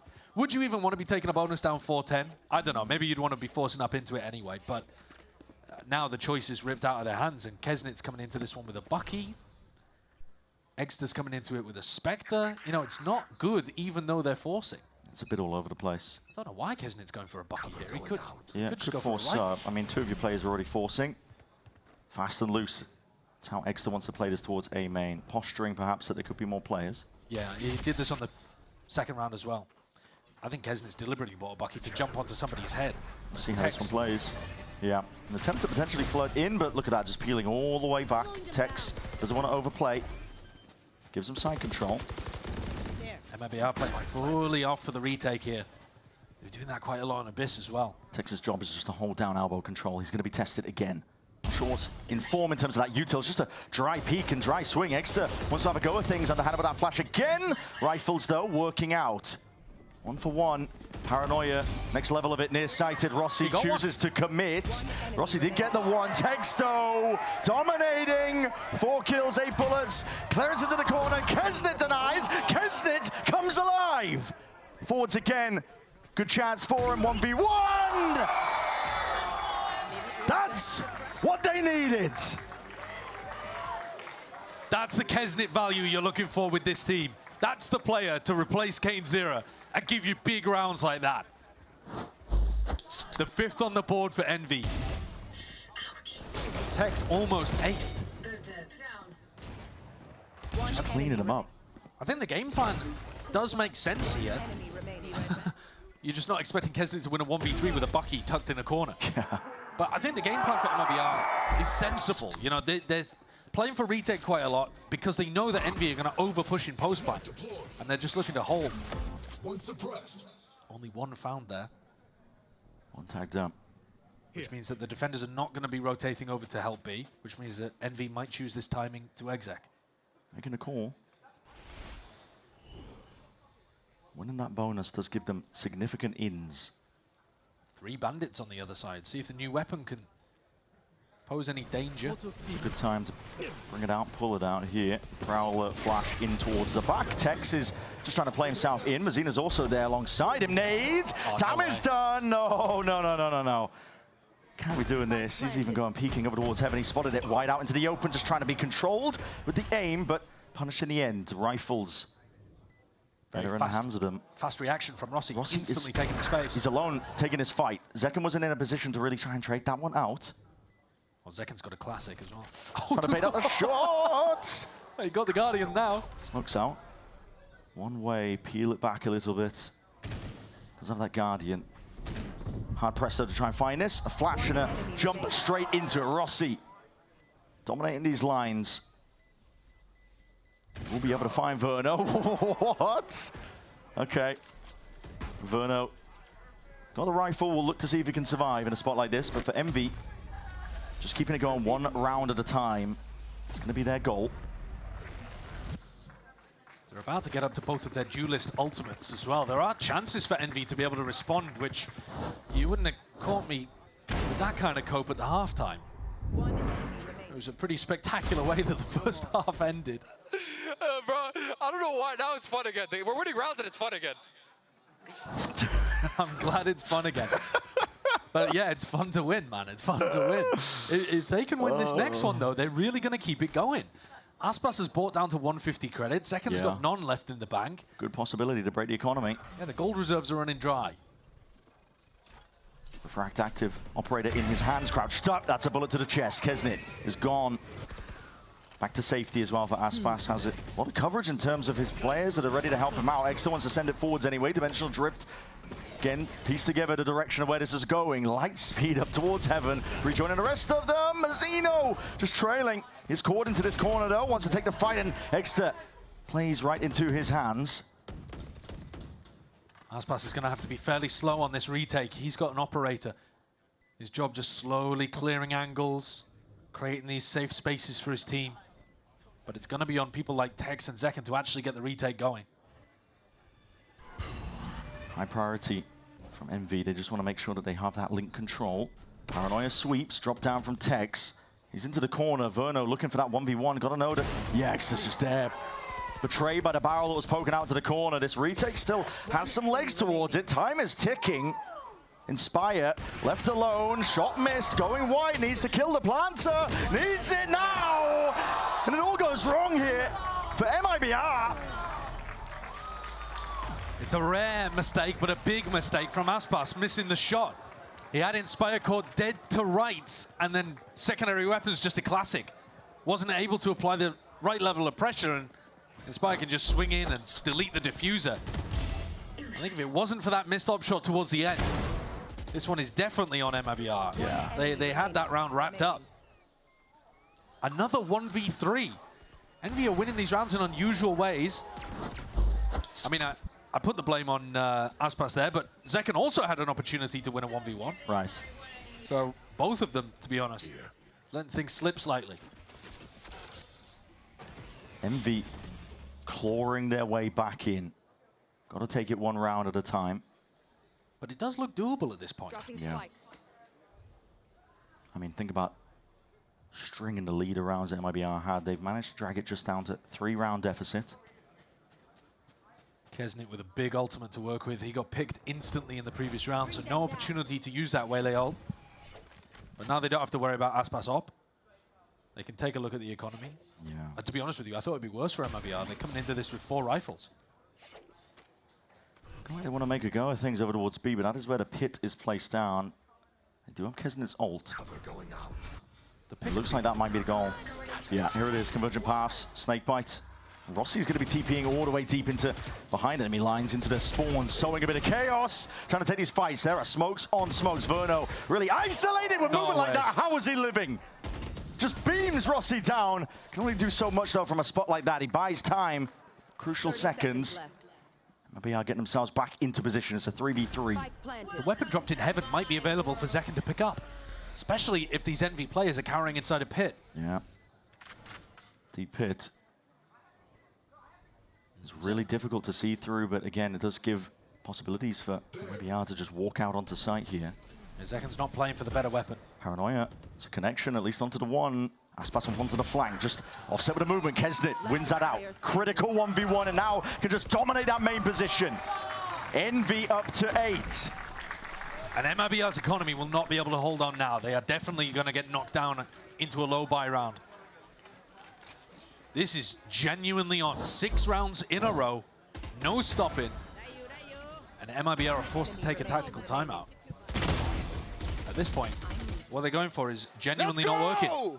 Envy have come out with some really good responses. The way that they cleared through the pit was pretty beautiful.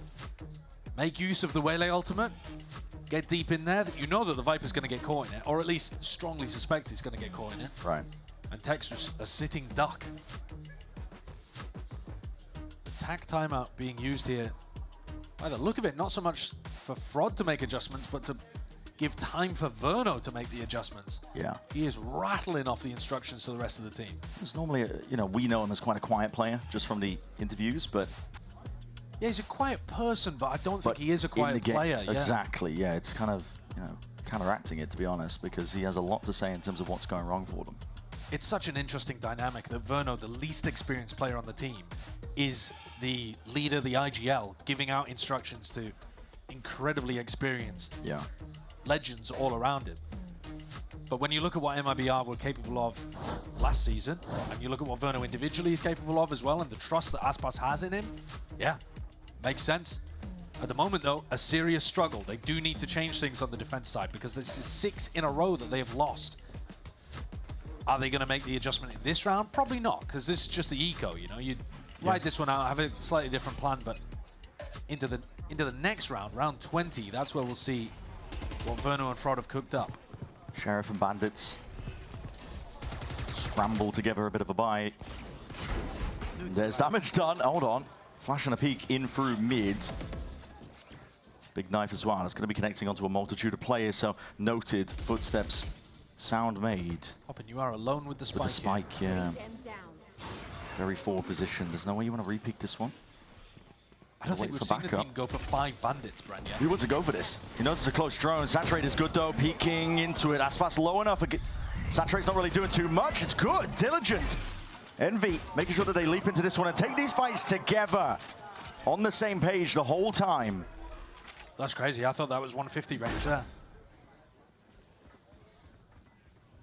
2 left. Mazzino and Tex. Envy, I think, have done the hard work at this point, getting through. Utility from both the duelists look good. Yeah. Should be a round win easily wrapped up.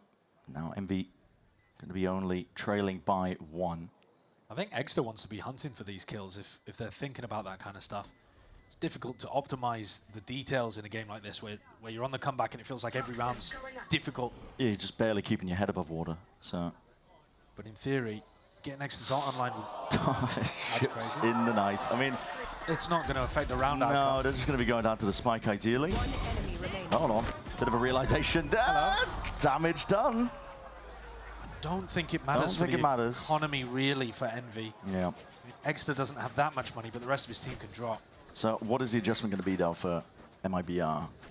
Timeout was taken for this round in particular. The retake on B setup, they've been getting punished quite a lot, really, just in terms of trying to group up. Yeah, I think B looks a little weak. I think they want to be playing it for retake quite a bit by the look of things. But at the same time, Envy have been winning a lot of 1v3 situations, 1v4 situations. There's been some strange rounds going on. Sure. So do MIBR really need to change too much? Or is it about minimizing those mistakes? Aspas for the operator might be gearing up to take a fight here.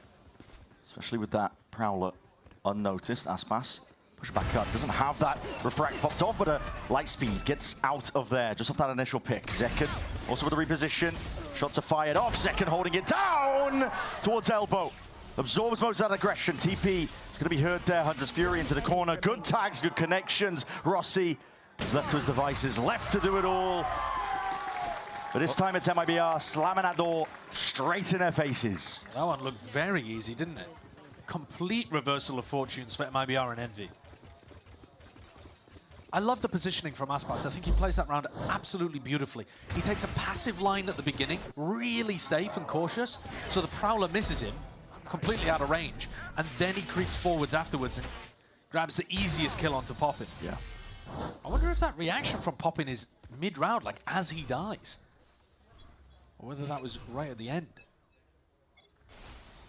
Quite a reaction from your IGL mid-round if that was the case. I think it's just goes to show, I think, expectations that they place on their own shoulders to try and get it done. Dash into your face, Kesnet. Eager to draw out a bit of this blood here, swinging out wide, Sheriff's with it. Barely anything to work with. Convergent parts. Aspas is trying to push this one. Operator in hand. Rest of his team to lead it. Flashed, blinded, sees is good. Trying to really swing out. Claim a couple of these kills. Brings it to a 2v2. Weapons are dropped down onto the ground, but they don't want to go for it. Envy are looking to fight this one potentially forwards. They don't have the guns. It's being held. MIBR too predictable. They know exactly what Envy's game plan is. When the plan doesn't start going down there, just hold and wait for them to play to you. They do have such a good read on the way that Envy want to play. They're one of the most aggressive teams from what we're expecting. Wow. But even with the read, that still requires very good mechanics from Tex to be able to finish that off. Because the way that they play with Rossi jumping in and the next guy swinging into trade is tough to deal with. Yeah. Tex definitely looking like he's in form. I had my doubts based on the 2025 season, but he looks good. MIBR just need one now. Who's next? Seal up this series.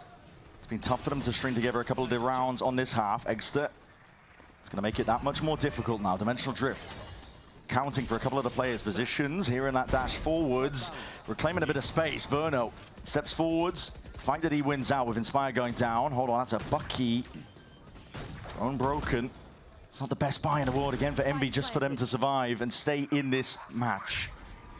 No command now. Emanates out. Waves forwards. Util ripped away. Tex is going walkabout off onto the flank. Egster trying to watch for this one, but again, the aim and just all that alongside it. Tex is a little bit too composed in this moment. But MIBR trying to close up that net. Kills for Envy, though. Start coming alive and really activating. Picking up the extra weaponry. Get a bit more control into a round like this. Aspas with a quick reposition. Being assailed from multiple directions. Needs some bailout from Zekken, but Zekken is no more. Aspas peeking round with that position, but the swing and the trade is perfect on the timing. Rossi keeps his team in it. Very impressive that Envy are keeping this one properly close. After losing 2 in a row, they immediately respond back. The positioning, I wasn't a big fan of. They were getting pinched from every single avenue. 2 from spawn, 2 from A main, 1 in connector. It looked like Envy was surrounded, but they brawled their way out. And it's MIBR using their final tack time out here to try to make, again, another adjustment. Yeah. This is heating up nicely. And Envy, it feels like they're barely able to get a stable buy going. But all of them have rifles, but they've been keeping it moving, keeping it going. Well, it's actually on both sides right now. Neither team has got too much money to be able to work with. Right. So Envy, you know, they just won the previous round. They're definitely going to be buying up here. obviously MIBR are also at match point, so of course they're going to be buying up. But MIBR themselves can take a half buy and chill for a little bit. If MIBR lose, I'm going bald. Okay. When was that one tweeted? Yeah, exactly. Not within the next. Pulling that one back? Yeah, or? not within the last. Not within the last half, I don't think. Well, timeout's going to be ticking down. Envy. They're finding it hard pressed again, but they are staying alive. Still in this matchup against Juggernauts in the form of MIBR. Now, what is that pick? I see Rossi as an ult. Yeah, exactly. Is that for an Omen ultimate deep into spawn? Might be the case. Are they cooking? See what play they might cook up here. Critical round. Bit of a crossroads here for the map itself. Aspas with a peek. A lot of damage.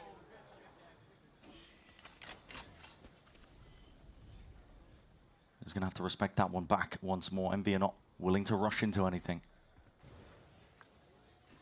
Prowler, reclear into mid. See if they can pull some of these players in a different direction. Aspas seems to have a bit of a strong read that the A pressure was fake. He's already rejoining his team over towards B.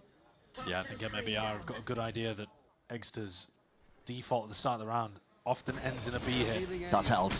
As soon as there's signs of life, Util's going to be sent flying forwards, and that reveal, moving forwards, Inspire, he's leading the charge. Forwards is the call. Popping in him, and then south, this is over. Potentially in the blink of an eye. Second upgrade acquired. It's going to really have to be sharp in a spot like that, but overwhelmed by the Envy players. Up to 11. One more round to drag it to OT. MIBR, though, took a tack timeout for this final round of the half. The adjustment that they're looking to make is here, when Aspas can afford an operator, and there's full rifles available for everybody else. So Envy, most difficult round they've yet to win. They've done an incredible job of getting back into this one, though. Yes! Come on! This map looked impossible after the first half. I mean, completely shut out, but here we stand. One more round. The potential for OT or a series ending. And here it is, that TP into spawn. Yeah, play was called for here, and this is going to be, again, pulling these MIBR players out and around, but with Rossi cleaned up so early. Envy are going to be trying to rush into this one, but it might be to their own demise. Tex playing around it, adjust the aim, sharp. Locks onto the cranium, and now he's looking for a little bit more with support for the rest of the team. It crumbles at the finish line. Kesnet left to do it for them. One man in a 1v3. He won an enormous round for them earlier on with a Bucky, but this one, even with the better weaponry, I think is looking much tougher. He doesn't have that position on site. He's not going to be overlooked. And the plant isn't down.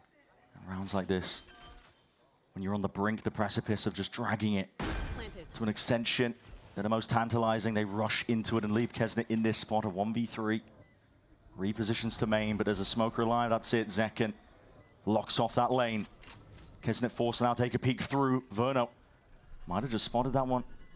Unsure of the angles. Refract's going to be fading. Needs to be Sublime, needs to be Unreal, near sight in. Everything being cut away from him. Many senses, but he has to rely onto the aim. Saturate is good! And Aspas a little bit better. MIBR, they take it 13-11. Heavily tested. Heavily bruised, but they do find it cleanly enough towards the end. 2-0. That final half, I think Envy can be proud that they came back into the game, but you've got to remember that Abyss and the first half were complete dominance from MIBR. I think this was a really interesting first showing of a super team in Americas. Yeah. We got to see some outrageous individual rounds. We got to see them generally have good teamwork, good ideas, and a lot of depth. But then we also got to see that they can bleed. Definitely so. And on Corrode, it did feel like that could have gone to overtime. It could have potentially gone the way of the underdog, making an enormous comeback. There's a lot to be said about Envy themselves as a team that were able to just rally, I think. In a spot like that, you're playing against one of the most anticipated teams in Americas, right? MIBR. Fan favorites in their own regard. But they didn't give up hope. They were able to really press them all the way to the bitter end. And ultimately, MIBR were able to find a way through. 13-11 being the finish towards Onka Roads. They can take a bow, they can move one step further forwards in this upper bracket. Yeah, that's going to be a really interesting clash as well in the upper bracket. I'm glad you mentioned it. NRG against MIBR. Wow, okay. Now, we are just straight into the absolute slobber knocker games in the top bracket of Americas. Yeah. Because that one, hotly anticipated clash. You got your Champs. I mean, two teams that did phenomenally well at the most recent Champions. The game that they played at Champs went to triple OT in 2 out of 3 of the maps. And NRG ended up taking it away and lifting the trophy later on. But this version of MIBR, very different to the one that we saw in 2025. Yeah. Upgraded, I think you gotta say. Yeah. And that's no disrespect to last year's MIBR squad, which was good. I mean, it's gonna be an exhilarating match, I'm sure, as well. We get to see our two of our top teams, I should say, as well. I don't want to discount any of the other competition in Americas, right? Because, listen, a lot of teams have made upgrades. A lot of teams have reinvented themselves. Everyone I've been speaking to has said that Americas is essentially like condensed almost. There's not really any bottom feeders anymore. The top is getting more hyper-competitive. It's one of the best seasons we've ever had in VCT Americas. But you will have to wait almost 2 weeks for that match. Where NRG plays against What a tease! It's on January 30th. I thought it was going to be tomorrow. You'll have to wait. You've got plenty of other good matches coming up, though. But yeah, the great teams like NRG, like MIBR, they've earned themselves a little bit of a break to prep for matches like that. Yeah, there's a lot of matches to be played as well with this new kickoff format. We're going to send it down to the stage. Elizabeth standing by for that Verizon post-match interview with Tex. Take it away. Sideshow, and yes, I am here with one of the men of the hour. It is Tex from MIBR. Give it up for Tex, everyone. An incredible performance, and almost ace we got out from you, but they were saying you are in form. This is a Tex I think we have gotten to know. I wanted to talk about, the end of last year versus now. Obviously, the end of how Leviathan ended their season last year wasn't the way you wanted it to go. Now we see kind of this reinvigoration of Tex. Talk to me about being on MIBR now as kind of like this new team. Yeah, last year definitely didn't end, as well as it should have or could have. Obviously, I didn't play the best individually, and as a team, honestly, my team was playing well. So I really promised that to reinvent myself this year, work way harder than I did last year, and yeah, I'm just going to be a nice, humble lad just gaming this year. Well, when you say, I'm going to work way harder, what does that mean for you? Does that mean aim training? Does that mean, VOD review? Because you already work very, very hard as a player. You have scrims, etc. So what does that mean for you? Just way more work outside of practice, honestly. Even though practice ends, like your day isn't over as a pro player, there's a million people in the world trying to take your job. There's kids that are playing ranked for 17 hours a day. So I really promised myself that I'm going to work really hard in scrims. I'm going to play a lot of ranked, play a lot of DM, and just analyze my own gameplay and, yeah, just try to be the best. For this match, what did you see when you were working hard? You know your analysis, your aim. What did you see to improve on, or what did you say, hey, this is great, I got to keep on doing this? I was just trying to be disciplined. Okay. Trying to be a disciplined player, don't overpeak when I don't have to, and just be a good, solid rock for my team because I look left and right, and I have the best players in the world on my team. So I'm gonna take over my games, but I'm also gonna be a rock. So. Well, Tex, you can hang. Let's be very, very clear. Yeah, of course. That's not even debatable. Okay, just making sure we know that. Something else I want to ask you is you tweeted on New Year's Eve, 2026 will be a journey. What does that mean for you? Does that mean, hey, we're just going to make it all the way? Or what is that journey that you are expecting to go on? Because it seems like you know exactly what you mean. It's just going to be a long journey, one match at a time, honestly, I just want to go the whole way. I know Champs is a long way, from now, but Masters Santiago coming up in Chile. That is true. So when I say it's going to be a journey, I'm saying the whole year is going to be a journey, but also with little trips in between, I'm going to go to Santiago, I'm going to go to London, so yeah, this is my journey, is to just improve. I think MIBR is in the conversation when you're that super team, right? You are with the G2s, you are with your next opponent, NRG, who had an incredible game against Cloud9. Where do you see yourself with this super team moniker amongst these kind of titans of the VALORANT esports ecosystem, specifically in Americas? Yeah, there's a lot of good teams, but my team is also very good. So, it's just however the day goes, whoever works harder, whoever makes less mistakes, and at the end of the day, that's all we're trying to do is make less mistakes. All right, well, thank you so much. Tex, now we're going to send it to match point with Ospas and his water boy, Zekin. His words. Yay! Nice. Good stuff, man. always, always a pleasure. Thank you so much, Elizabeth, for that. Yes, we're here at Match Point. We have two amazing guests. The new dynamic duo of the VCT Americas region. You got Zekin and Aspas. Fellas, well, first thing, congratulations on the win. Thank you. Man, I was talking about this on the desk, but I always take an opportunity to, you know, say nice things about you, and I just wanted to say it again. It really is impressive how you have so much humility to like just step back into a more supportive role while enabling this absolute beast to do what he does. Was that a product of your own desire? Was that something that was asked of by you? Did you want to make that switch, or like, I'm curious how that came about. Very TenZ-like. It was a little bit of both. I was down to swap to whatever the team needed to play. I was ready to be the do everything kind of guy, whether it be duelist or smokes or initiator or anything. They decided that they wanted me on controller, and that would be like the best fit for me. I can still be aggressive, but I can still be supportive as well and use my voice. Yeah. And it's been working well so far. Nice, nice. Aspas, you having fun playing with Zekin out there? I'm having a lot of fun playing with him. Clearly, the results speak for themselves. All right, guys, so we're going to play a game, because you guys know I like to play some games, okay? This one's very simple. We're going to have a couple of takes, on a variety of subjects in a quick game we are calling Peaked or Potential. Okay, so I'm gonna give you a topic, and then you're gonna hold up the sign, and if you think that it peaked, you put peaked. If you think it has potential, you put potential. And explain, of course, how you got there. So let's go ahead and start with the first one. We have the Bandit, the newest addition to the game. Has it peaked, or does it have potential? There's a third option. What's the third option for you? Bad weapon. Bad weapon? Aspas doesn't like the Bandit. You heard it here first. Why? Why don't you like the Bandit?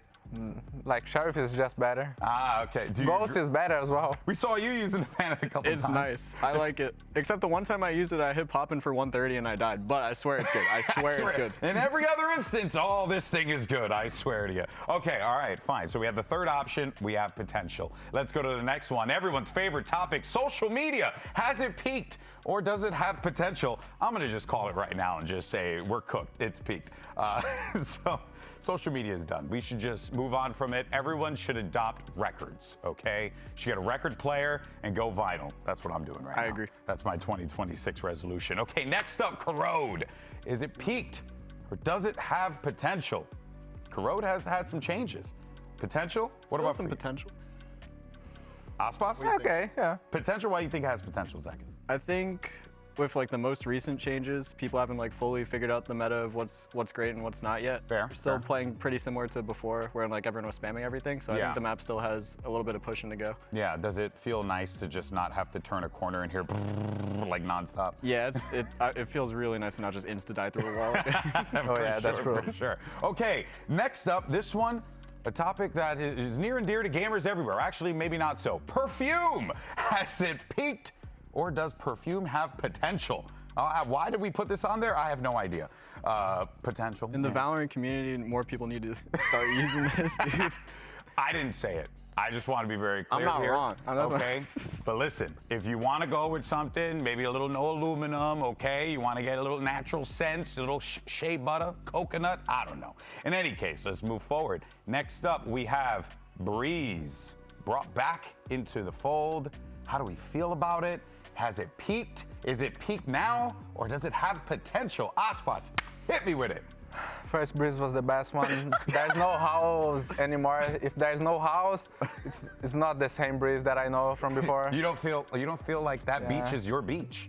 No, right? It's not the same. It's not the same map. The waters don't hit the same way anymore. Yeah. What about for you? You feel the same way? No. Aspas is the only person that I know that misses halls. I love it without halls. I miss halls so much. What is halls that you like so much? Best place, like it's just because you start a ranked or a tournament, you can go house. Yeah. Out the 24 rounds, and you're gonna have fun in there. Because you're gonna fight someone 9 times out of 10. And the best part is when you buy an Alp or Outlaw on house. Yeah. I think we just realized he just wants to shoot people in long routes. That's all it really is. All right, next up, Zoomers. Have they peaked, or do they have potential? What is Zoomers? The youth.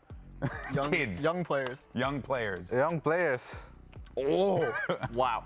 I'm going peaked as well, just for the old heads out there. Why do you think that the Zoomers have peaked Aspas?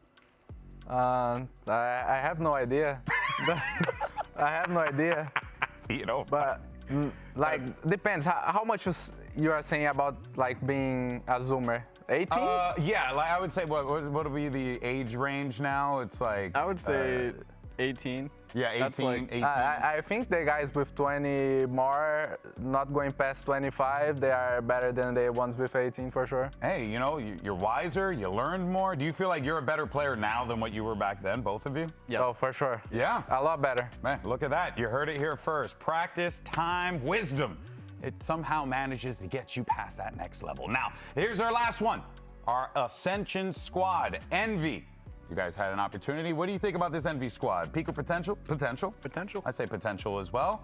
Aspas, how was it going up against them? Thoughts on the team just overall? Well, they're super aggressive, which is what we expected. And when I would say they're very like momentum based. Like when they're going, they're going. They got like what 8, 9 rounds in a row on us on our defense. I think they have a lot of potential still. They're still like a new team. They just got Kesnet here off like the flight, so they have a ways to go, and I think they'll get a lot better as the season goes on. Yeah, no, I mean for sure. This team, we've seen them at their high when that match against EG, but of course we'll see more of them as they progress in the bracket. Speaking of, let's actually take a gander at that and the current bracket and where we are. Teams starting to fill out the middle as they fall one by one. MIBR though will be moving on to face off against our world champion NRG squad. Zekin, you're familiar with this team, both of you obviously, but want to get some thoughts just on that NRG matchup. You saw, I don't know if you had a chance to watch them earlier, but they look pretty damn good. They cooked C9 on Pearl. I'm excited to play against them. They're obviously super, super good, and they added Kiko, who's playing really well. He had a nice debut there. And by the way, Saucy just wants to thank you for the excellent performance. I wish I could rub his head right now. Yeah, right. Exactly. Same here, actually. Same here. Yeah, I mean, for you as well, Aspas, you know, how's this experience now, getting a chance to play with this MIBR team, but now knowing that you're going to be going up against the world champions in your next matchup?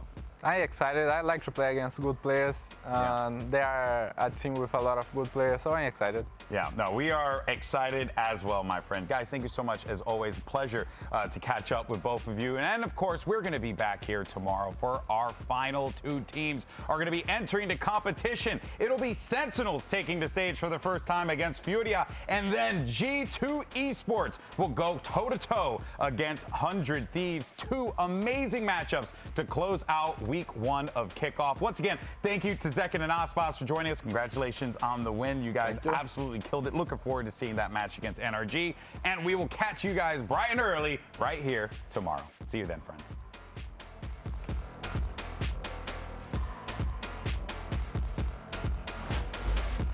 NRG take to the stage in the VCT scene for the first time since lifting that Champions Trophy just a few months ago, heading up against a C9 fresh off a win 2-0 on Loud. Looking for the half stick here before the lockdown expires, and a C9 getting kills. They might go for a little bit more, but 3 players detained. It's a disaster for Cloud9. Rob wipes the floor with them. Kiko there with another opening frag, and NRG with another disgusting round. 13-2 domination from the reigning champs. Now trying to look for something. Scuba untouched and unbeatable. Trying to set him up for it. Brock jumping around. Scuba waits and taken down. The ace ripped away. Why would Vic do this to me? Giving him a pocket to work into. Oxy reads him like a book. C9 making real go at this round, and they're going to continue as the smoke goes down. Oxy for 4. C9 are in this game. Not too concerned about the spike. Scuba has plenty of time to make it happen. Scuba delivers a fatal blow to C9 for the Red Bull clutch. One hell of a matchup that we got here. That path to pro team in the form of Envy get to really get to cut their teeth essentially against a team of MIBR. Chewing them up still into the cages. It's blind firing from MIBR. Gonna see if they can wiggle their way out of this ones. Cloudburst on Cloudburst! No way! No! Aspas to playground on a site for a player like him, and he is not done yet. Denying that plant. No one's got onto this one. Envy start to clubbed their way in. They've already won the... Oh, they got a plant down in the middle of all of that somehow. Was a back, Mazzino! No way. 13-7 for our opening map in this one. MIBR showing up. A lot of ultimates to use, MB putting them to work. Verno! No, not like this. He's down to this 1v1, a 1v4, Verno. Oh, it's just filth, man. Texto dominating. Clearance into the corner. Kesnet denies. Kesnet comes alive. Forwards again. Good chance for him. 1v1. That's what they needed. And they're going to be trying to rush into this one, but it might be to their own demise. Tex playing around it, adjust the aim, sharp. And now he's looking for a little bit more with support for the rest of the team. It crumbles, but he has to rely onto the aim. Saturate is good, and Aspas a little bit better. MIBR, they take it 13-11.